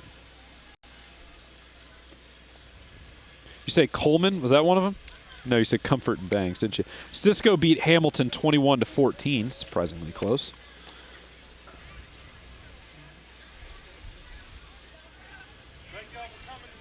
Thank you, Coach. Appreciate it.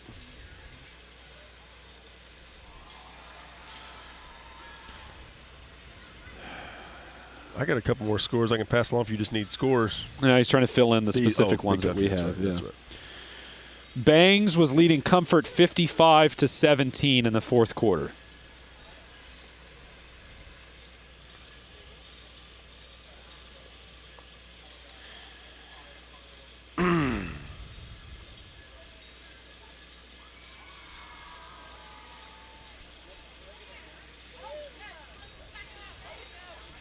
All right, Scott, I have a ton of highlights now that rolled in. I guess you're getting all these now.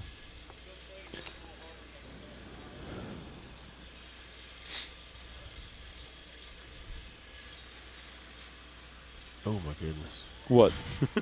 No, just Martin. There was something wrong with Martin. Was sent to the wrong spot, but he just sent us 8 touchdowns from Georgetown. What? 8 touchdowns from Georgetown over Hutto. I don't.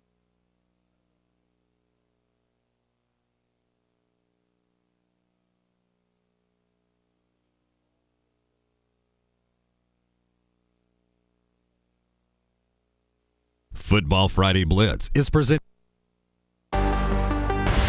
by your Texas Ford dealers. It's the Built Ford Tough Truck event at your Texas Ford dealer. Enjoy huge savings on America's best-selling truck for 35 years running. Ford is the best in Texas. By Academy Sports and Outdoors. Right stuff, low price, every day. And by Wendy's. Be bold with Wendy's Asiago Ranch Chicken Club. In spicy, home style, or grilled. Try one today.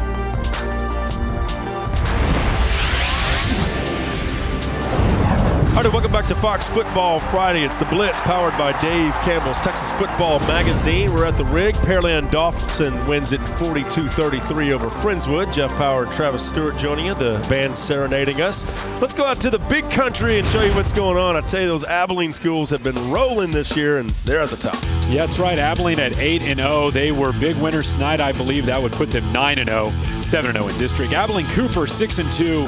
4-2. They also won big tonight over Permian, I believe. Stephenville at 6-1, 2-0. They played Venus tonight. We'll talk about that in just a moment. St. Angelo Central at 5-3, and Abilene Wiley at 7-0. They were winning big early on as well. Lots of blowouts in the big country. We'll talk about those finals. How about right about now? All right, how about Venus at Stephenville? Stephenville wins big, 56-13. Yeah, it puts an ugly end right now to a long winning streak for Venus this season. But Stephenville's the top team in 3A, or at least one of them, for a pretty good reason. Got talent all over the field, and this shouldn't diminish Venus at all. They've still got a great chance to make the postseason. Okay, Sweetwater at Big Spring. Of course, Big Spring bouncing back pretty nicely after their upset loss to Snyder, 42-9 over Sweetwater. Well, they knew they had to have it after they were down 0-2 in district, and 0-3 in district would more or less have been church for that group. So had to get a win tonight. They are going to do just that. All right, Comfort at Bangs. Look at this. Bangs up 55-17. Just banging Comfort right now. That's right. A big team, a big district in 2A, and Bangs continues to separate themselves from the pack. This almost assuredly is going to put them in the postseason. Meanwhile, it pushes Comfort down, yikes, in the middle of the pack where they may not want to be. Hamilton at Cisco right now. Ooh, final. What? Cisco 21-14 winners over Hamilton. All right. Well, I guess we need to send up red flares and watch out for Hamilton, because if you can play Cisco within 7, you are really good. And because we know Cisco's obviously got a lot of talent. So Hamilton, all of a sudden, you have to really look at them as a potential playoff power, even only being 1-2 in district right now. Cisco now 3-0, 7-1 overall. I'm sure they're going to make it. So this means you essentially have Colorado City, Ballinger, and Hamilton all battling out for those second and third spots. And I kind of like Hamilton now to make one after tonight's show. Yeah, tough region. Colorado City at 5-2, 2-0, undefeated. And just look at this final here, Stanford over Forsan, 41-7. We'll have highlights of this one here at the bottom of the hour, but Stanford with a big win.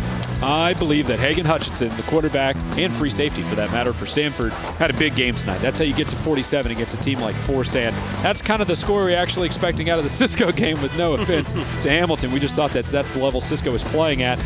But Stanford looking like the best overall team in 1A right now, quite possibly. It's going to be a tough team to beat in the playoffs, as always. Yeah, that area right there, Cisco, Stanford, a lot of success the last couple of years with those teams. Big country for you. All right, so 42-33 the final here. Dawson over Friendswood, and we got much more to get to. Don't forget, the bottom of the hour is what we call overtime, where we just stack up all these highlights and run them one after another. We kind of watch them with you. It's sort of fun. And we kind of have to pick and feel our way through when we're not exactly sure what's going to happen from clip to clip. But I think last week we set our record. Was it 20 highlights? 20 highlights in 12 minutes? We had 74 highlights. Something like that. Let's check in with Angela real quick and see what she has to say down the field. Angela? Well, guys, I'm no longer on the field. I'm just drinking goodness. some hot chocolate, hanging out in the RV. Might This is start on the cruel. dishes, do some cleaning up, just stay warm Yeah, while I you bet. guys are still cold out on the set. You guys were drinking apple cider all night, and I was freezing out there in the wind. So now I've come in here to get warm, and you guys are doing a wonderful job out there. I can hear you. I'm keeping track of what you guys are doing. Brownies and the chips on the upper left corner over there. Can you grab those? Sure, I'll definitely bring. Why you did you something look in the just a second. microwave? I didn't know what was behind me. Uh-huh. There's probably something good in the microwave. You never know. Yeah, you keep guys rubbing it have in. fun out there, though. All right, thank Yeah, you. we We'll just will, freeze thanks. out here. It's okay. Well, All right, buddy. Angela Heyman showing us behind the scenes, I guess, if you will. Now, rubbing it in is what I call it. All right, we'll be right back in just a moment. Fox Football Friday continues. Overtime right around the corner. Stick around.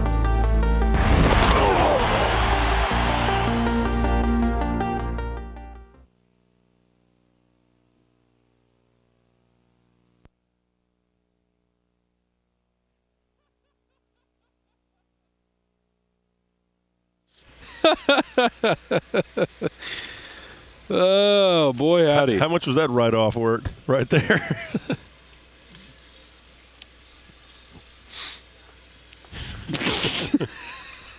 I'm not hearing any of this. I am not allowed to hear anything you're saying right now.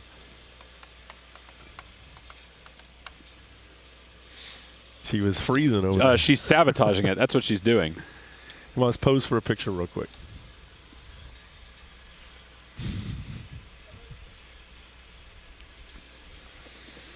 We might be doing a whole show from there. Oh, yay. Now we get Stevie's crazy camera angles. 12 minutes. You have to come up from behind here sometime. The big lights.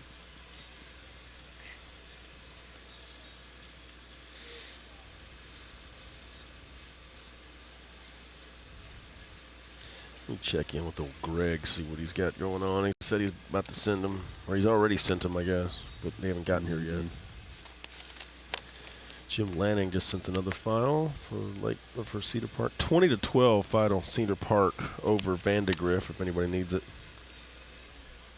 At some point in these next two segments, we should talk a little bit about how we'll approach the show next week with playoffs and stuff. Okay. I'll just kind of play off your lead on that. That's fine. Yeah, that's fine. Let's just kill some time, have a conversation. You want to do any highlights at all, John or Jeff? You want to save them? Hello. It's getting loopy out here.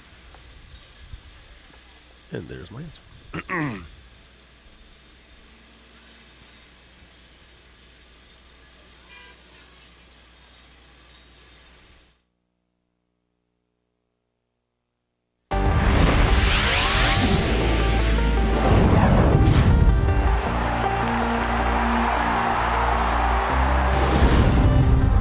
And welcome back to Fox Football Friday. It's the Blitz, powered by Dave Campbell's Texas Football Magazine. We are here at the Rig. Friendswood battled Pearland Dawson. Great game.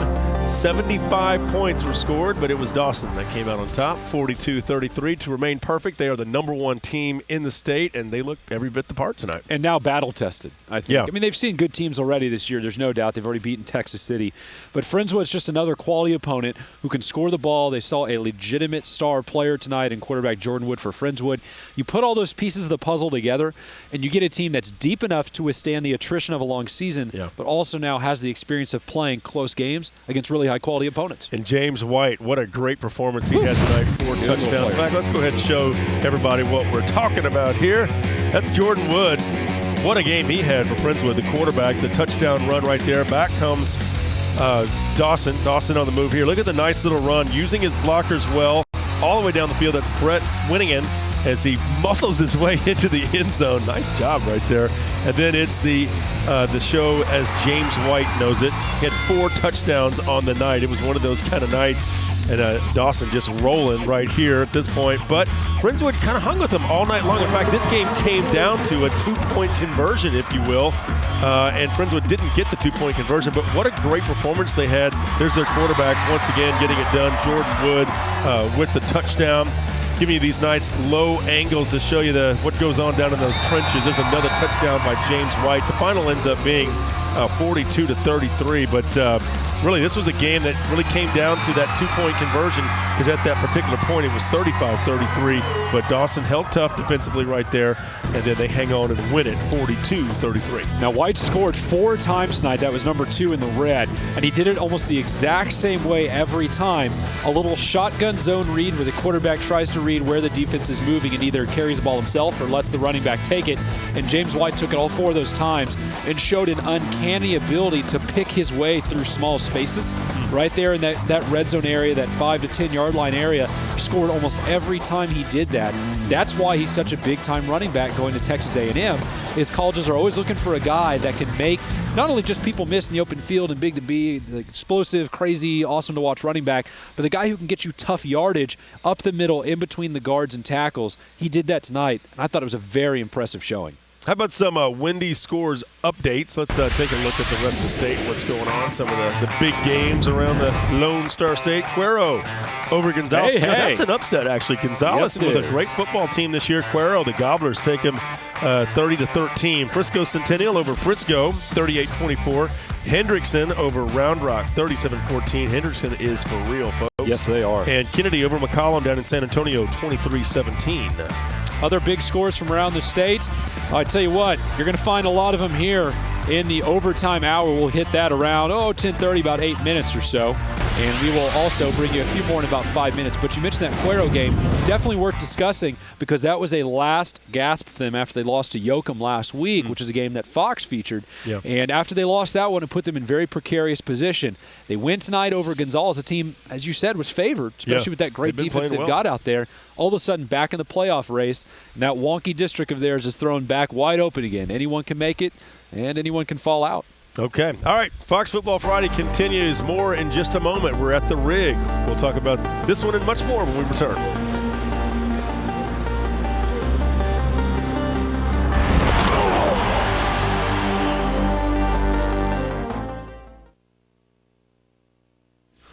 The band's about to have a showdown over there. Looks like battle lines are drawn or something. It's the same band. They love each other.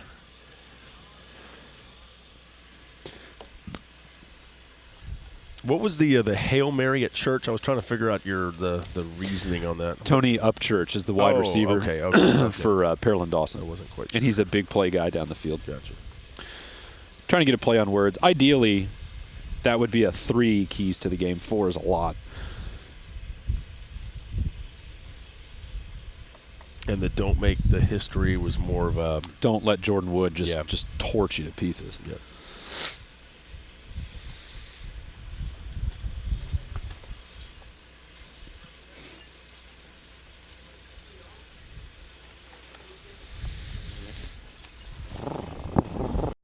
It's cold right now. Really cold. Oh, I don't need this. Yeah, it's like I guess the rest of the front finally arrived. Yeah. You know what? I'm glad it was only this cold for the last half. How are we doing on coaches? Is there anything we can do from here to help as far as lining up some coaches or anything?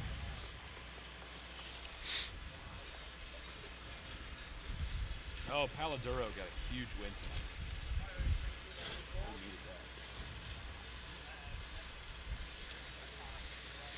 It'd be kind of cool to hear from Tony Heath over at Pearland since we're in his stadium. Yeah, I'd like that. I still haven't seen anything final out of Aledo. Has anyone seen a final there? Yeah, that was a tight defensive game for a while, wasn't it?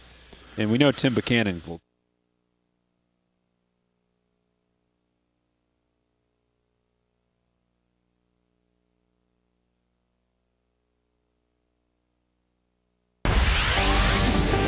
Football Friday Blitz is presented by your Texas Ford dealers. It's the Built Ford Tough Truck event at your Texas Ford dealer.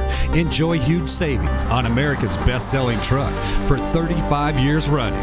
Ford is the best in Texas. Buy Academy Sports and Outdoors. Right stuff, low price, every day. Buy Wendy's. Be bold with Wendy's Asiago Ranch Chicken Club. In spicy, home style, or grilled. Try one today. And by FredLoya.com.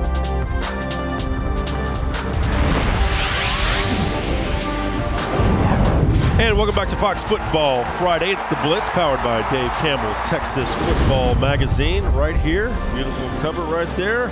Great magazine. And bands hanging around here and keeping us warm. You see the October pink. We've seen it at every stadium. Breast cancer awareness here in the month of October. Always good to see. Great cause right there. And I was kind of showing off the magazine here. Right there. Great magazine. Man, you always give such good plugs for that magazine. So the final here again with Dawson winning offensive shootout. We kind of thought it would be that way, but a team that just did the job. And then when it comes right down to it, they make that one stand on that big two-point conversion. That kind of ended up being the difference right there. Well, it was the difference because it made a game that could have been 35-35. It made it 35-33 when Friendswood came up short on that play. And so Pearland Dawson drives down the field knowing that even if things go bad, they've still got a 2-point lead. Let's take a look around the state at some other big scores tonight. Jeff, start off in the big country where Abilene Wiley gobbled up Midland Greenwood tonight to keep their place amongst the district favorites. They are 48-20 is the final. Stanford at Forsyth, still in the big country, a 41-7 result for Stanford. Garland and South Garland, 34-25 goes to Garland.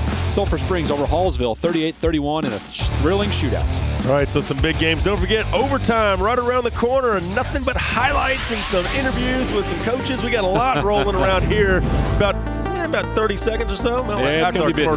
If you like your hair on fire, you want to be overtime. It's going to be good. Hang around, folks. Fox Football Friday will be right back. Stick with us. Don't leave.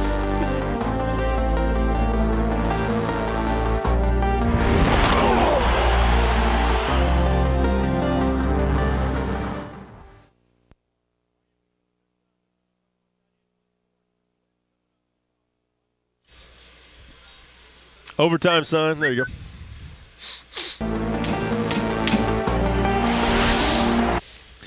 So we're done. All right, let's see what we got.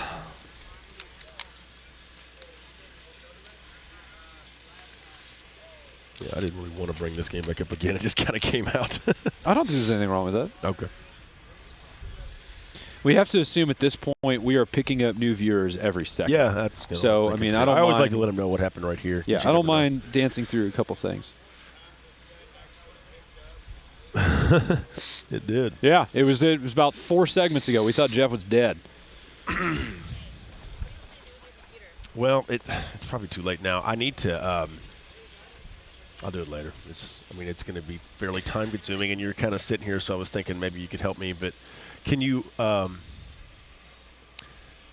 you know how to like save everything and maybe bring it to me? I don't know. No, just don't worry about it. It's not that big of a deal. I may do it at your hotel or something. I don't know. I just need an internet connection. I'm going to forward something.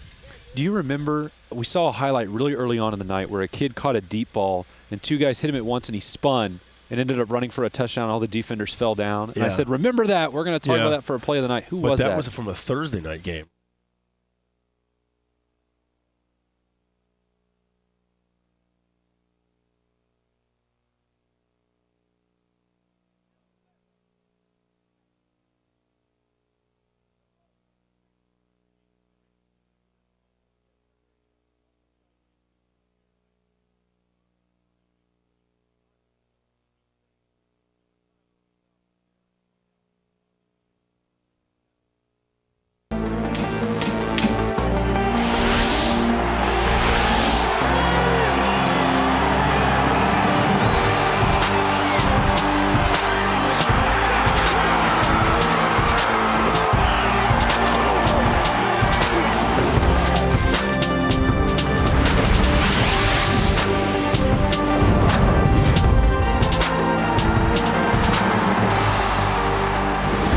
Fox Football Friday. It's the overtime. We're here at the Rig. Friendswood battled Pearland Dawson, but it is Dawson that comes away with the victory here. We've talked about this one all night, but on this overtime segment, we bring you highlights from all over the state of Texas.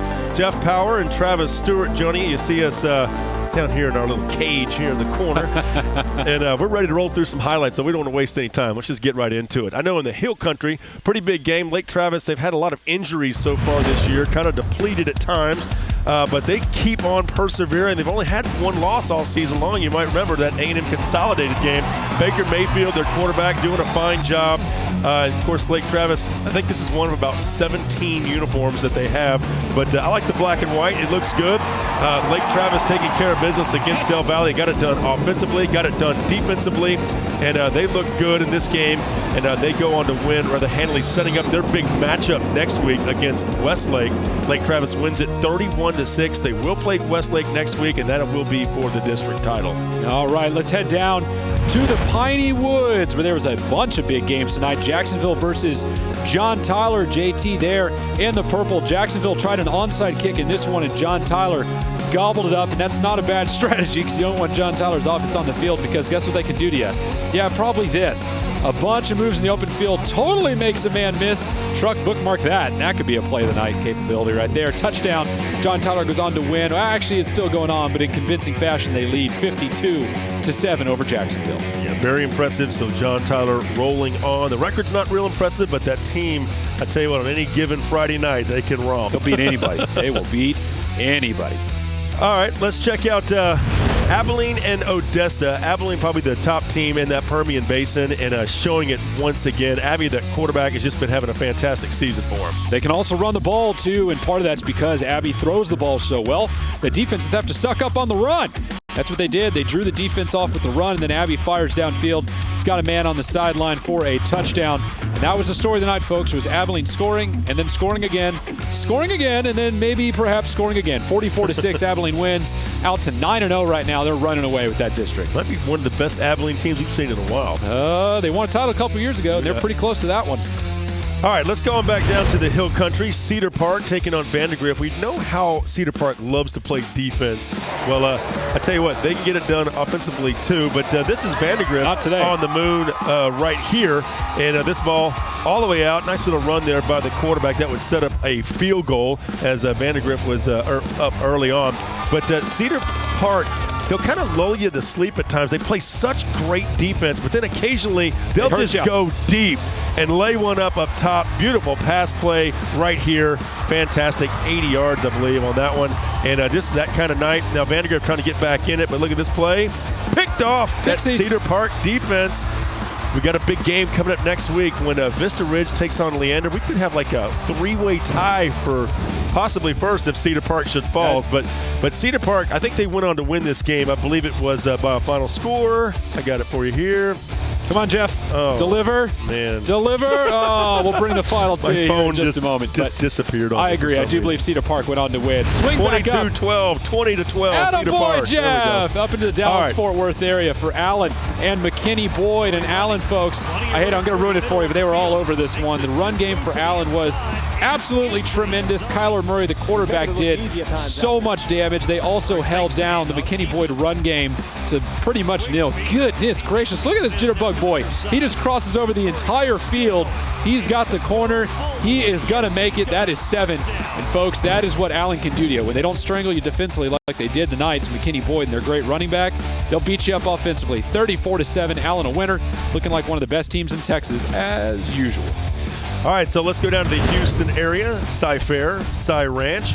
Interesting matchup. Cy Ranch has really come on strong. We saw them earlier this year when they had that 64-63 win over Langham Creek. I'm exhausted They thinking can score about it. with the best of them. But, Cy Fair has kind of owned this district the last couple of years. They're sort of hanging around. Look at this play right here. Man, let's put that one aside. What do you say? We need to book that one, too, because you know what? When you're that receiver and you know that ball's taking an eternity to come down, you're thinking, I'm about to die. And then all the defenders missed on him. He kept his head about him, found his way into the end zone. And this, folks, was a good offensive football game, but the defensive showed up better than they have in the past a lot in 17-5A. Cy Fair would go on to fall, though, to Ranch 31-21, and Ranch and Langham Creek, two teams we had earlier in the season, looking like arguably the two best teams in 17-5A right now outside of Cy Falls. Yeah, that Cole Martin, great game for him. Also, Bryce Johnson stepping up big for Cy Ranch. So Ranch wins by 10. All right, let's move on now. Dallas-Fort Worth area for you. Alito was being pushed early on because it was sort of a defensive struggle. We had him up 10-0 last we had checked. There is the field goal right there. It was 10-0, and Bearcats looking good, and they kind of picked it up a bit in the second half. Nice little effort right there. Flag goes down, but I do believe he crosses that goal line before that flag. So thoughts about Alito? Miss Jonathan Gray? Of course. Well, I mean, they're playing great football right here, and as you can see, they used to run to suck up the defense, and on the play action, they had the man streaking wide open down the right sideline, and this was really a story that Southwest, I think, missed its quarterback, Wesley Harris. Never could get enough offense, but, I mean, this is a very good Aledo team with playoff potential, and Southwest still played them a lot better than they would have in a lot of past years. So Southwest, good effort, but Aledo, great game as always, looking like a playoff team once again. All right, so that's kind of a little blitz around the state. More on that in just a moment. Fox Football Friday will continue. Of course, we're here at the Rig in Pearland where it's a little bit cold, but we're weathering it. Fox Football Friday continues. We'll see you in a second. Football Friday Overtime is presented by your Texas Ford dealers. It's the Built Ford Tough Truck event at your Texas Ford dealer. Enjoy huge savings on America's best-selling truck for 35 years running. Ford is the best in Texas. By Academy Sports and Outdoors. Right stuff, low price, every day. By Wendy's. Be bold with Wendy's Asiago Ranch Chicken Club. In spicy, home style, or grilled. Try one today. And by FredLoya.com.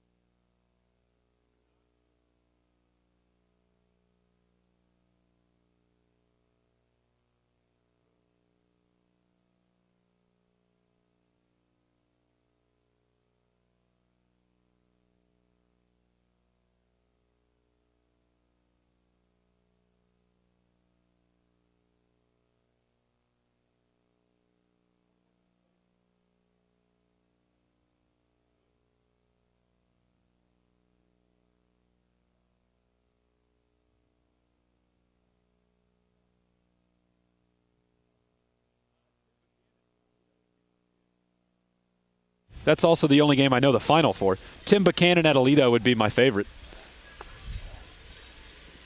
Oh. What? Yeah. No, it's final. What about Tony Heath, I Pearland? just saw that one go final. They're done. Tony Heath at Pearland. We got highlights of that one, too. Yeah, I don't know the final. I don't know if they won. Oh.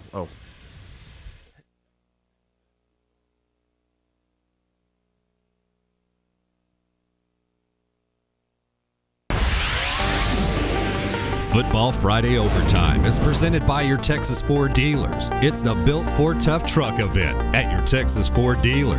Enjoy huge savings on America's best-selling truck for 35 years running. Ford is the best in Texas. By Academy Sports and Outdoors. Right stuff, low price, every day. By Wendy's. Be bold with Wendy's Asiago Ranch Chicken Club. In spicy, home style, or grilled. Try one today. And by FredLoya.com. And welcome back to Fox Football Friday, powered by Dave Campbell's Texas Football Magazine. It's overtime, highlights, interviews with coaches, and much more as the lights are shining on us right here in Pearland. We're here at the Rig, where Dawson took care of business, defeating Friendswood in an offensive shootout, and they win at 42-33. All right, let's continue on around the state of Texas and talk about some more football from all over the great Lone Star State. How about the Big Spring area? Sweetwater. And Big Spring battling each other. And this is out in the Permian Basin. That's what I was trying to say. And now Big Spring, of course, they lost to Snyder last week. And the week before, they had lost to Abilene Wiley. And this is a team that didn't win a game last year, but they were 5-0 going into those two games. So they're trying to kind of battle their way back in. And Big Spring looked pretty good in this game. Now Sweetwater with the touchdown right there in the red and white. The Steers here in the black and gold on the defense. Ball tipped around. Oh, nice play. That's why you keep your eye and hand coordination rolling there as Sweetwater on the move. And got the pink there for, of course, breast cancer awareness. Always good to see here in the month of October. For tackling right there as Sweetwater picks up the touchdown in the back part of the end zone. And this game, I believe, got pretty competitive, but no, maybe not. Sweetwater wins it 42-9 over Big Spring, so that's now 3 straight losses for Big Spring. So disappointing for the Steers this 3-game stretch. Down to 0-3 right now in district and looking dead in the water. Swinging back up to North Texas, it's Vernon. and Burke Burnett. Vernon a big winner, 49-28, and that still is arguably the best, if not second best. One of the top two. We'll compromise and say top two. One of the top two teams in that district, looking great offensively tonight and well on their way, folks, to a playoff berth where, once again, they could do a lot of damage in Class 3A, where apparently is the home of anywhere from good to great to champions. A lot of good teams in 3A. All right, so that's the North Texas area. How about the Coastal Bend? Let's go down south, check out some of the action down here. And, of course, the Coastal Bend area, I tell you what, there is some good football down there, no question about it. There's some teams down there that have been playing lights out. This is Miller for you, Corpus Christi Miller on the move, and they've got a pretty good team this year. Not quite to the caliber of some of the other teams in the Coastal Bend area. I think about, Port Lavaca, Calhoun, Cal Allen, Gregory Portland, some of those schools. But Miller hanging tough in this one and looking pretty good from according to these highlights.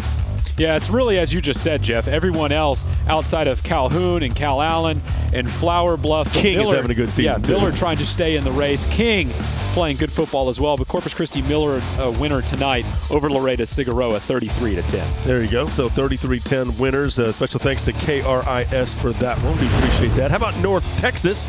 Nakona and Holiday. Oh, I love it.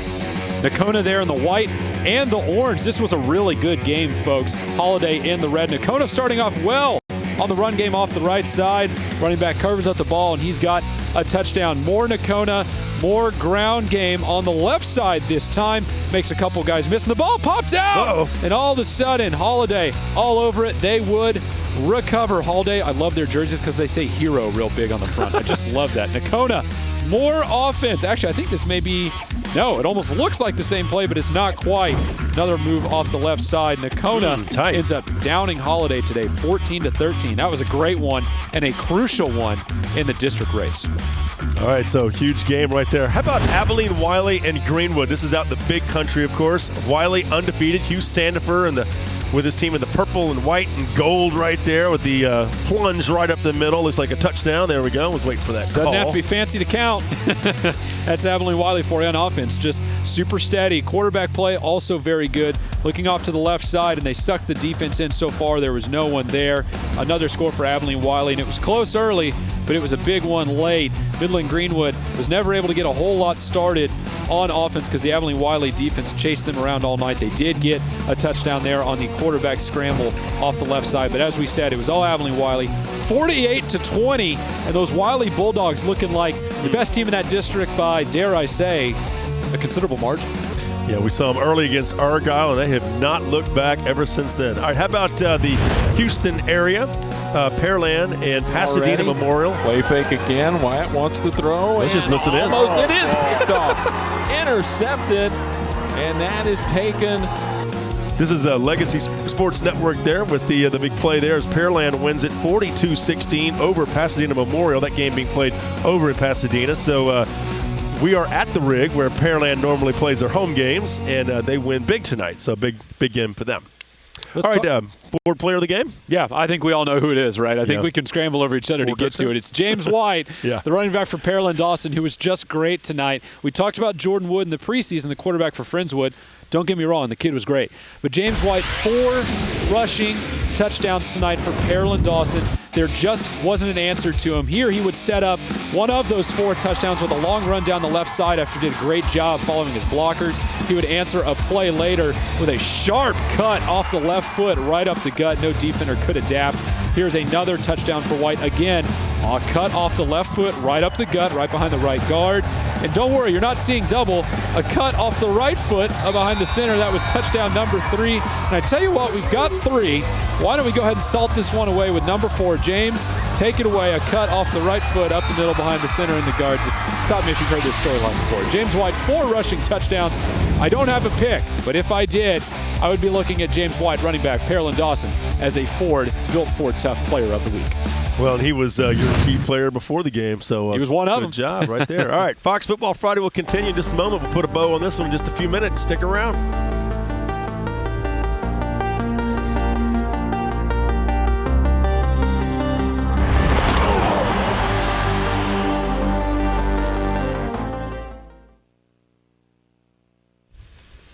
Jeff, you want to do the Academy play of the night?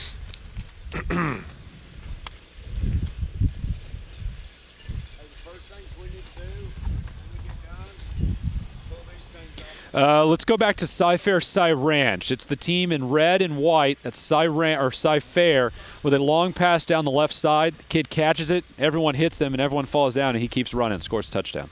Here, I'll get his name. Okay. I didn't know which one of Roberts we were playing, so that's why I couldn't. No, it's voice totally him. fine. What was the one you were looking for? What was the play again? It's a long touchdown pass for Cy-Fair. That's right, the one we saw. That's right, the Cy-Fair play. Yeah. Let's see here. Oh, man, it's starting to get really cold now. Hey, are we going to have a chance to run Stanford Forsan? What do you think? I think that's the only game. Or actually, Hutto Georgetown, either one of those two. Okay,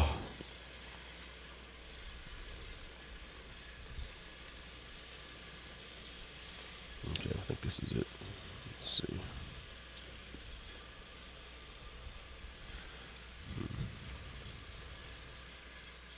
It's cold. I'm going to steal that little thing you're wearing.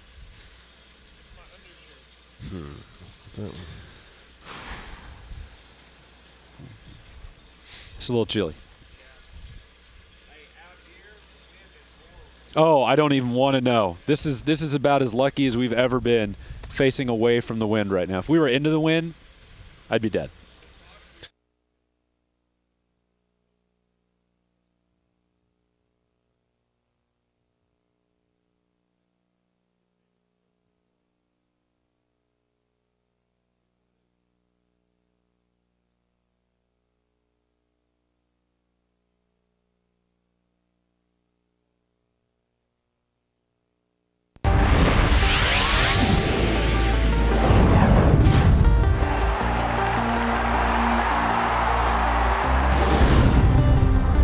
Alrighty, folks, welcome to Fox Football Friday. It's the overtime segment. Travis Stewart, Jeff Power taking you on a quick, lightning-fast tour around the state, and we are going to continue the overtime segment with our Academy play of the night. You saw it a minute ago. It's too good we had to bring it back to you again. It was at Cy-Fair and Cy-Ranch, two high-powered teams in District 17-5A, and this just goes to show, the Academy play of the night goes to show that when the ball's in the air, never lose your focus, because there can always be a happy ending. Yeah, and on top of that, it was a play that it came in a losing cause for his team, but it just goes to show you that a play that of that caliber can turn.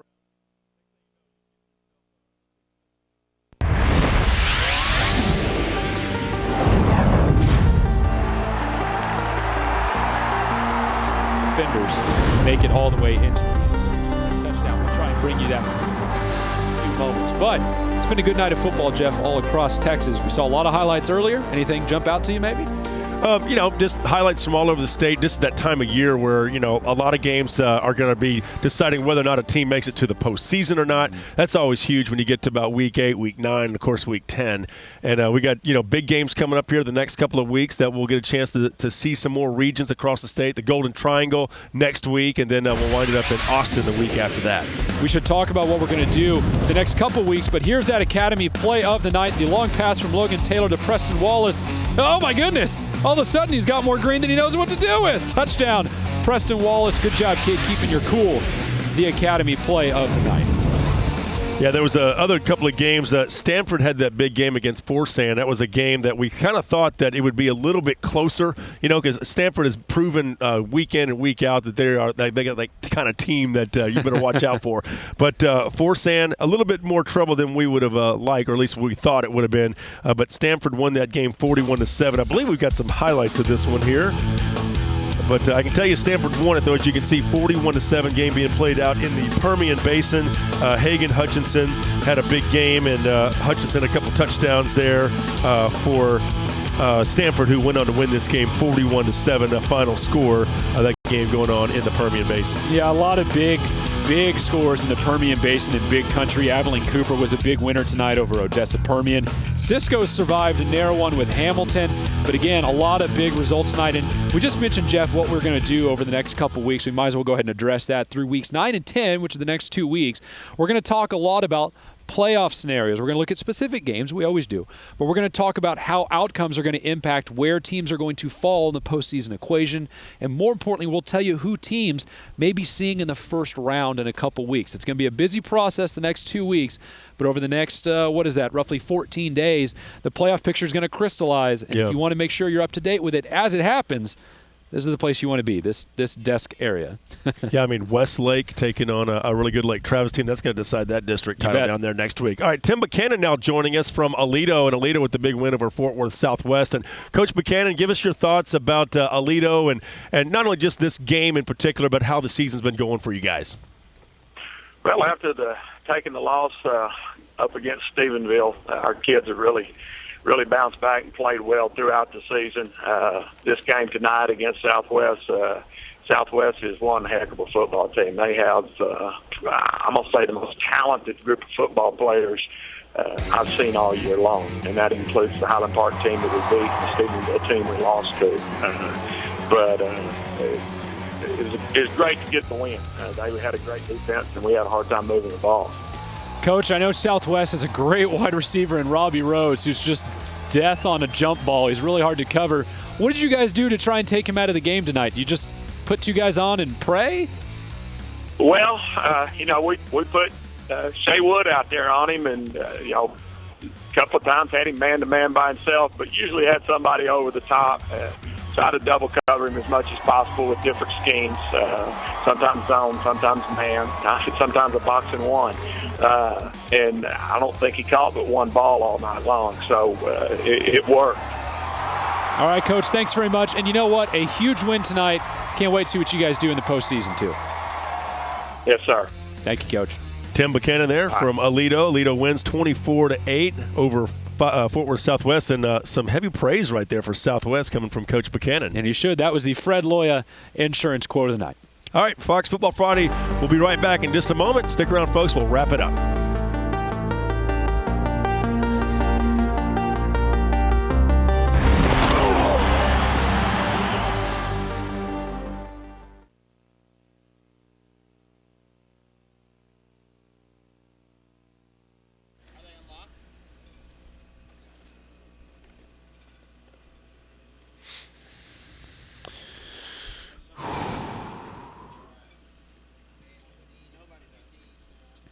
Yep.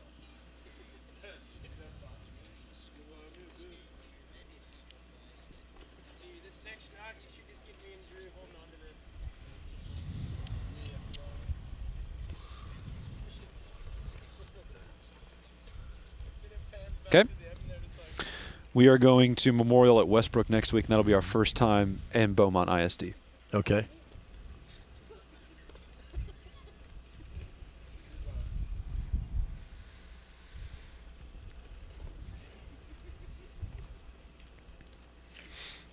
Whoa, what was that?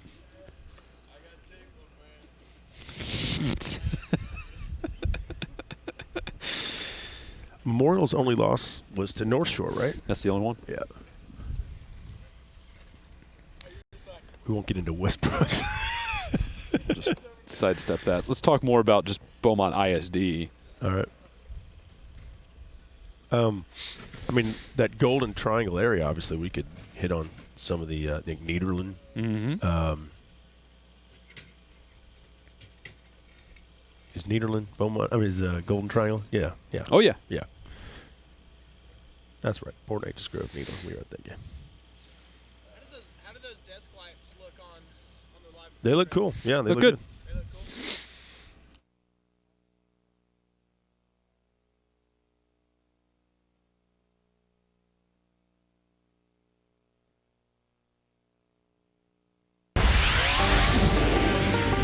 Football Friday Overtime is presented by your Texas Ford dealers. It's the Built Ford Tough Truck event at your Texas Ford dealer. Enjoy huge savings on America's best-selling truck for 35 years running. Ford is the best in Texas. By Academy Sports and Outdoors. Right stuff, low price, every day. By Wendy's. Be bold with Wendy's Asiago Ranch Chicken Club. In spicy, home style, or grilled. Try one today. And by FredLoya.com.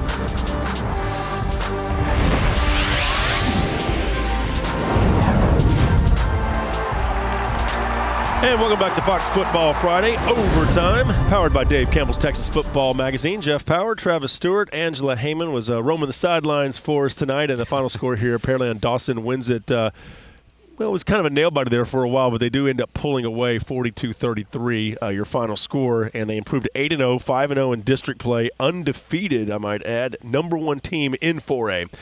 Give me the thoughts about those Wendy's keys to the game. Well, we checked in with these in the pregame. In the middle of the game, might as well close out the trifecta with the postgame. And the first one was the war of attrition with depth. It'd be a big factor for these two big schools. I didn't really see it play in tonight, or it was a wash. It was one of the two. Hail Mary at Church, that's wide receiver Tony Upchurch, the big play threat for Pearland Dawson down the field. Didn't need him because running back James White more or less carried the offense from start to finish. Don't make history? Yeah, Pearland Dawson finally got on the right side of that after Jordan Wood had a big first half, the running quarterback for Friendswood. Pearland Dawson shut him down in the second half, didn't let him do anything too spectacular. And then defensive awakening, yeah, it didn't really happen. We were seeing if Friendswood's defense could really take a step forward. Didn't have a bad night, gave up 42. It's a lot of points. That's also a very good Pearland Dawson team. So I don't know if you can draw a line of a clear-cut winner here in the keys of the game. And when that's the case, it's usually close, which it was tonight, 42-33. Dawson, your winner. Hey, for the first time, Fox Football Friday will be in the Beaumont ISD next week. Westbrook taking on Port Arthur Memorial. Of course, Memorial, they only lost to Galena Park North Shore a couple weeks ago, so we're looking forward to that. Joe Washington played down there at Port Arthur Memorial, and there's so much storied history in that area. I mean, you think about Jimmy Johnson's from there, and I can step out of football if you want, but we'll stop.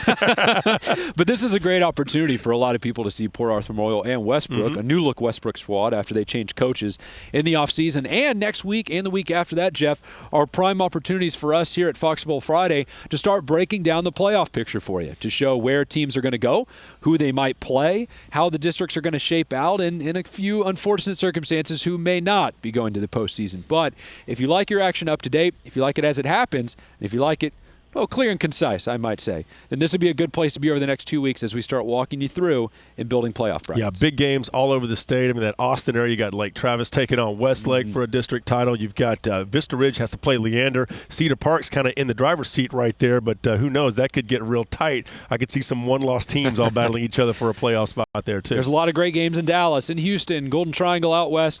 Pretty much everywhere. We're going to see District 2-5A down in the Permian Basin and the Big Country come down to the wire with Permian and the Abilenes and the Midlands.